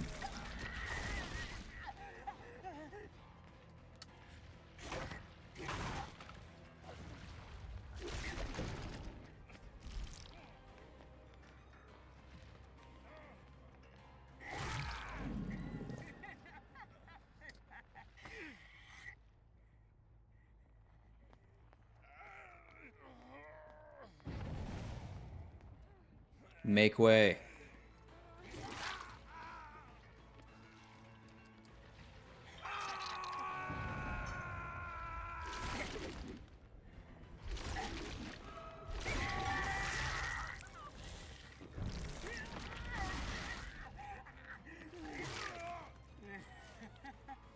Dude. What a killer.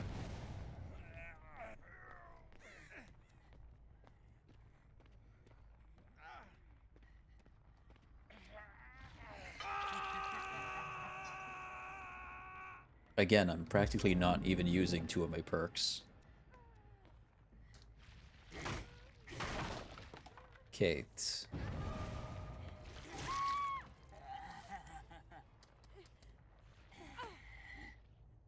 Kate.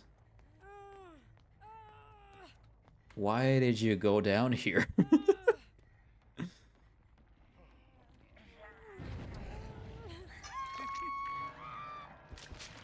Alright, well, she died. That's fine.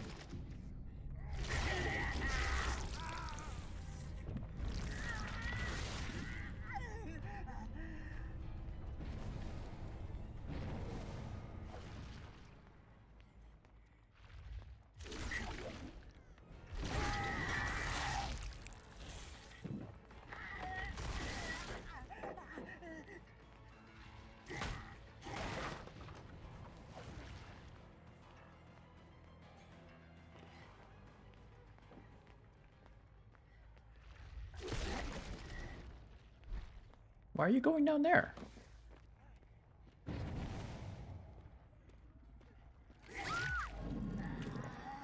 Okay.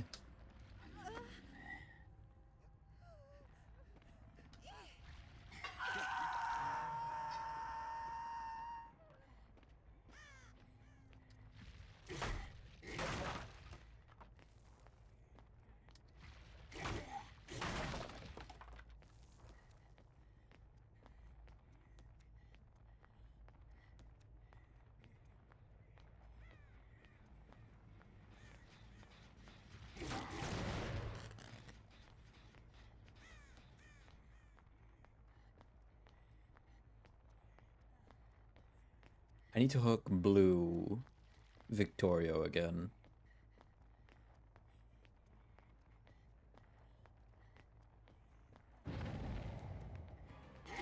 Oh, hey, man.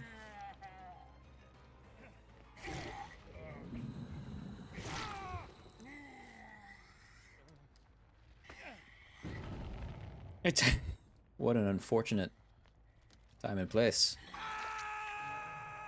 Yeah, you're the one that has another face to go through.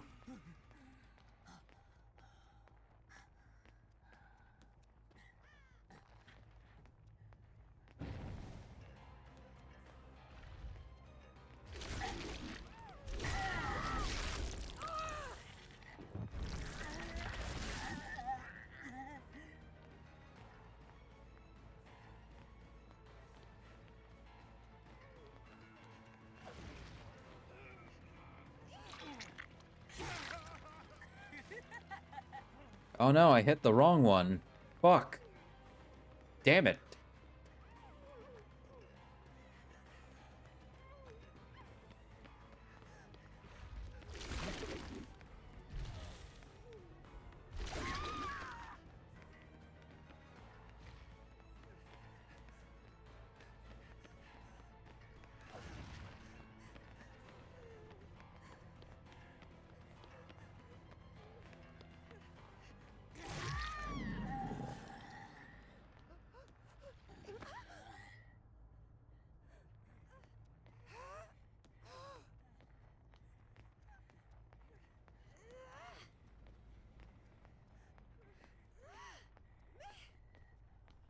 Man, there's no hooks around here. Fuck. Oh, damn it. She got off my back. My shoulder. You! Run! Oh ye knight. Or whatever the fuck you are. I think you're a knight. It's not. Ah, dang it.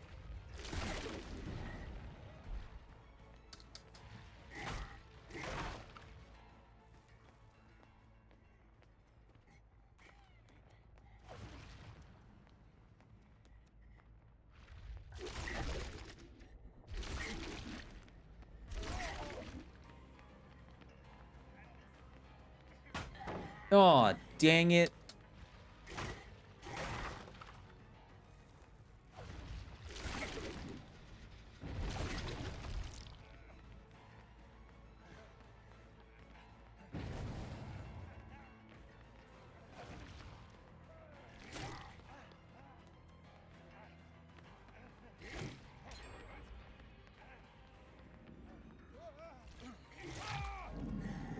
I finally got you.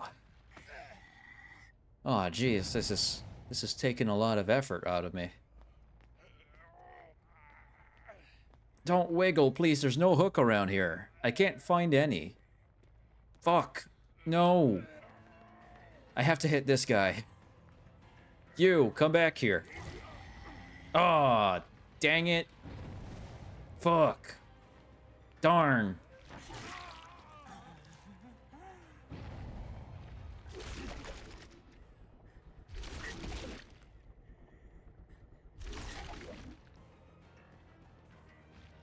Damn it. Oh, this is so tough, guys.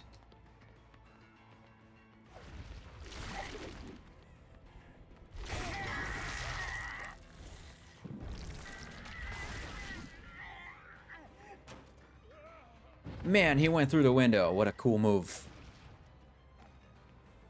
Oh, shit.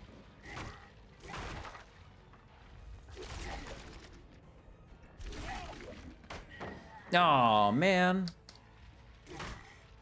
Let's start relaxing, laying down, watching one of my favorite VTubers on my phone. I'm glad to hear that, Fat Dabs. I'll be able to get talking class soon. Man, speaking, what a task. Jeez.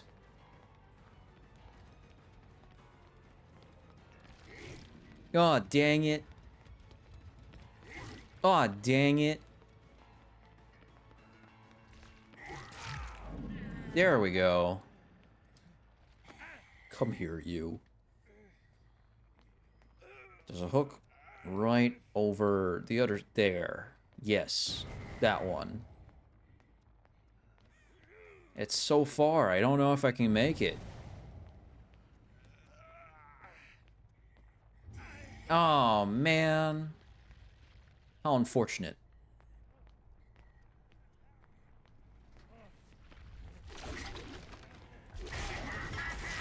That's not even the guy I wanted to hit.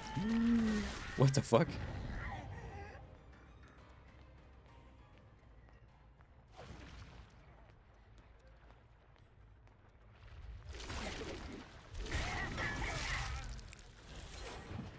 No! You did another generator. Dang it. I gotta put him on that hook over there.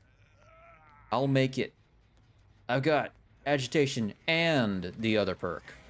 Wait, no, there's another survivor here. Let's chase that one.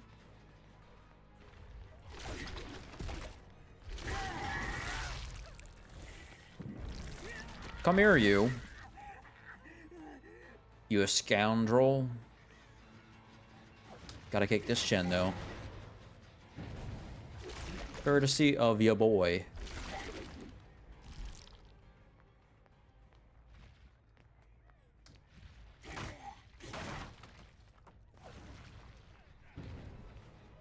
What the fuck is happening here?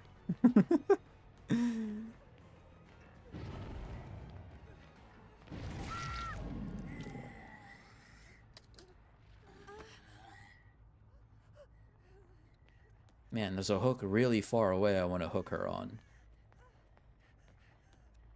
Maybe I'll make it.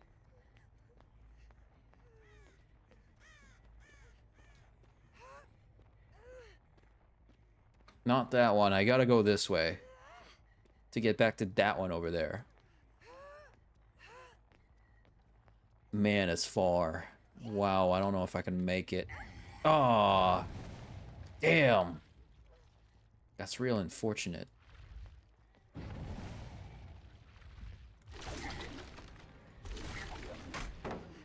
Ow, my forehead. Hold on, I got it. No, take both off.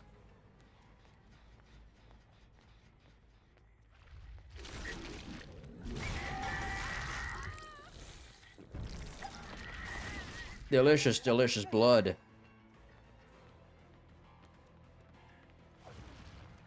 What are you looking at me for?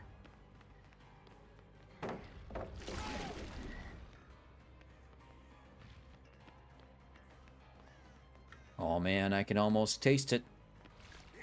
Oof. Nice hit.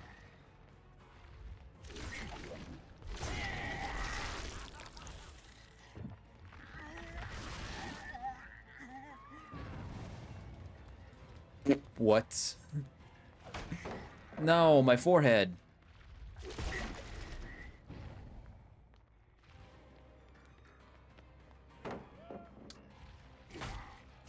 Man, he went down. What a complicated chase.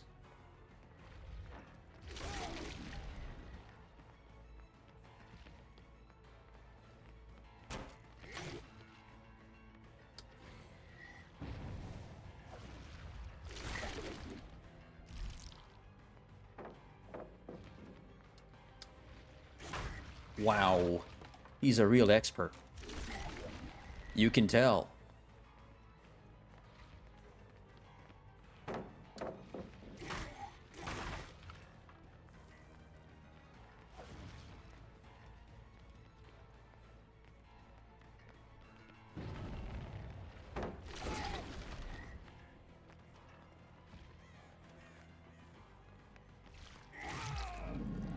But I caught up to you. I did. I gotta go to the basement. I can make it.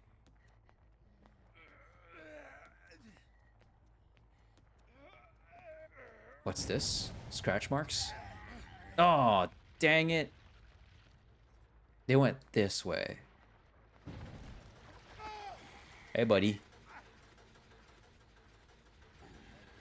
You sit there.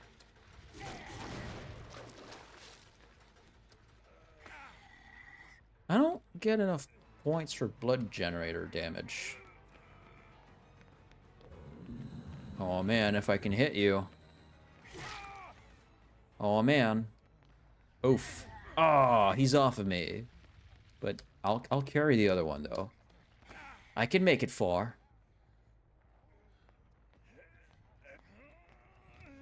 I'll chase these scratch marks. Where did they go? Ah, never mind. Let me destroy this.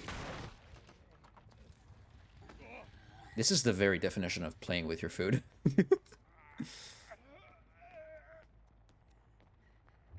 Oh, dang it. Oh, snap.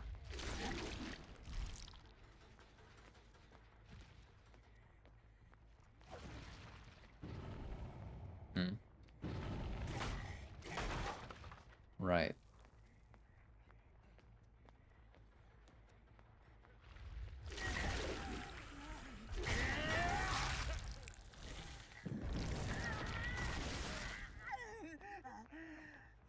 There's someone down there. Yeah, there is.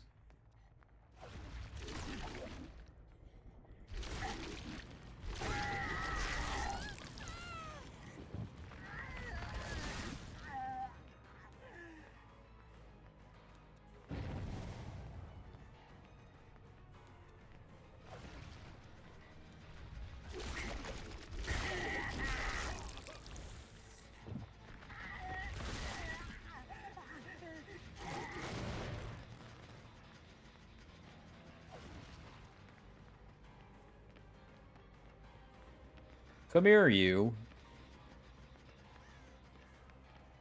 You goddamn Thumerian. Gotcha. Oh, dang it. Wait, you'll give me blood points if I hit you. 'Cause you got the can in your hands.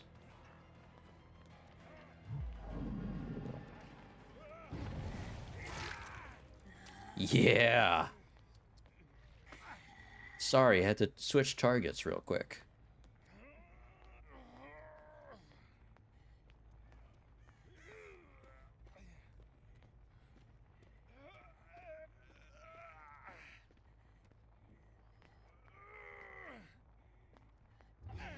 Oh, man.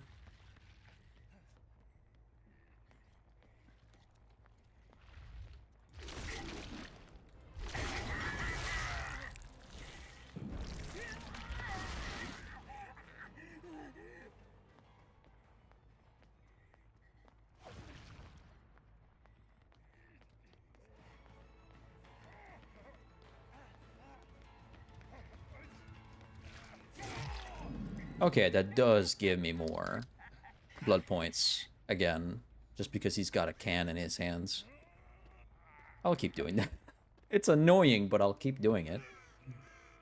I wish I had more opportunities to hit someone with a can, a blood can in their hands.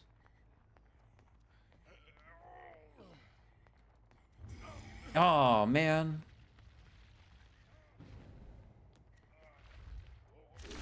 One more time. I won't bother you too much.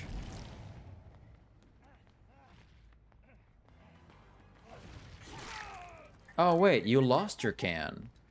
Ah, never mind.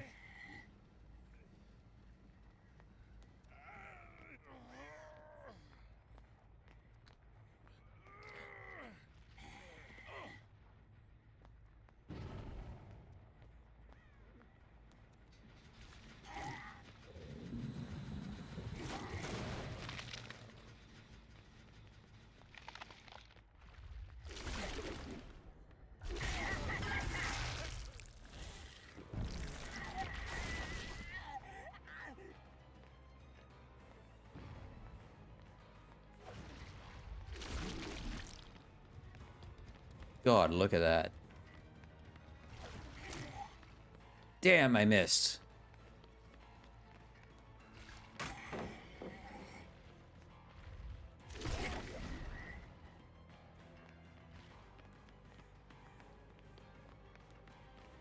Had to scratch my nose, sorry.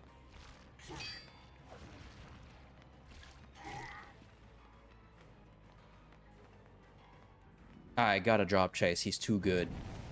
Fuck.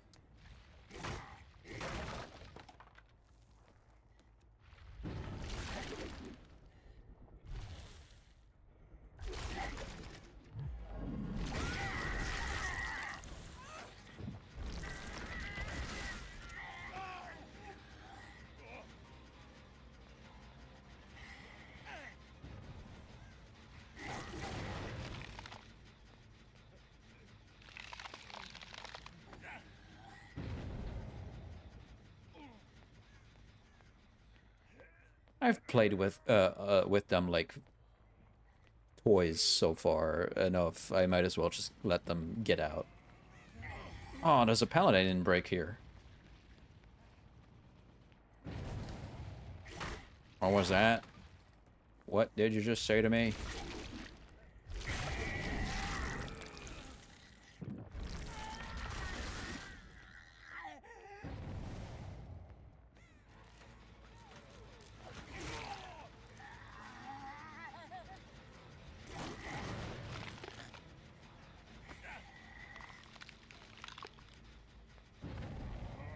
What did you just say to me?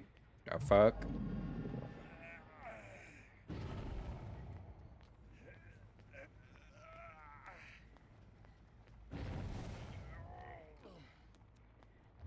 No!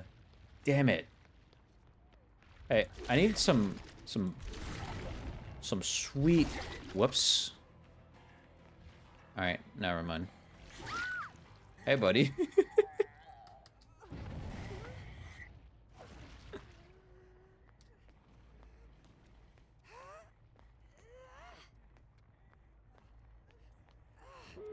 Ah, dang it. Ha! The counter. Yeah, no, you're not getting out of here. Sorry.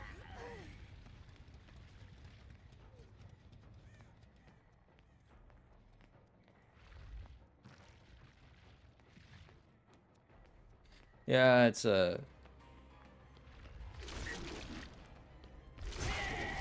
Sorry about that.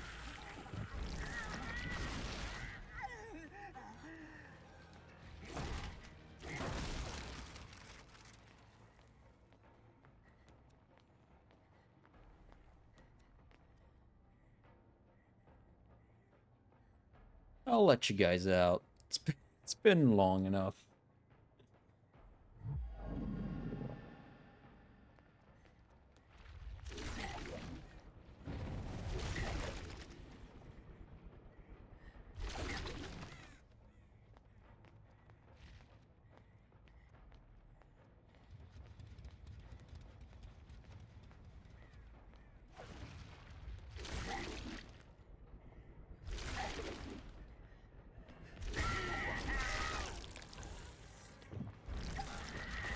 Thanks for that.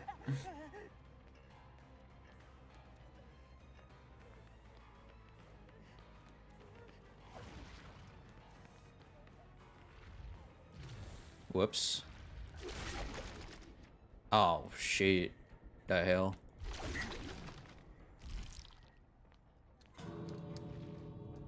Oh, I was gonna okay, fine. Whatever.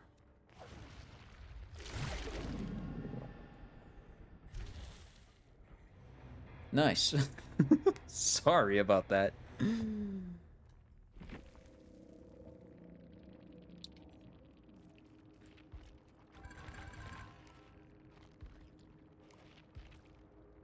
Claudette had no perks.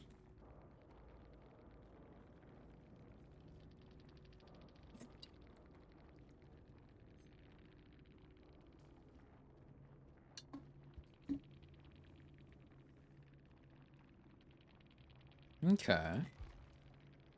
I made 142,000 blood points from this match. God.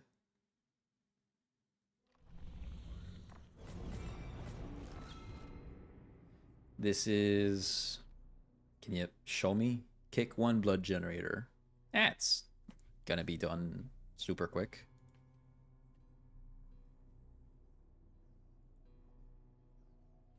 Okay, I need to go to the restroom real quick, though. Not with you screaming in the background. I'm gonna put this on. I'll be right back. Shouldn't take too long.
Okay.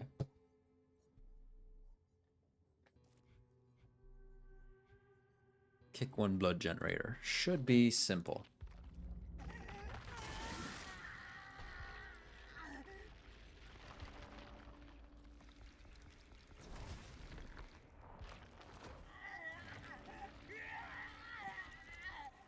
Oh.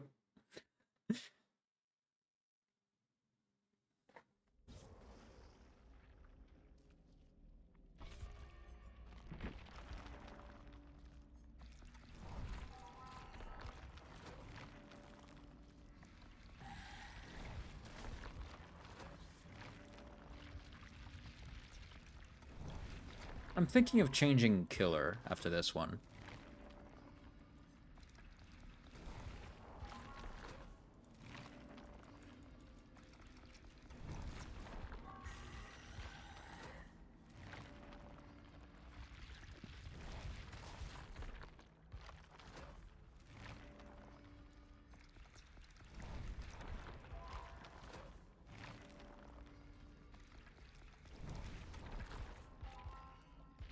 To maybe Huntress.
Hey, buddy.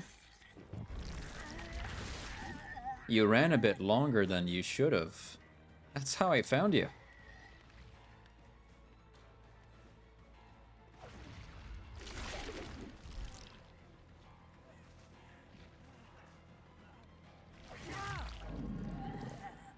How unfortunate.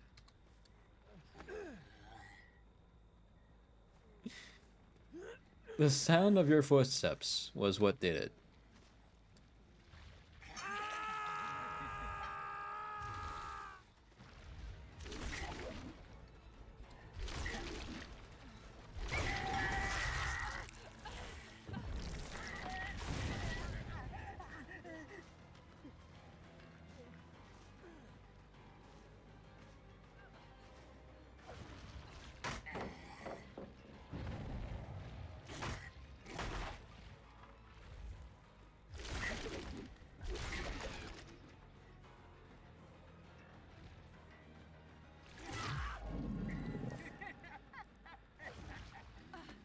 Boil over.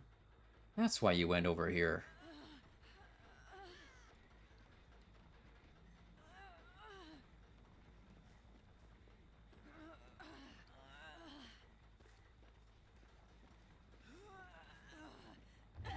What?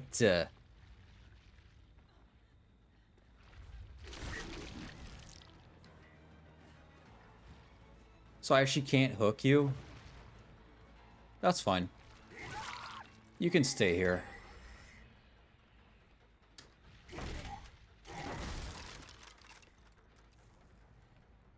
See ya. Basement is here, but it's not gonna help me at all.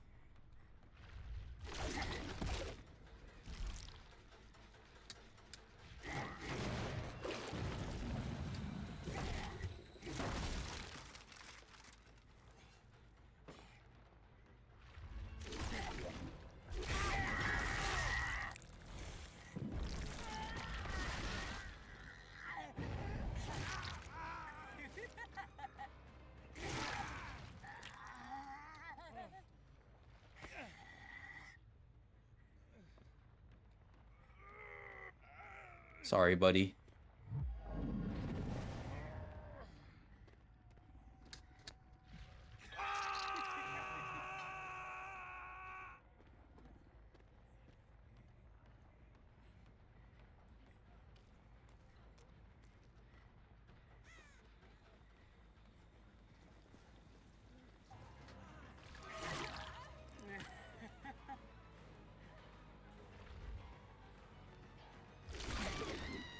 Not who I wanted to latch onto.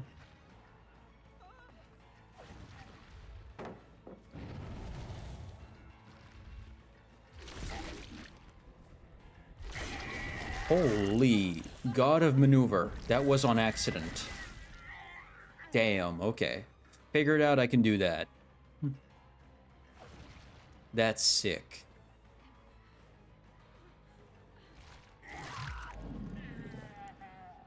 And I'm once again gonna leave you up here, because no.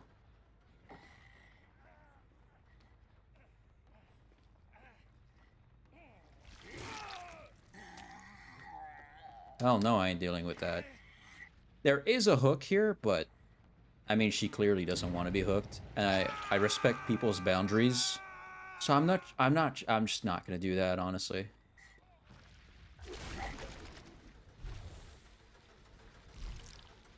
She's good as she is.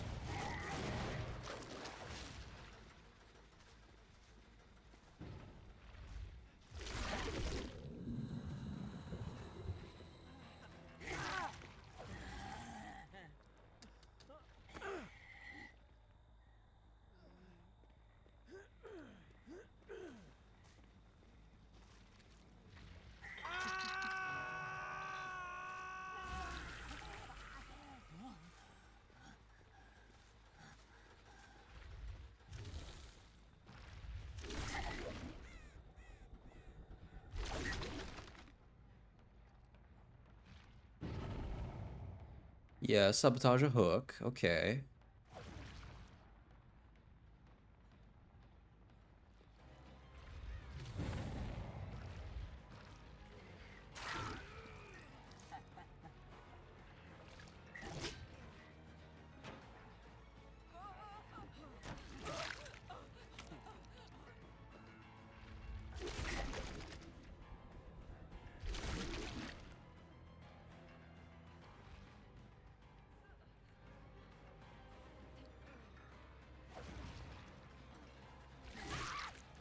Hey, I get to hook you.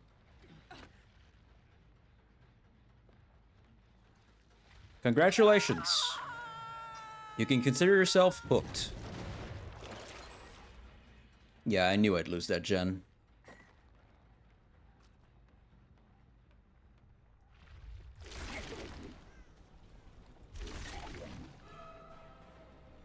Hey, Michaela.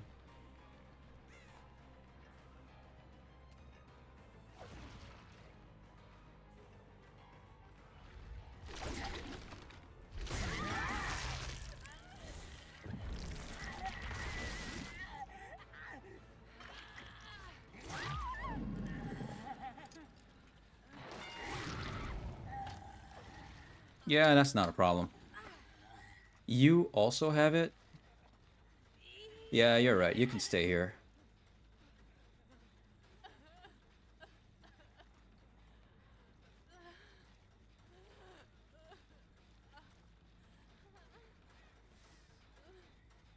Alright, I'm gonna go chase someone else. Have fun.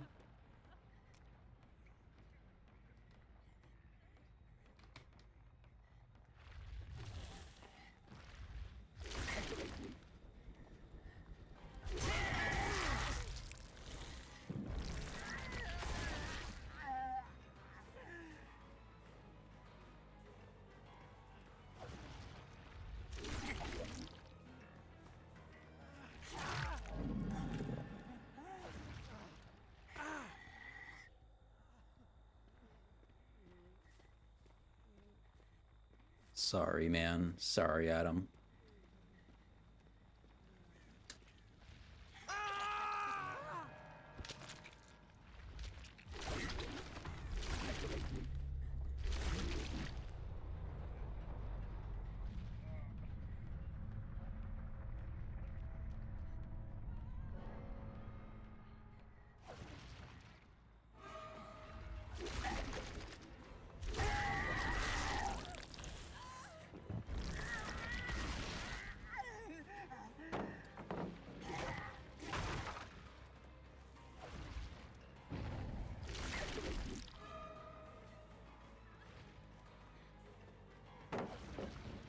Yeah, yeah.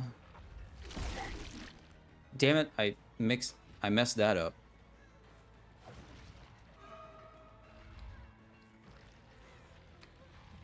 You messed it up.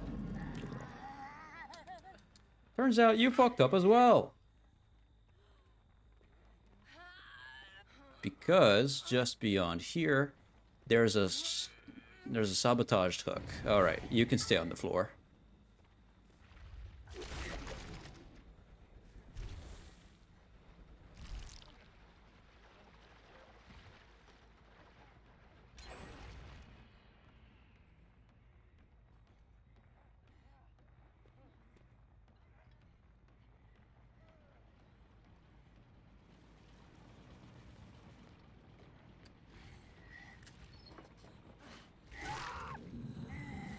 And you can stay. Actually, I can hook you again. No problem.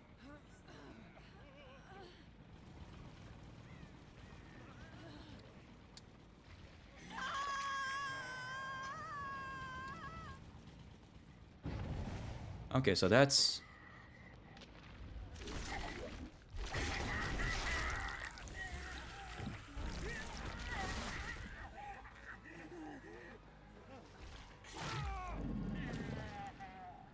Now, you see what you've got me in? A precarious situation. You kind of got yourself in that in another situation that isn't helping too much.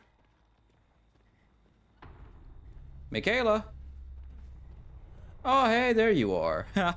How's it going?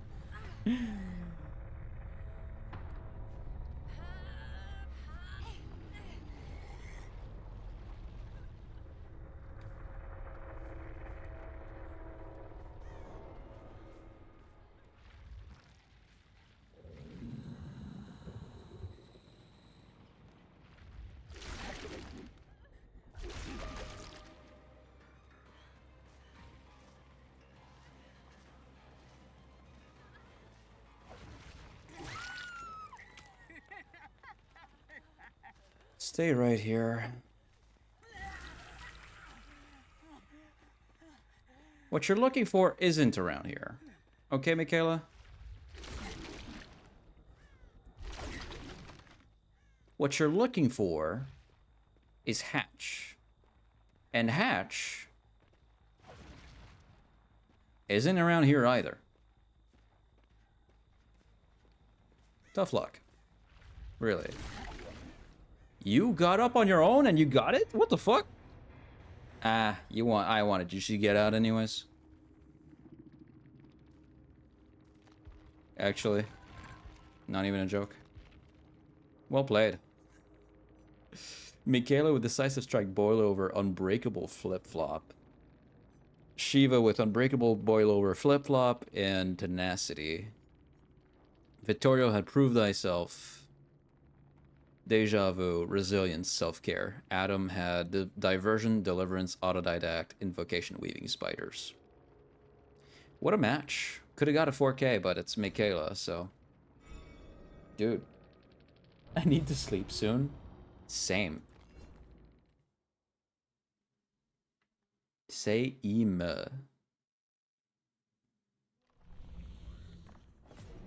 Earn 50,000 blood points. That's been done 15 times throughout this whole stream.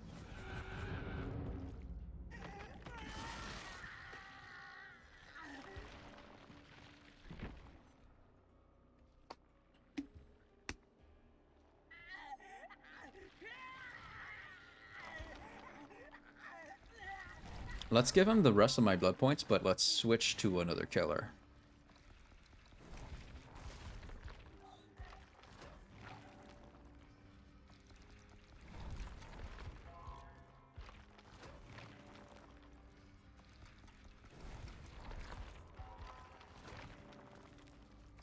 I don't know, I stayed awake longer than I was planning to, not gonna lie. Yeah, I do that all the time. Also, I think my workplace approved of the vacations.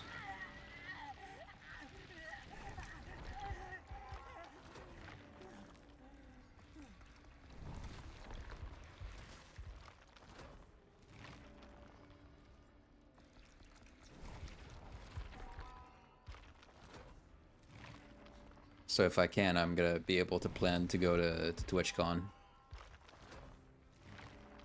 It's funny because when I went up to them and I was like, okay, I want some vacations on these days, and they were like, what you got? And this is your first month of work. I'm like, I'm aware. Yes, I know. I'm asking for vacations 6 months from now. Hello? I was gonna sleep at stream start, then wake up at midnight, etc.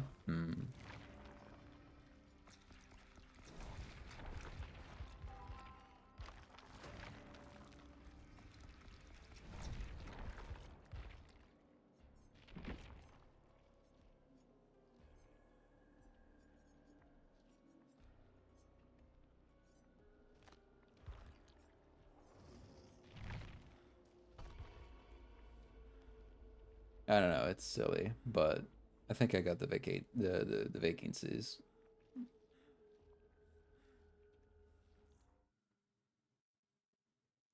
I'm still not sure. No one wants to plan to take my weekend this early. I hope someone ends up doing it though. TwitchCon lucky.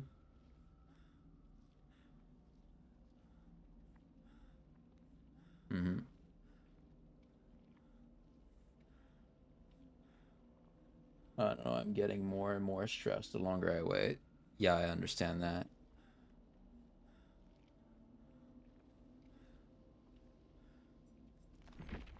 I've got faith in it though.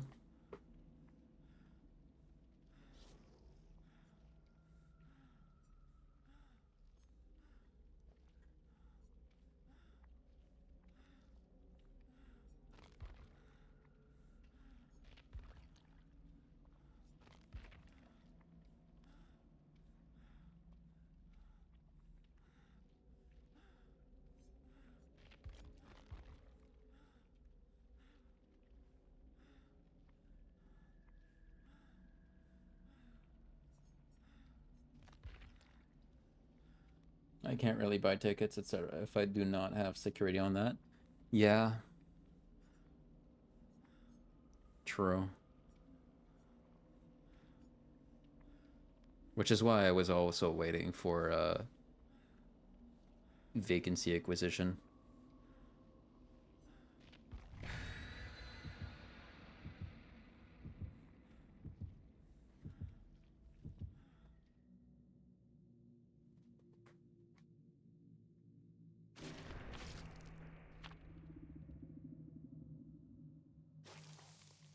I need to straighten my savings, anywho. Yeah.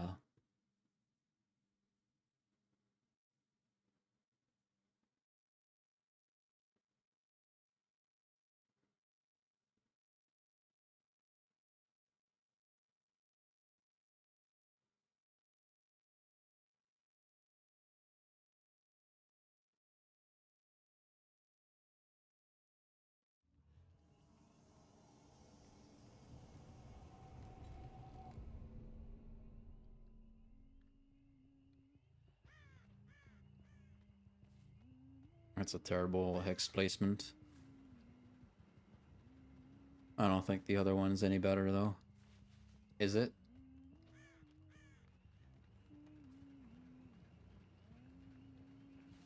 No, that's terrible. Fuck.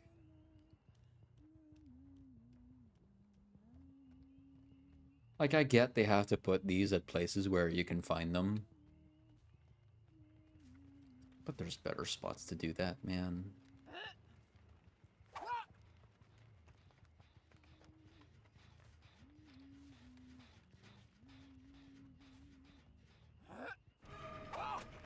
Are you?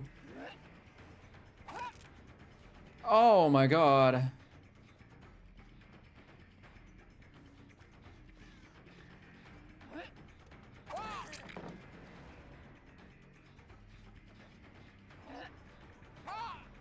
What? She's a fucking incredible person. Nice. Got it. I don't know if it doesn't work out. May see if some of my friends would be willing to make an effort to come here and if I paid for their room and board. But who knows? I wouldn't want any of them to miss out on events. So maybe never mind, you know? My thoughts are everywhere right now. Nah, I get it. I understand.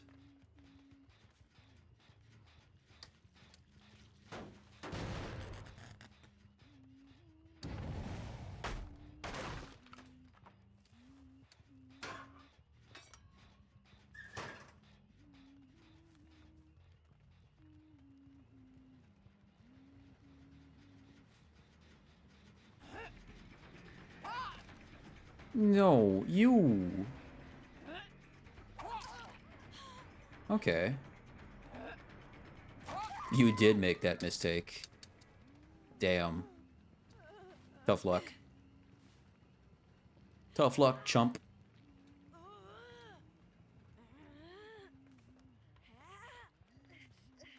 Come on, do it.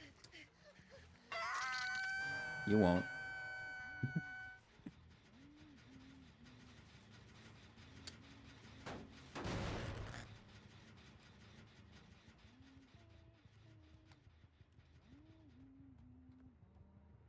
I'm not hearing anything up there.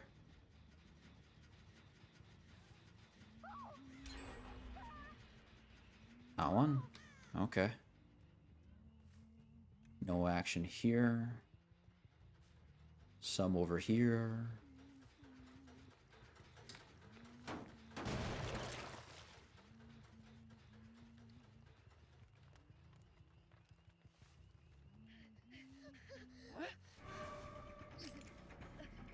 Hey, buddy. Ah, darn.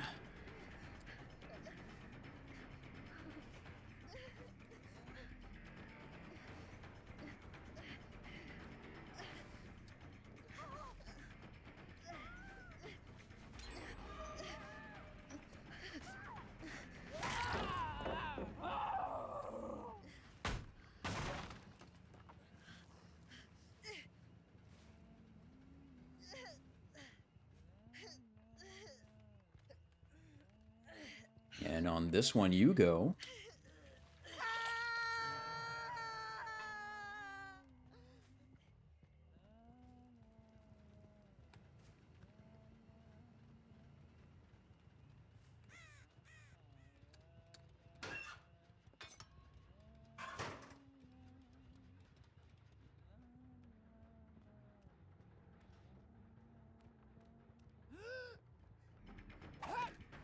You're kidding me. What?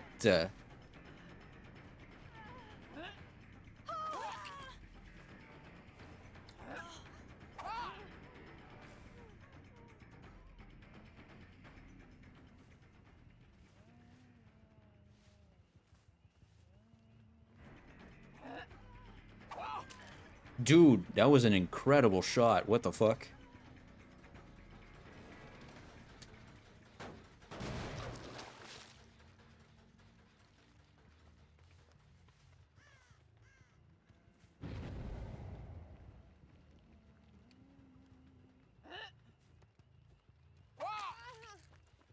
I'm nuts. Nice. Good dodge.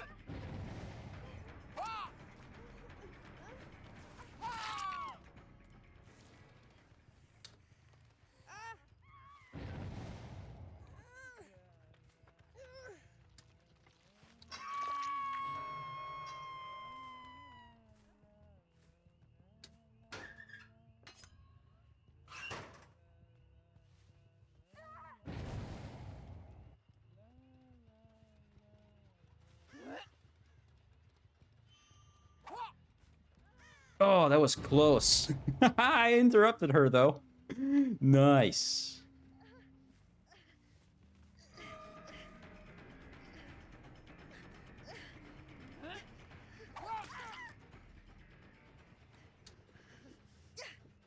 Oh, that's awesome.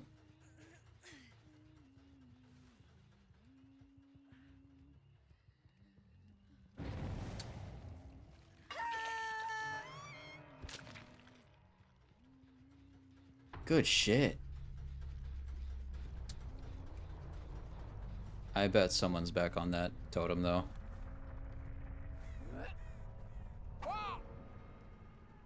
No, actually. She's in this house.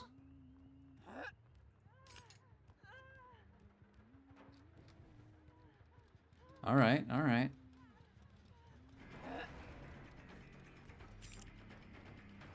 Well played, well played.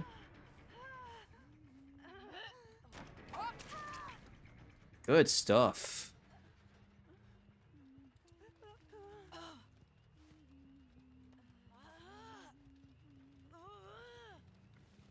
Yeah, she saw that totem for sure. But is it too late to see that totem? No.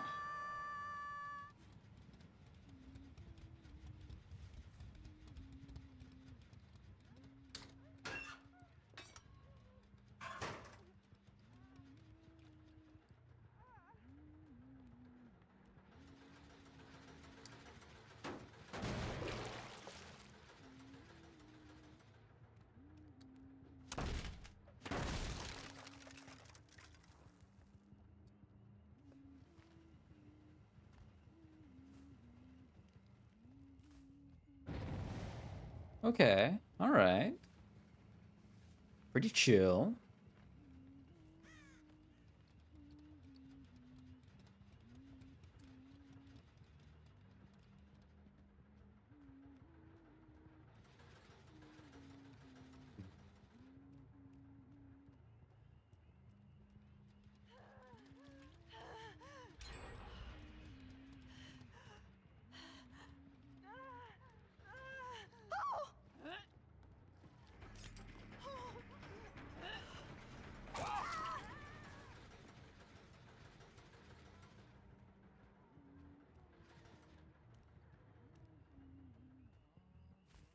Nice.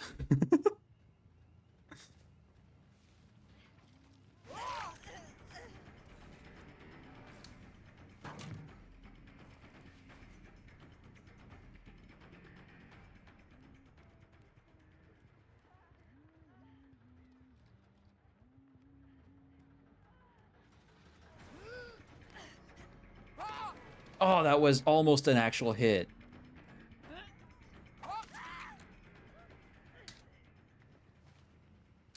That was almost an actual hit. That was crazy. That was good. That was great. Sorry for the Jill. I'm just keeping them dying slugged so I don't tunnel them. Although tunneling... Which one is viewed more negatively? Tunneling or slugging? I wonder.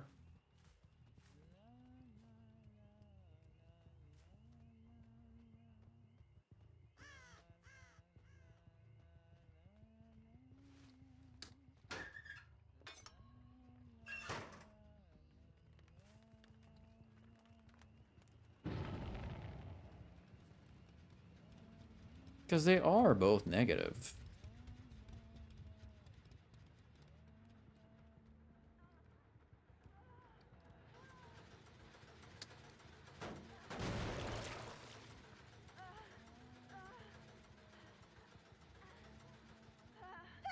God, you're loud.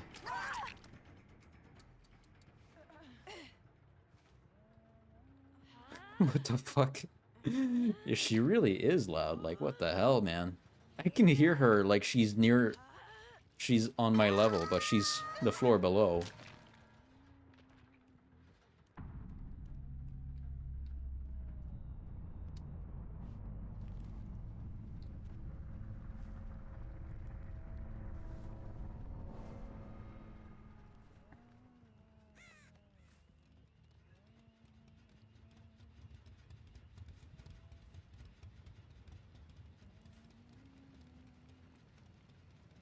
Hold on, I had to scratch my ear.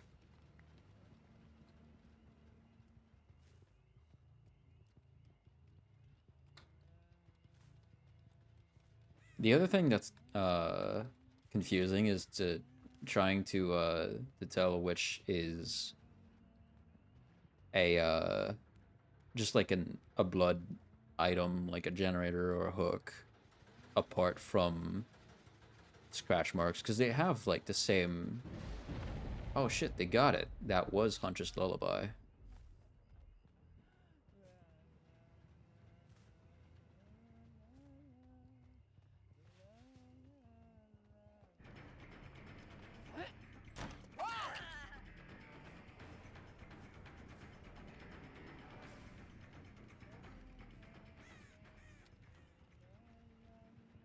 Nice.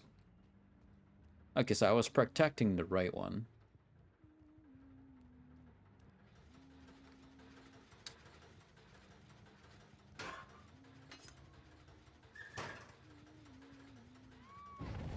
Huh?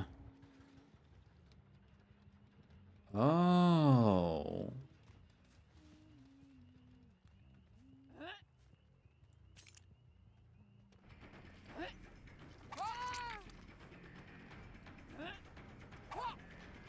Well dodged. Good shit.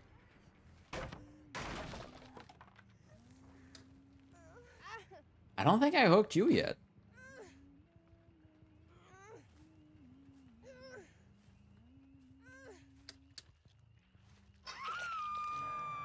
No, I did. Okay, so the other one also has only one hook phase.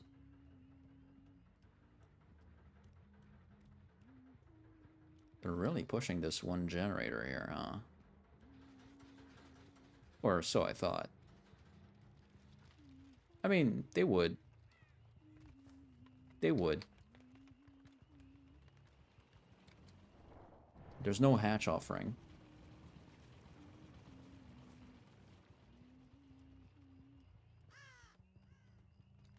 If I want to see where Elodie is, I can just open the locker. I'm gonna find out.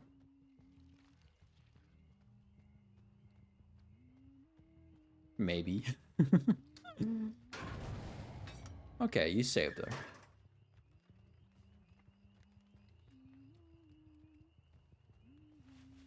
Let's find Elodie and make it even.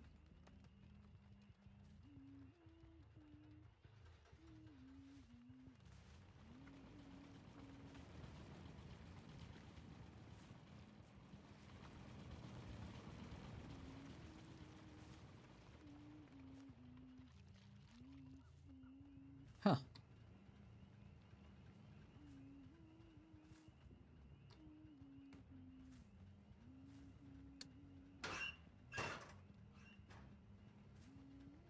There you are. You're gonna go get blood, aren't you? You are.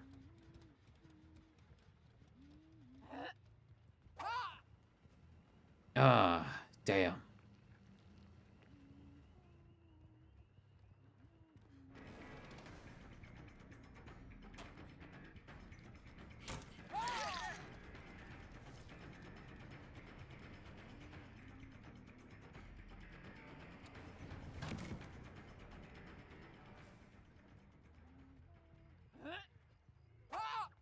Oh, that was so close. I could have got you on that one. Oh, I'm hearing Nia as well.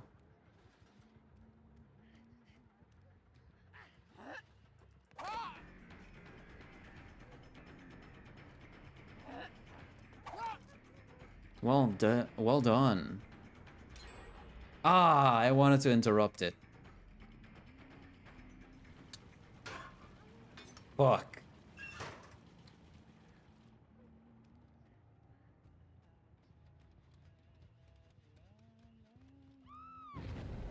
Okay, there you are.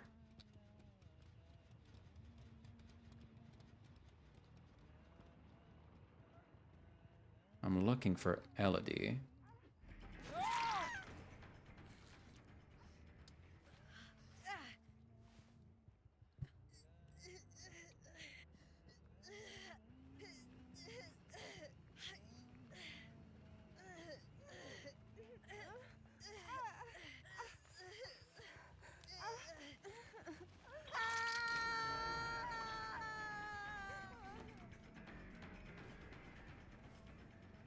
Where'd she go? Oh no.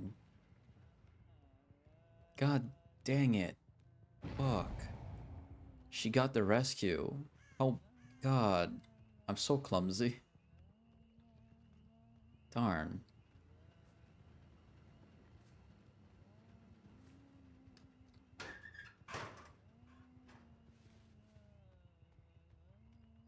They didn't advance any other generator.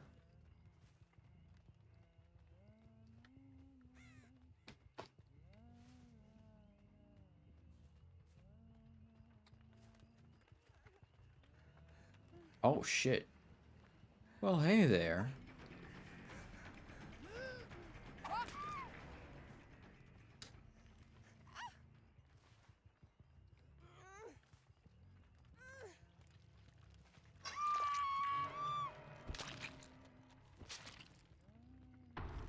No, I guess when you die, I don't know, the blood can just disappears.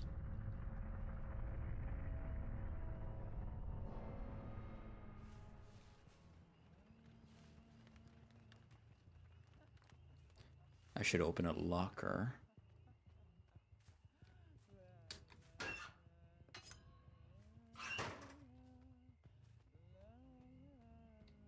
No information.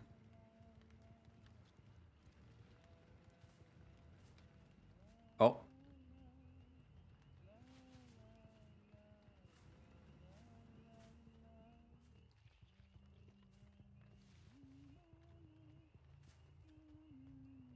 She's gotta find it for sure.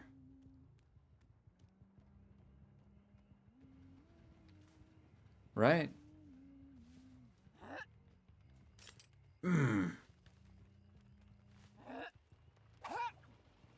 Dang it.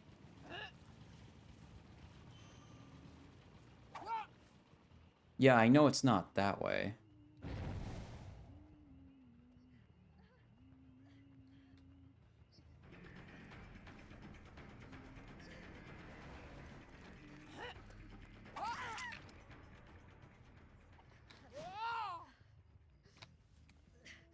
All right, good game. What a beautiful sunset, actually.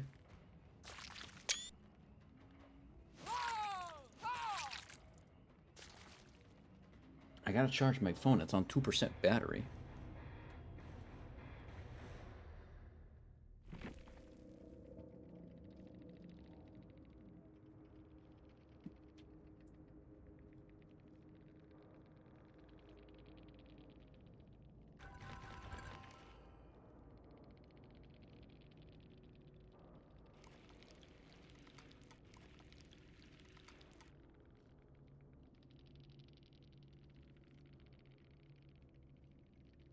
Little pets for banshees. Such a good boy. Elodie had bite the bullet, unbreakable, balanced landing, self-care. Okay. Nia had lithe, blood rush, windows of opportunity, resilience. Elodie had resilience, dead hard, bond, made for this. Jill had scene partner, windows of opportunity, dead hard, made for resilience. Well, that's a lot of resilience.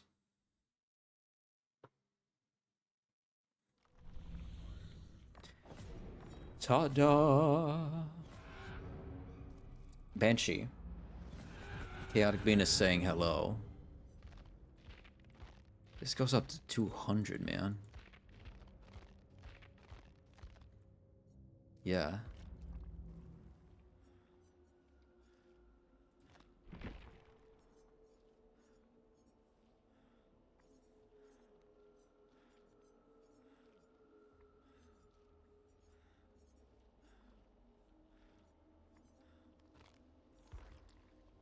Actually, let me put some blood points in Kaneki.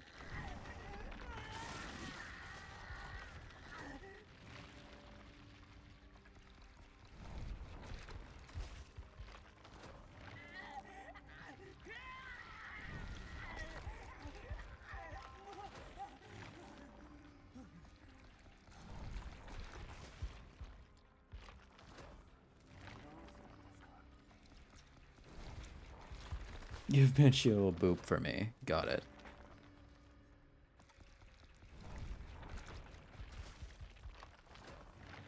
Let me just invest blood points in Kaneki again. And then I'll go see him. He's on my bed. How many of the masks do I have now? 4. Nice.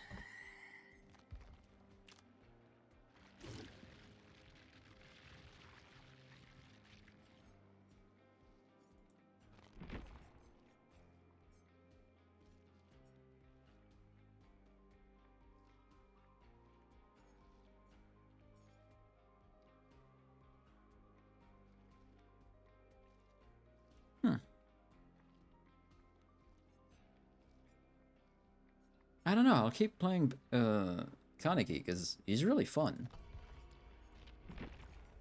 He really is. Okay, boop time.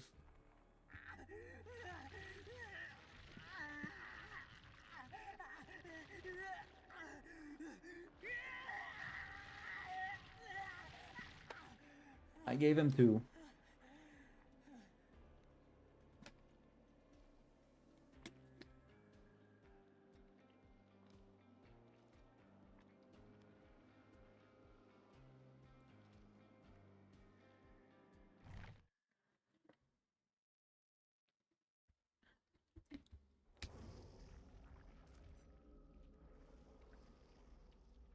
Michaela.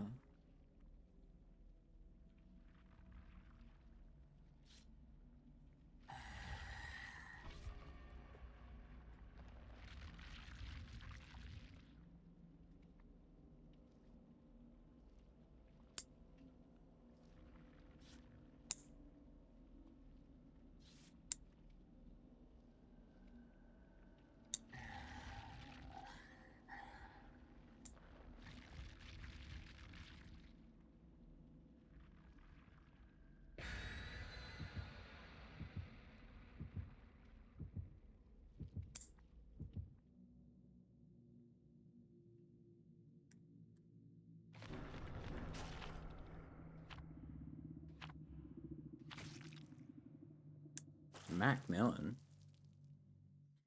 At least I know I'll get some value out of barbecue and chili.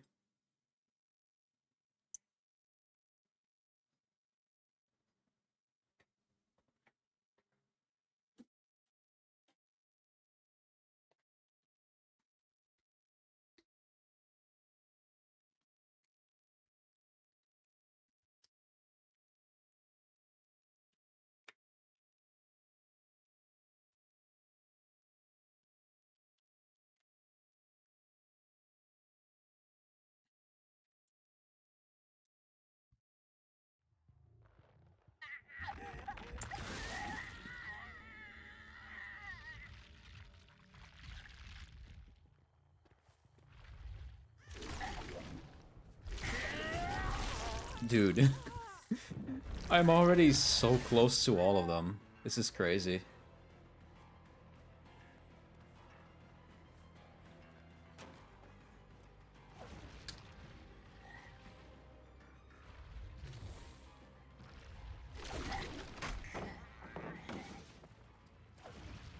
Well done.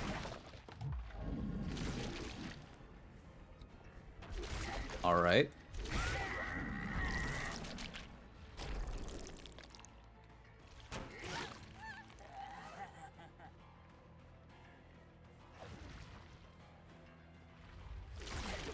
You're staying around Shaq. Sure. Alright. I'm not sure I understand the point of this.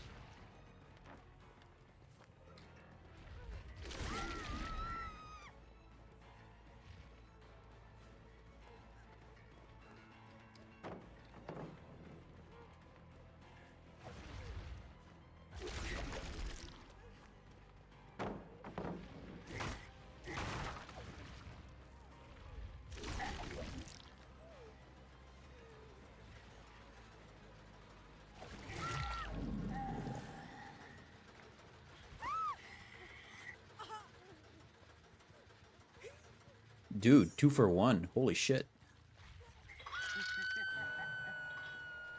No way. Oh, damn. That's why. It's because it was that close to getting completed. Damn.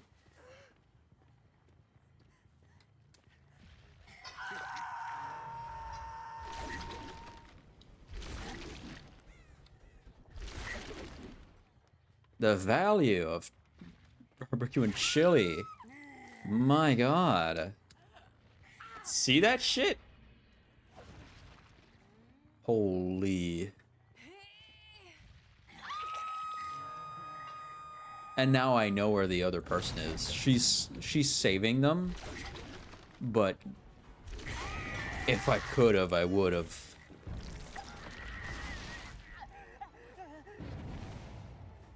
Holy, what, oh my god.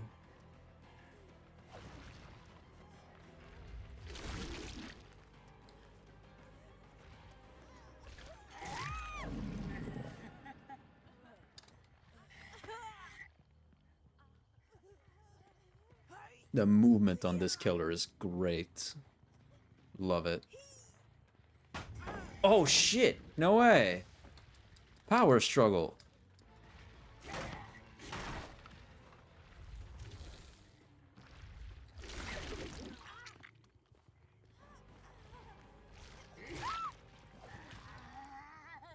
That's insane. Well done. Well played.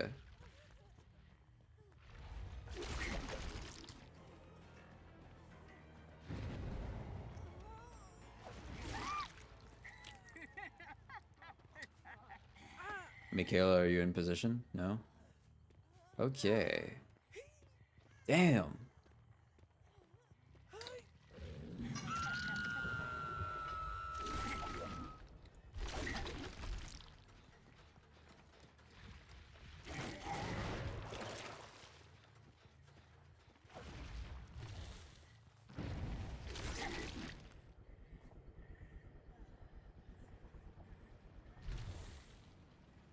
Oh, damn.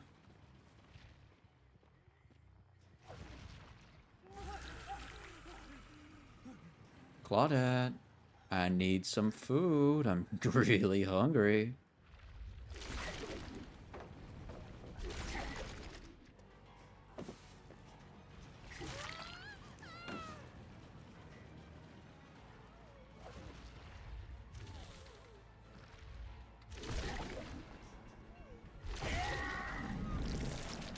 Thank you.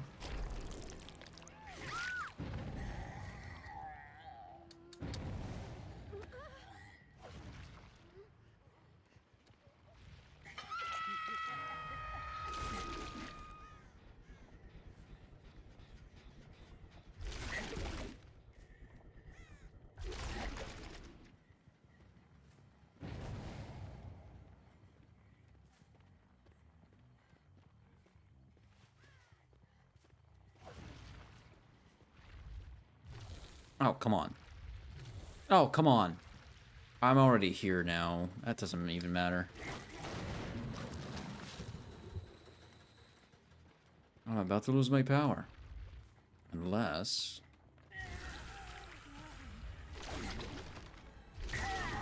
Unless you just happen to step in here, of course.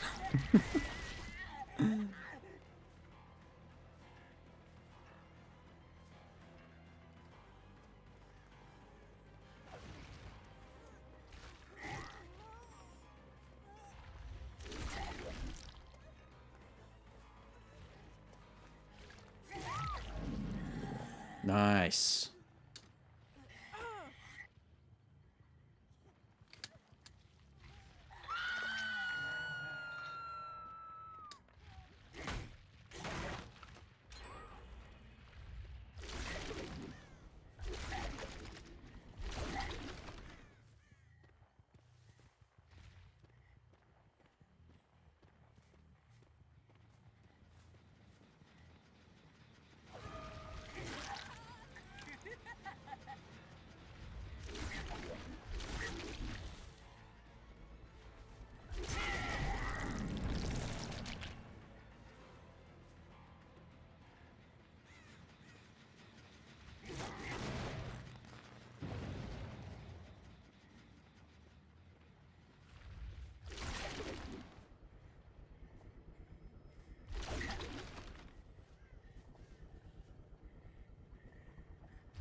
Ugh.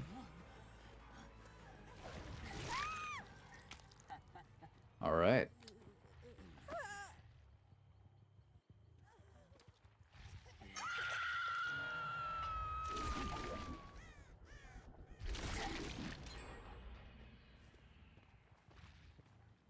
Time to kill Claudette, I guess.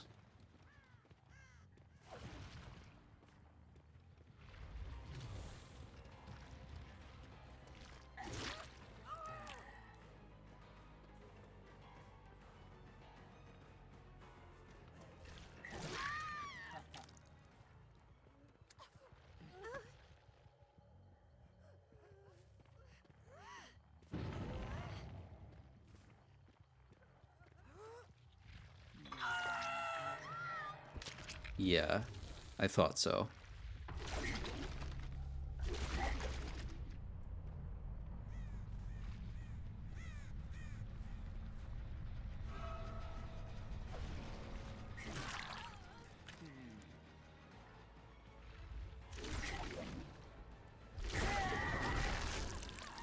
Nice.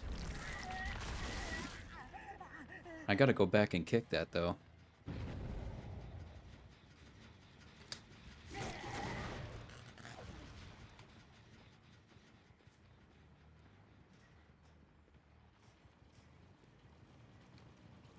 What about the generator over here? Not a single interest. Okay, there's one more, and it's over there.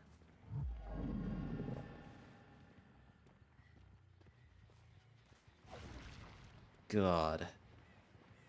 Oh, someone.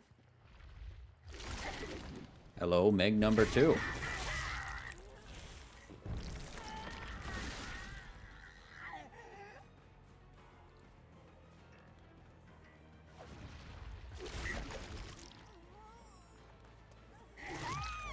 God, what a crazy power.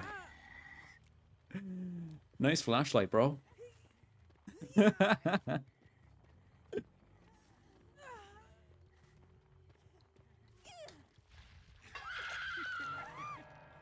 Where, oh, where? Ah.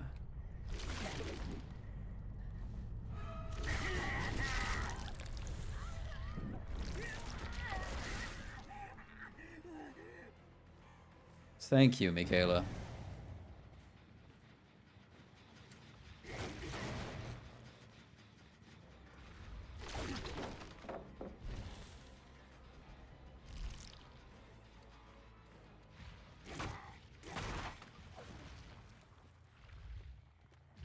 Oh, come on. Latch onto things.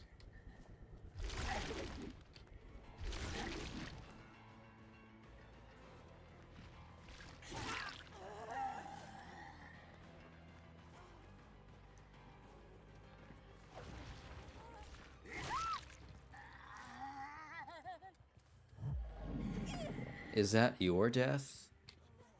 I don't think I hooked Michaela twice. Oh well. I'll take it. No hatch offerings. God, look at that. I immediately know where they are.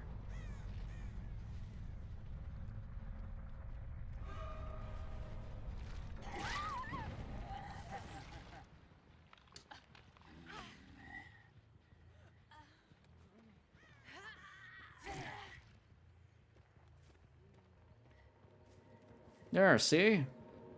The hatch. Dive in.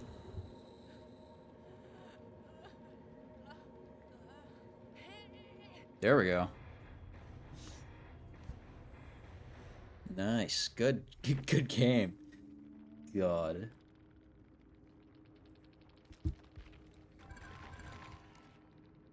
I'm Prestige 1 on...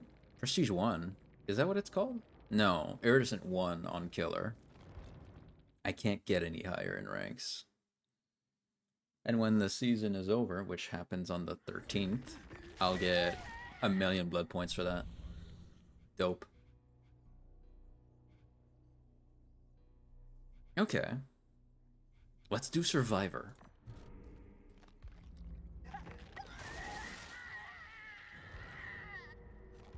Blood Moon event, Survivor.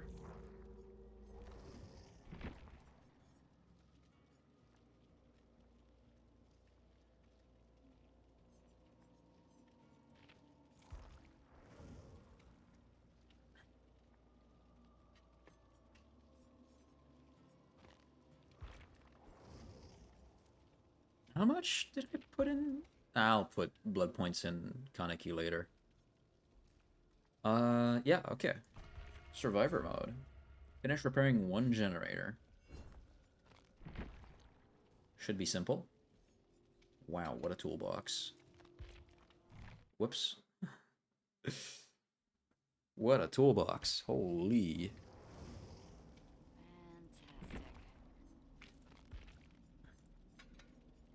I don't need a toolbox in this mode.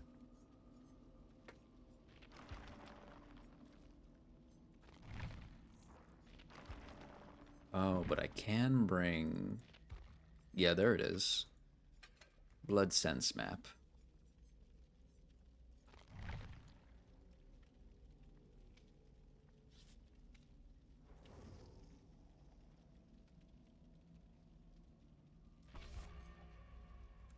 I am ready. I do not need Petrified Oak. I can bring a Bloodshot Eye. The one I have from last time we played Blood Moon.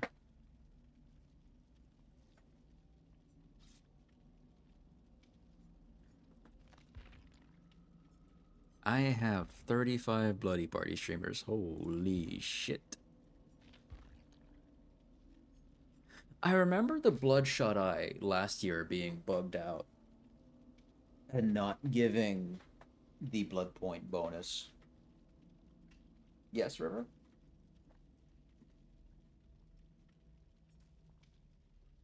Dude, I wish we were Friday.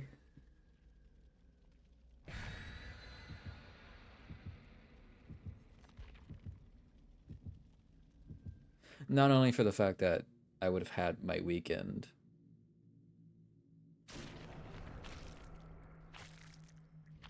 Vigo's Blueprint. Hatch in main building.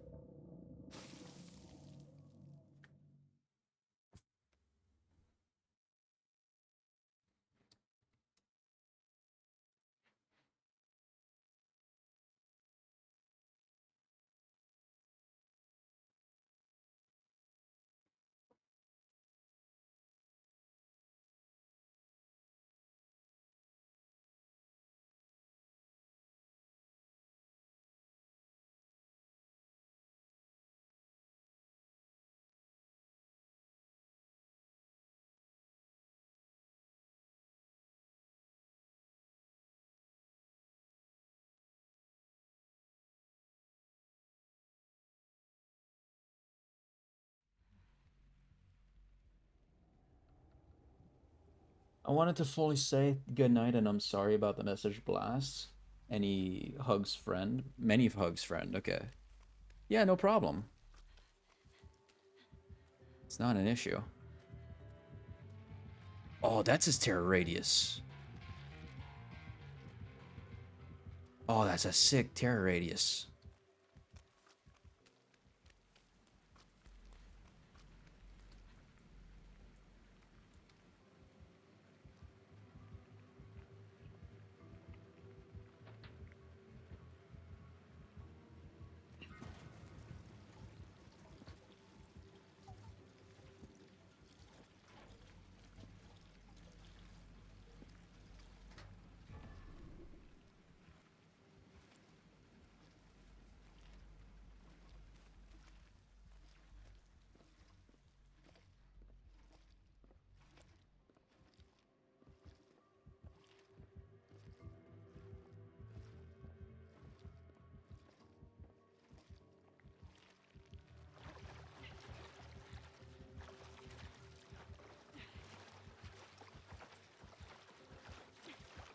That does feel pretty quick. God damn.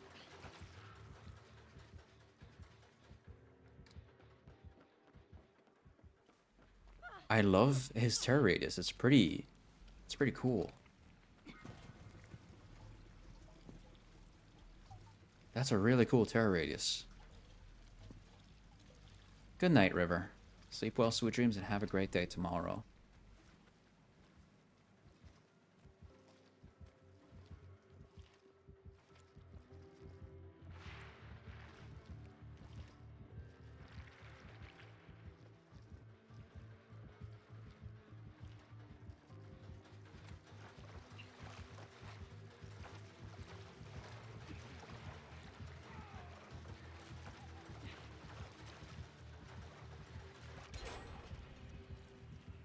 Oh, that does not count towards the goal. Okay, so I should be doing a normal generator.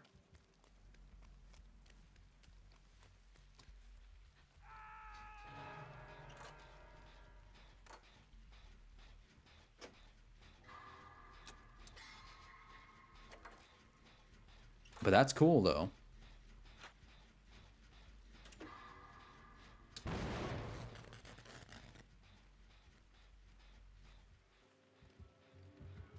Oh, wow. Oh, wow. Oh, wow. Look at that guy. Holy.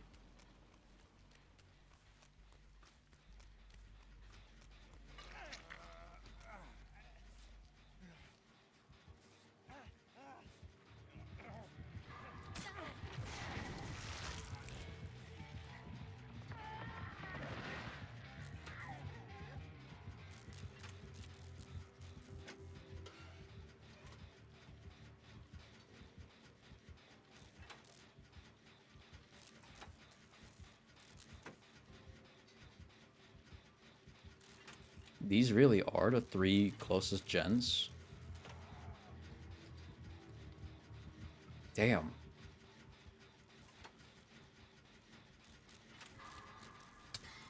Nice. I did not expect to hit that.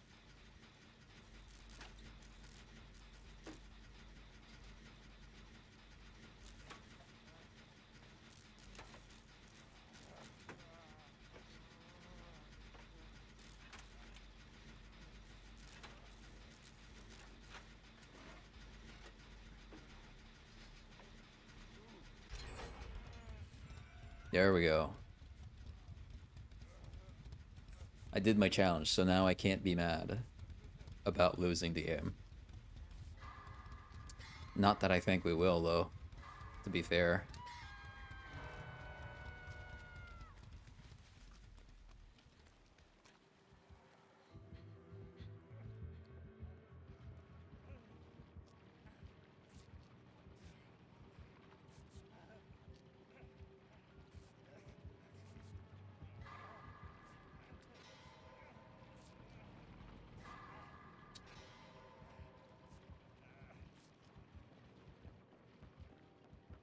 These blood generators present a big risk.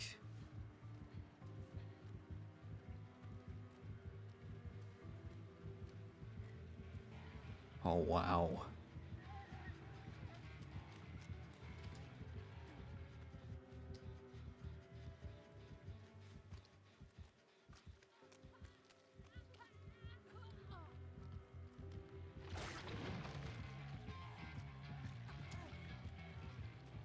Holy, okay.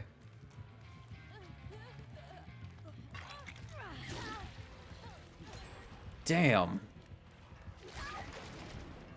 Oh, what an awesome thing. Ah, damn. That's the first time I play against him. Golly gee.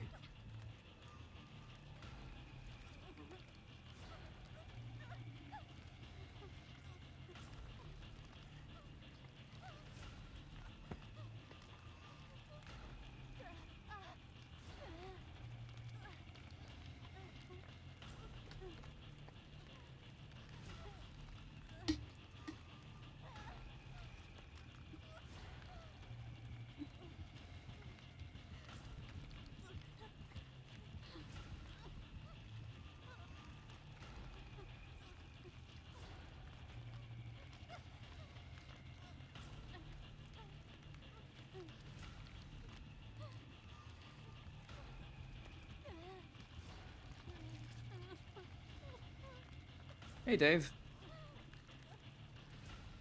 Vittorio's about to go down.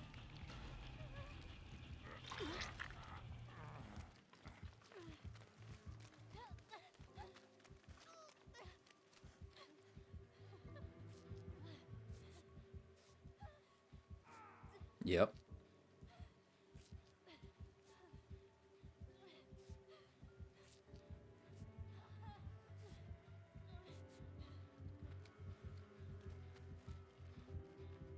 Where is he being carried?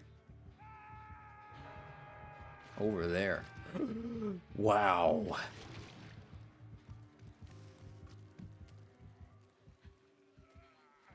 Okay, he's chasing someone.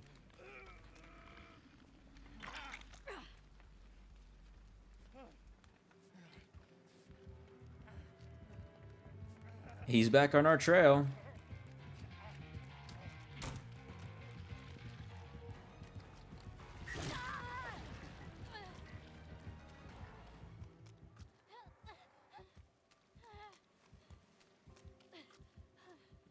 There.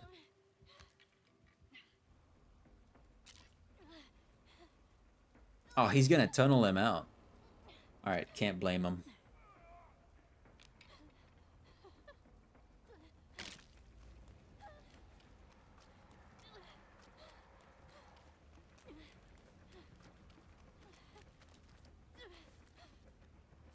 Thank you.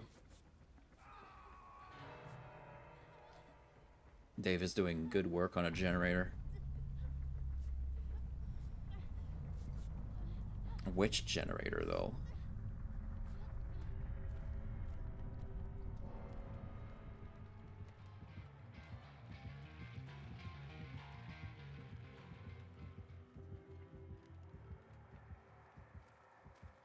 Okay, around that vicinity.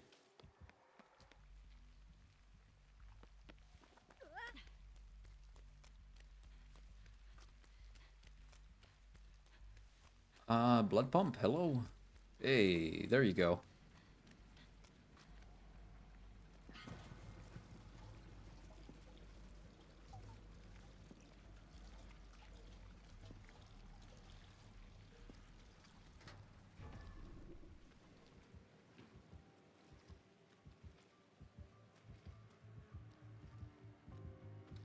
Oh.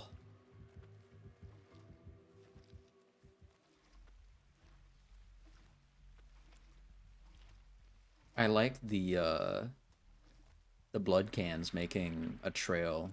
It makes you want to do this more sneakily, but also if you rush it, you might end up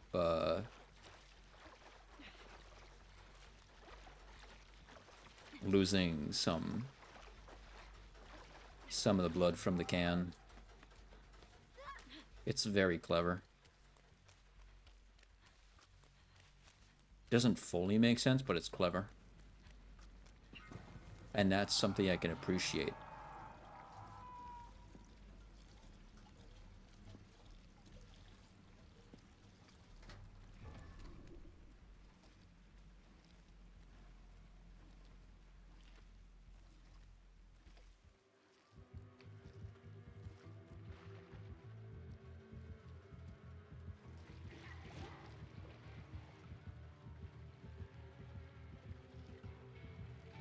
Oh, wow.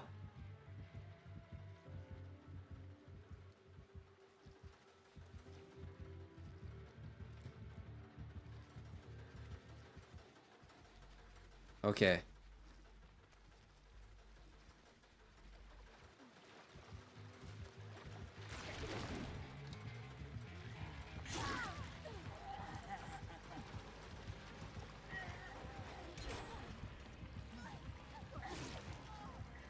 Dave, I'm coming! Never mind. Wow. Damn.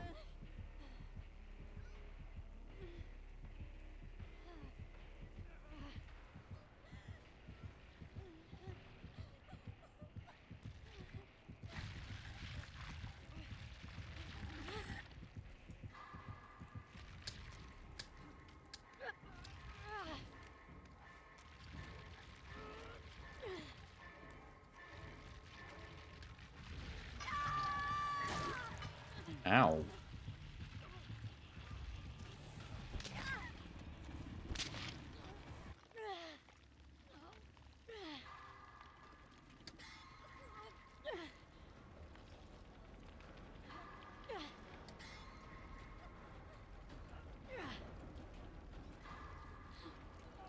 Is Hattie gonna save one of us? I'm hoping so. I'm hoping she does. Will we win this? No. It seems we're all very close together. Yeah, he's onto her. Dave! You beautiful, like, little guy. You beautiful man. Let's get the fuck out of here.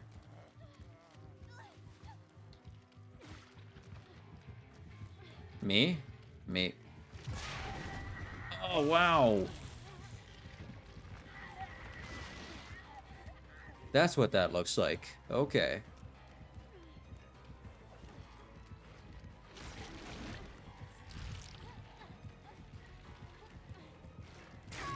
Damn. All right. Good game.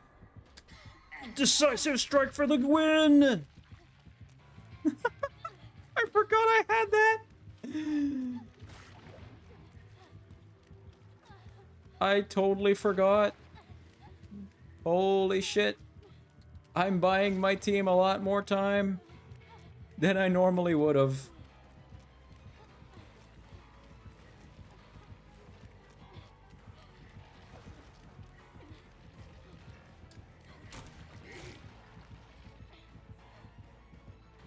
Holy shit.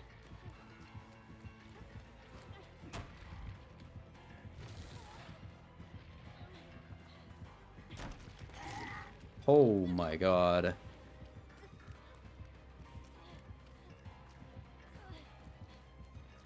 They reset themselves. I haven't.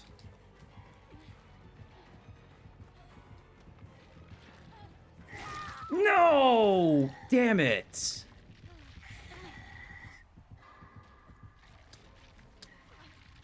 Ah, good game.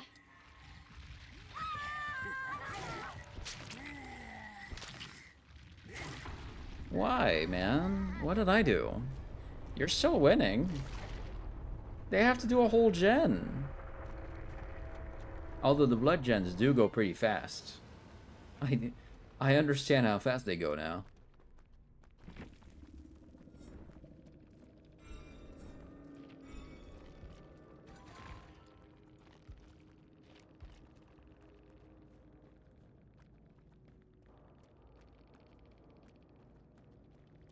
Nice.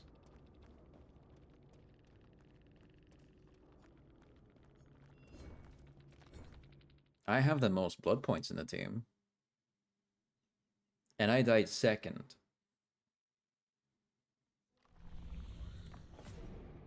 Fill a total of 1 blood can at a blood pump. Did that. It's gonna ask me to do a blood generator, yeah. Alright. Whoops. Let's go.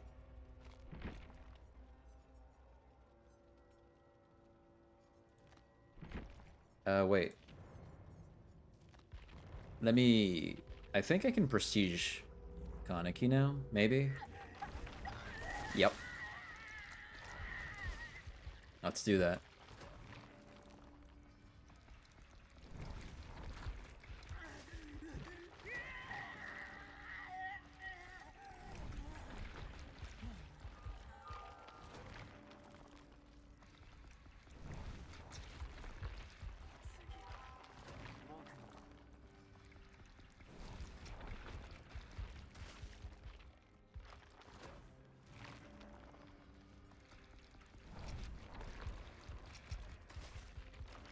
Bam. Prestige 3. And now other killers can use that. Nice.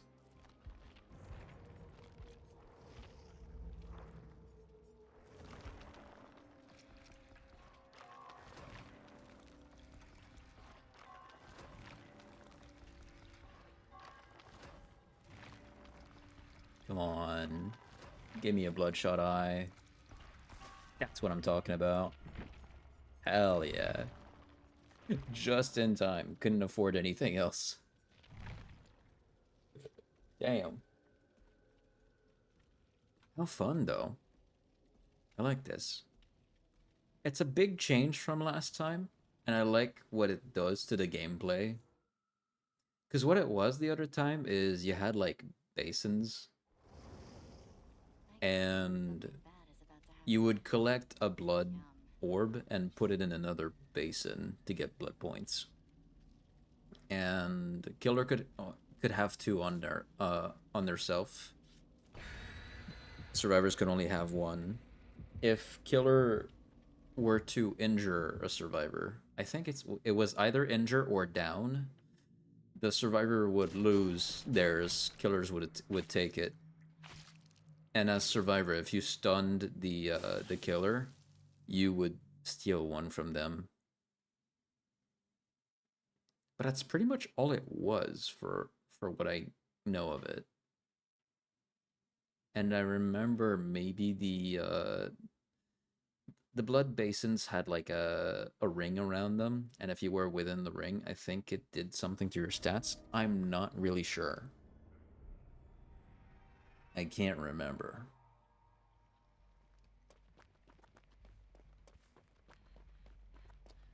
Okay, blood pump.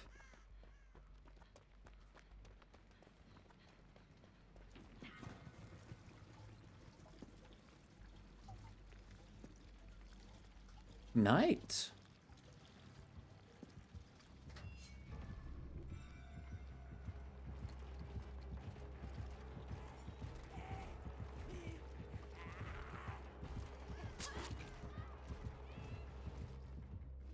Okay. Sure. Yeah, man. How is the latest gen so well completed already? It hasn't been that long. What is that? Hello?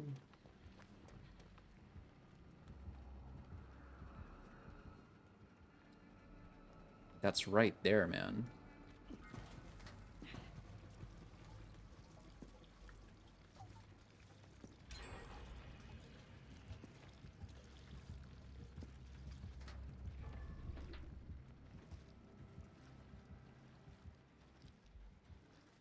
Alright, he's gonna tunnel, I guess.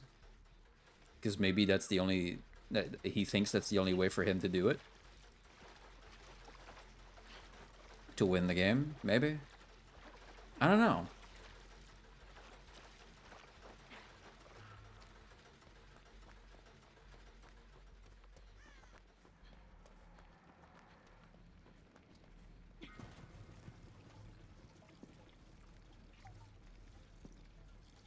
I only need about half a can.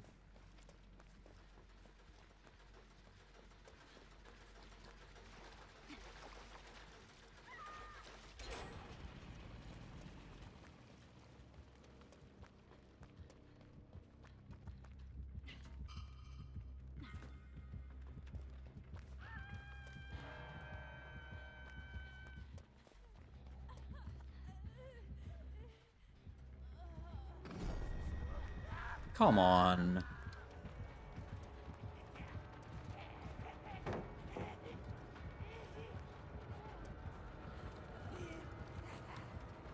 Oh, there's a cooldown on that shit. I forgot.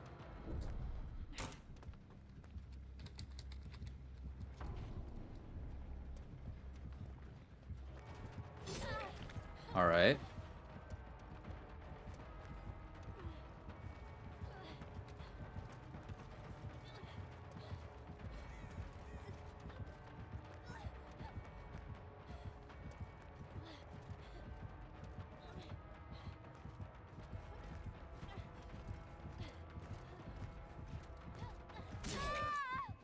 Okay.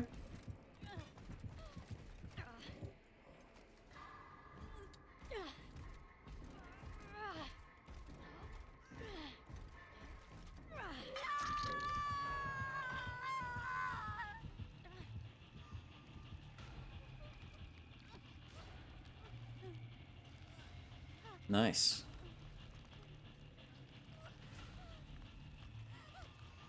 What a strange tactic, I guess. Strategy is a little off, but whatever.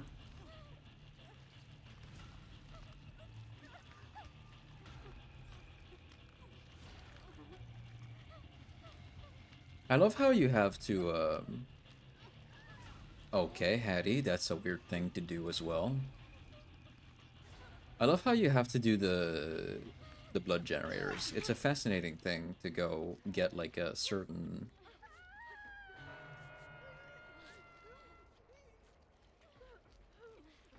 material to do it.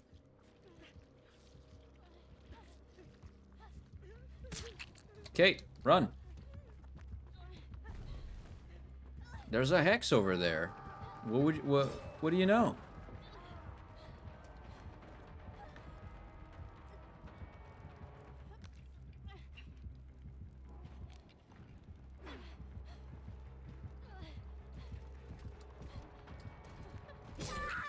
Okay.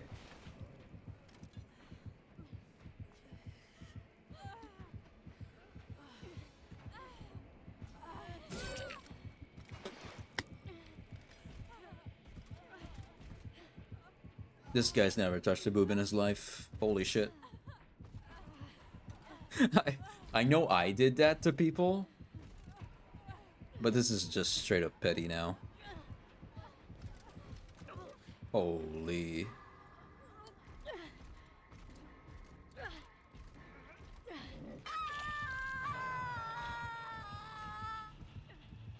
We lost Hattie, and I'm on my death hook next. So, decisive strike, Hattie. You're insane.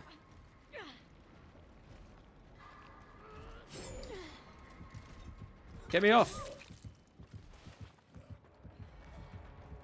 I will run forever.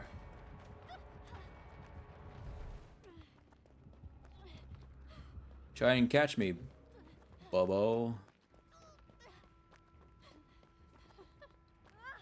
Is that a hex?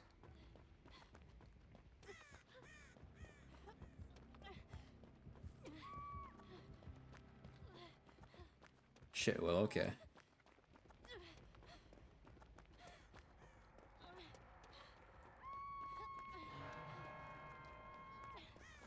There's also a blood gen here.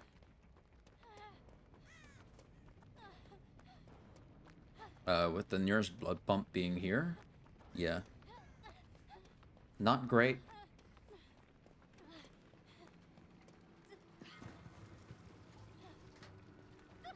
Oh, motherfucker on a fiddlestick.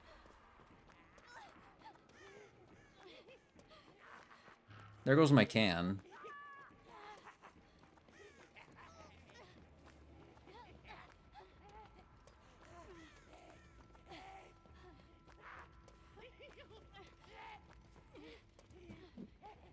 God, he chases you for a while.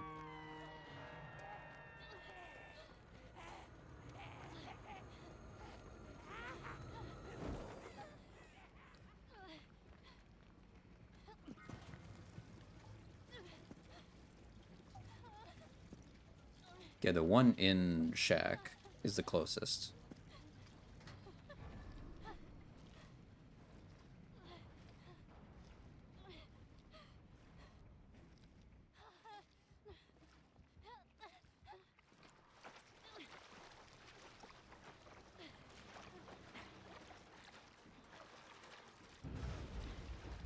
Nice.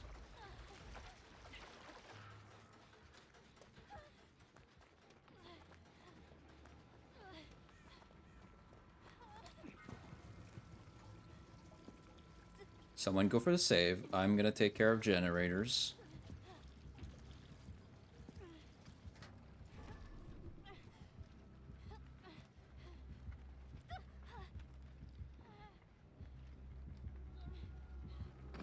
You're kidding me.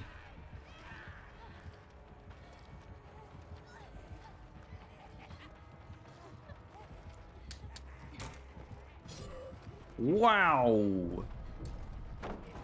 Eat one of these.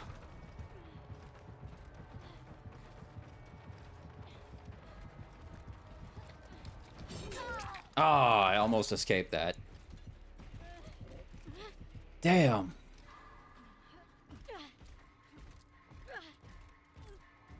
Yep. I did my thing, though. What a petty killer. My god.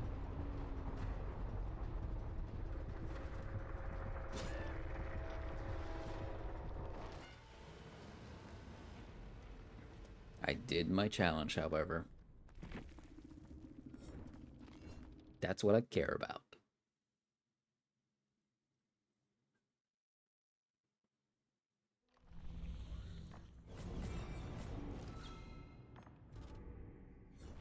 Yeah, I gotta finish a blood generator now.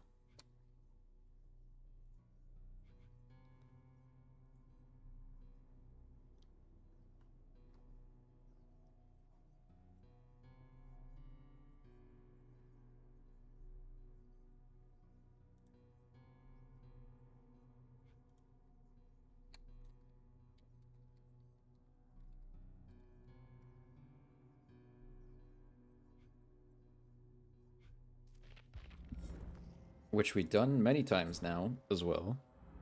Twice, I think. At least twice. Sorry, I'm checking on at DMs on the side because there's someone that I'm suspicious is trying to sell me stuff.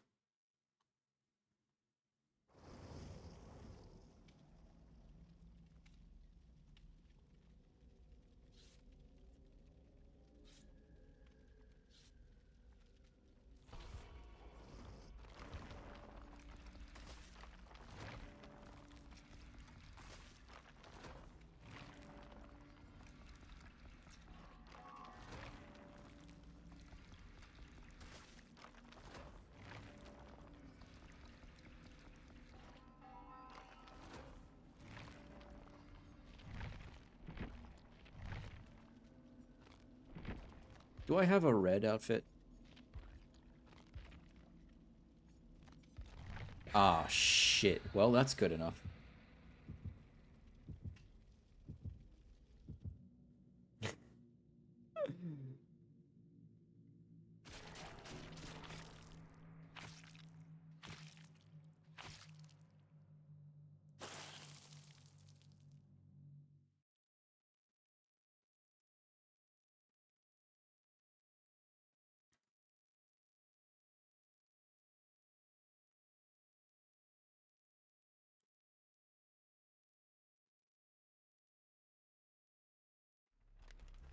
Oh, shit.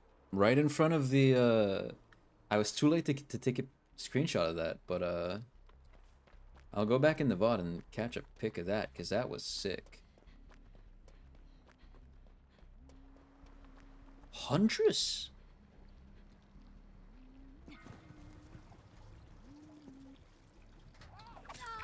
Oh, come on.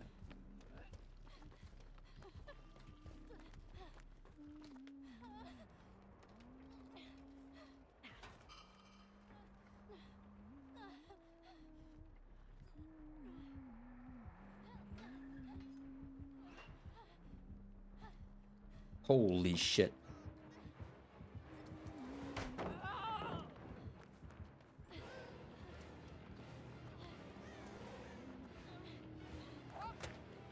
Oh my god.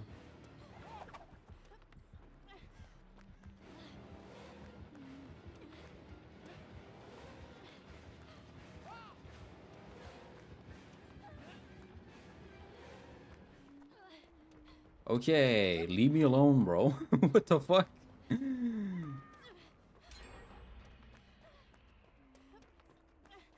Okay, there's a pump there. I have to remind myself, they spawn where hooks do.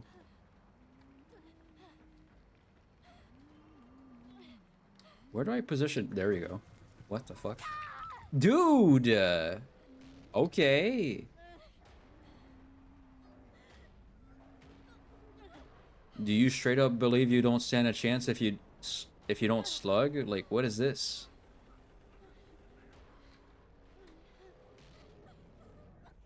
What the fuck?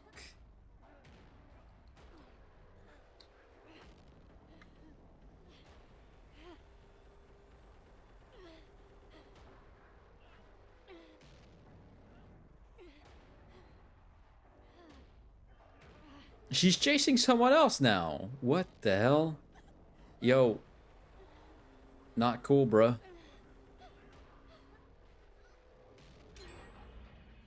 Good stuff, Michaela. Now, can you focus on getting us up? Michaela?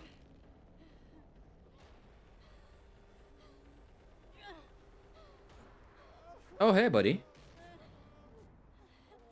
Holy shit.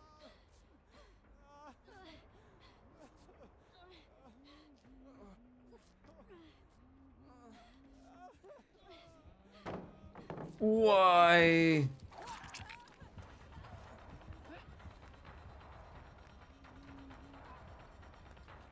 Yeah, I'm gonna lose my can, but I'm gonna go get him up, because what the fuck? What?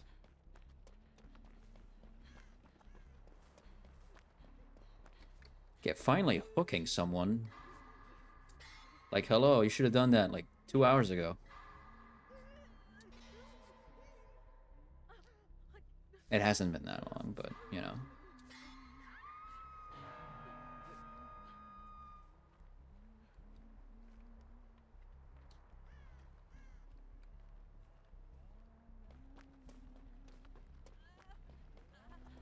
I'll leave you to that. I'll go complete a generator or something.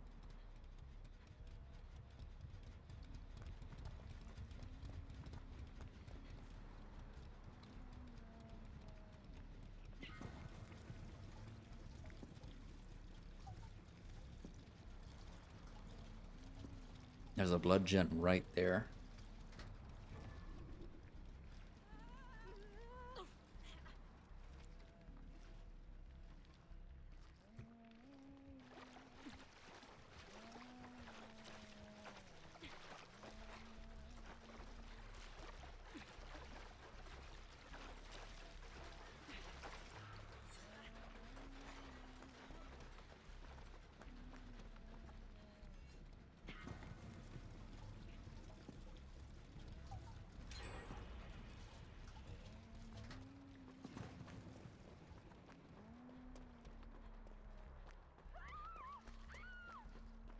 Okay.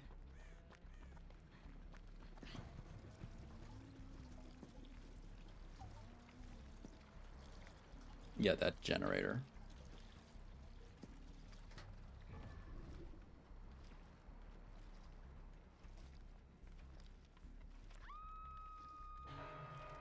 She hasn't hooked anyone, by the way, and we did 3 generators, so... well, except for Michaela. She got hooked twice. Oh, fuck.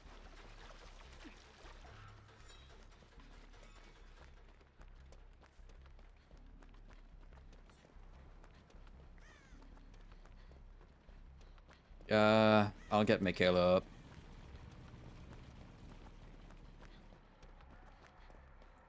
Alright, you're good.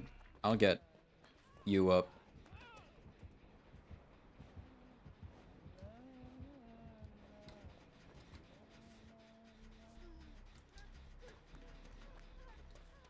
God, what a tense situation. She's going to tunnel out Michaela.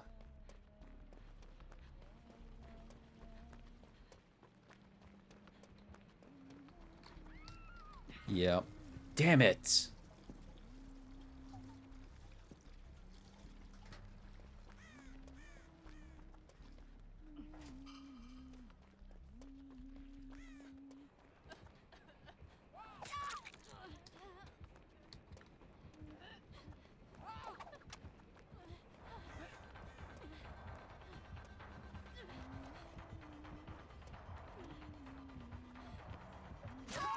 Alright, good stuff. Alright, cool, nice.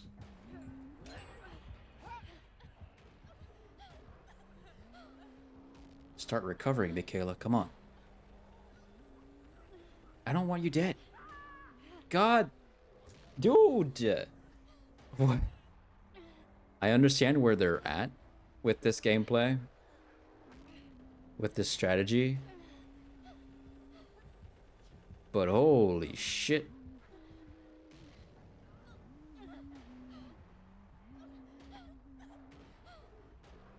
The fuel can I was using, dude. Come on.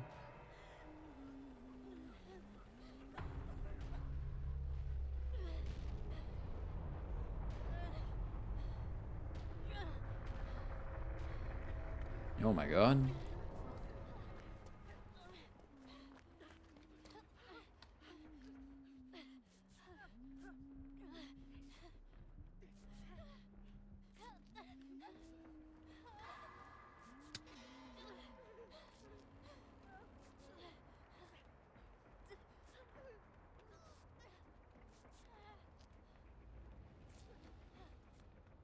God, this is clutch. Jake is getting chased again.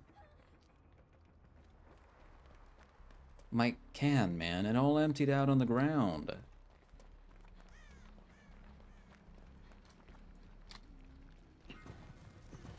Come on, get some of this.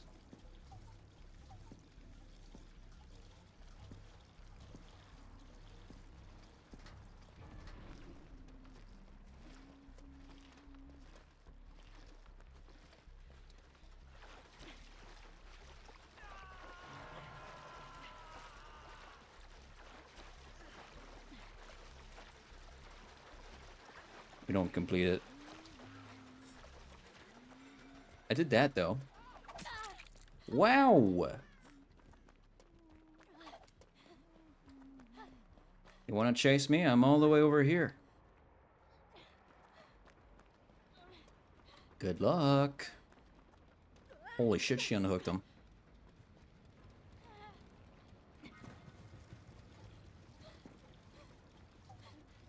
She's gonna tunnel him.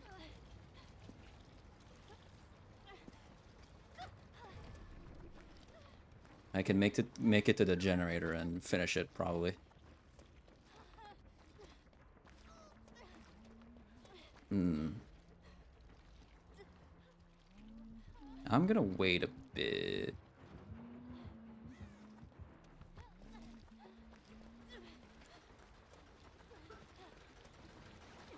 Yeah, that's enough.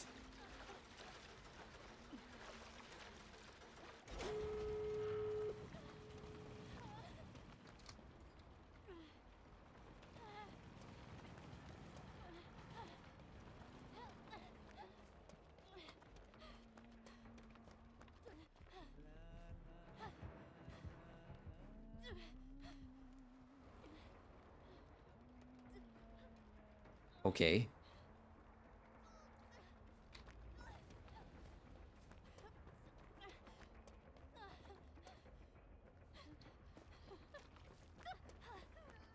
Dude, let's go. I could be on gate duty, honestly, because I do it faster. Run.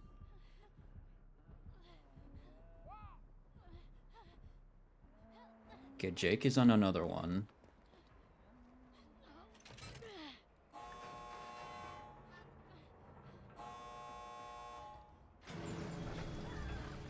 Yeah, I can't save you, dude. I can't save you.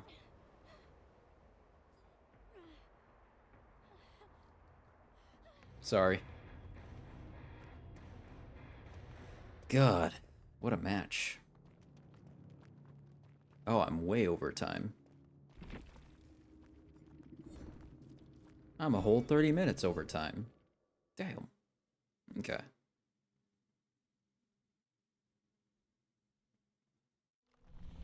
Nice. I could get this one, but I'm over time. I gotta go. Where's Toto? I don't know. We're gonna have to find him.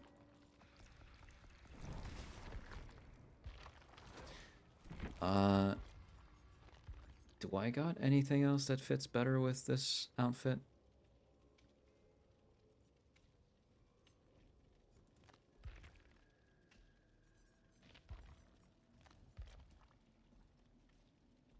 Yeah, that's good.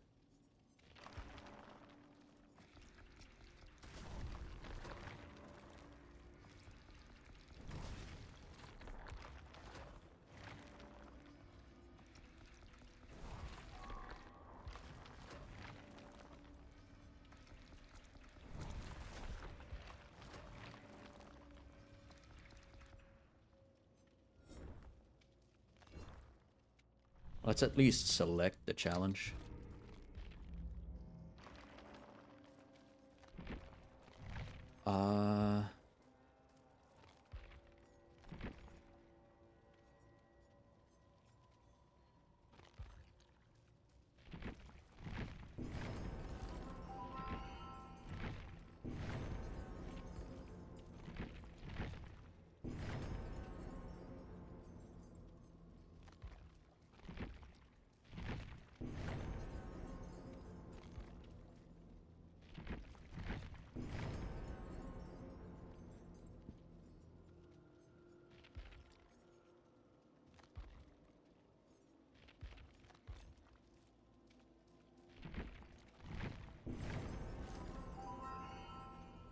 Nice.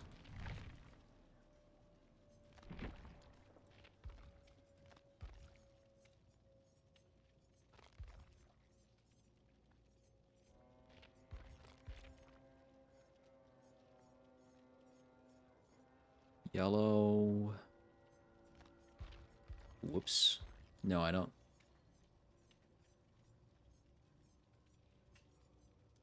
And then remove. No. And then put in the blood one. Nice. Okay. Good. Good fun. Good times. There's still a notification in the store. It's so annoying. Either way.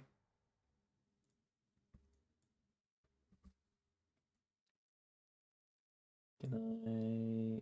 Nope, it's not. What happened? Oh, what? Okay. I clicked on the browser and it sent me somewhere else. It sent me to my VTuber app. The VTube Studio. Whoops. Oh, not that. This.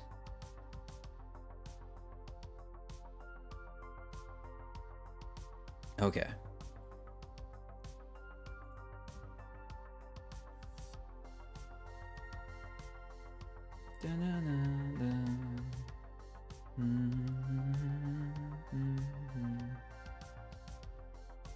All right. Let's raid Wounds. He is playing The Last of Us Part 2. I think this is the remake. Let's join him in yes. Yep. Let's do that. Let's join him.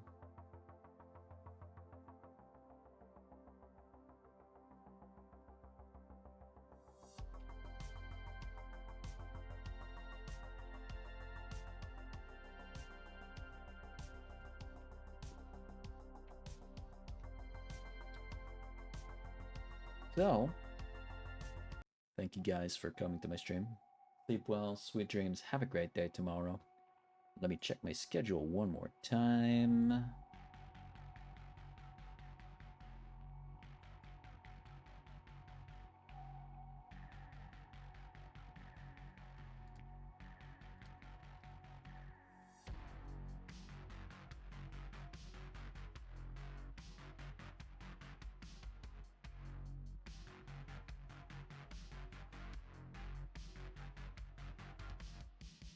Yeah, it's art.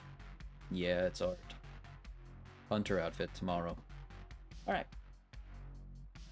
That was good. Thank you guys for coming to my stream. Sleep well, sweet dreams, have a great day tomorrow. Bye, River. Good night. Bye, Chaotic Bean, Roxanne, Rose, Fat Dabs.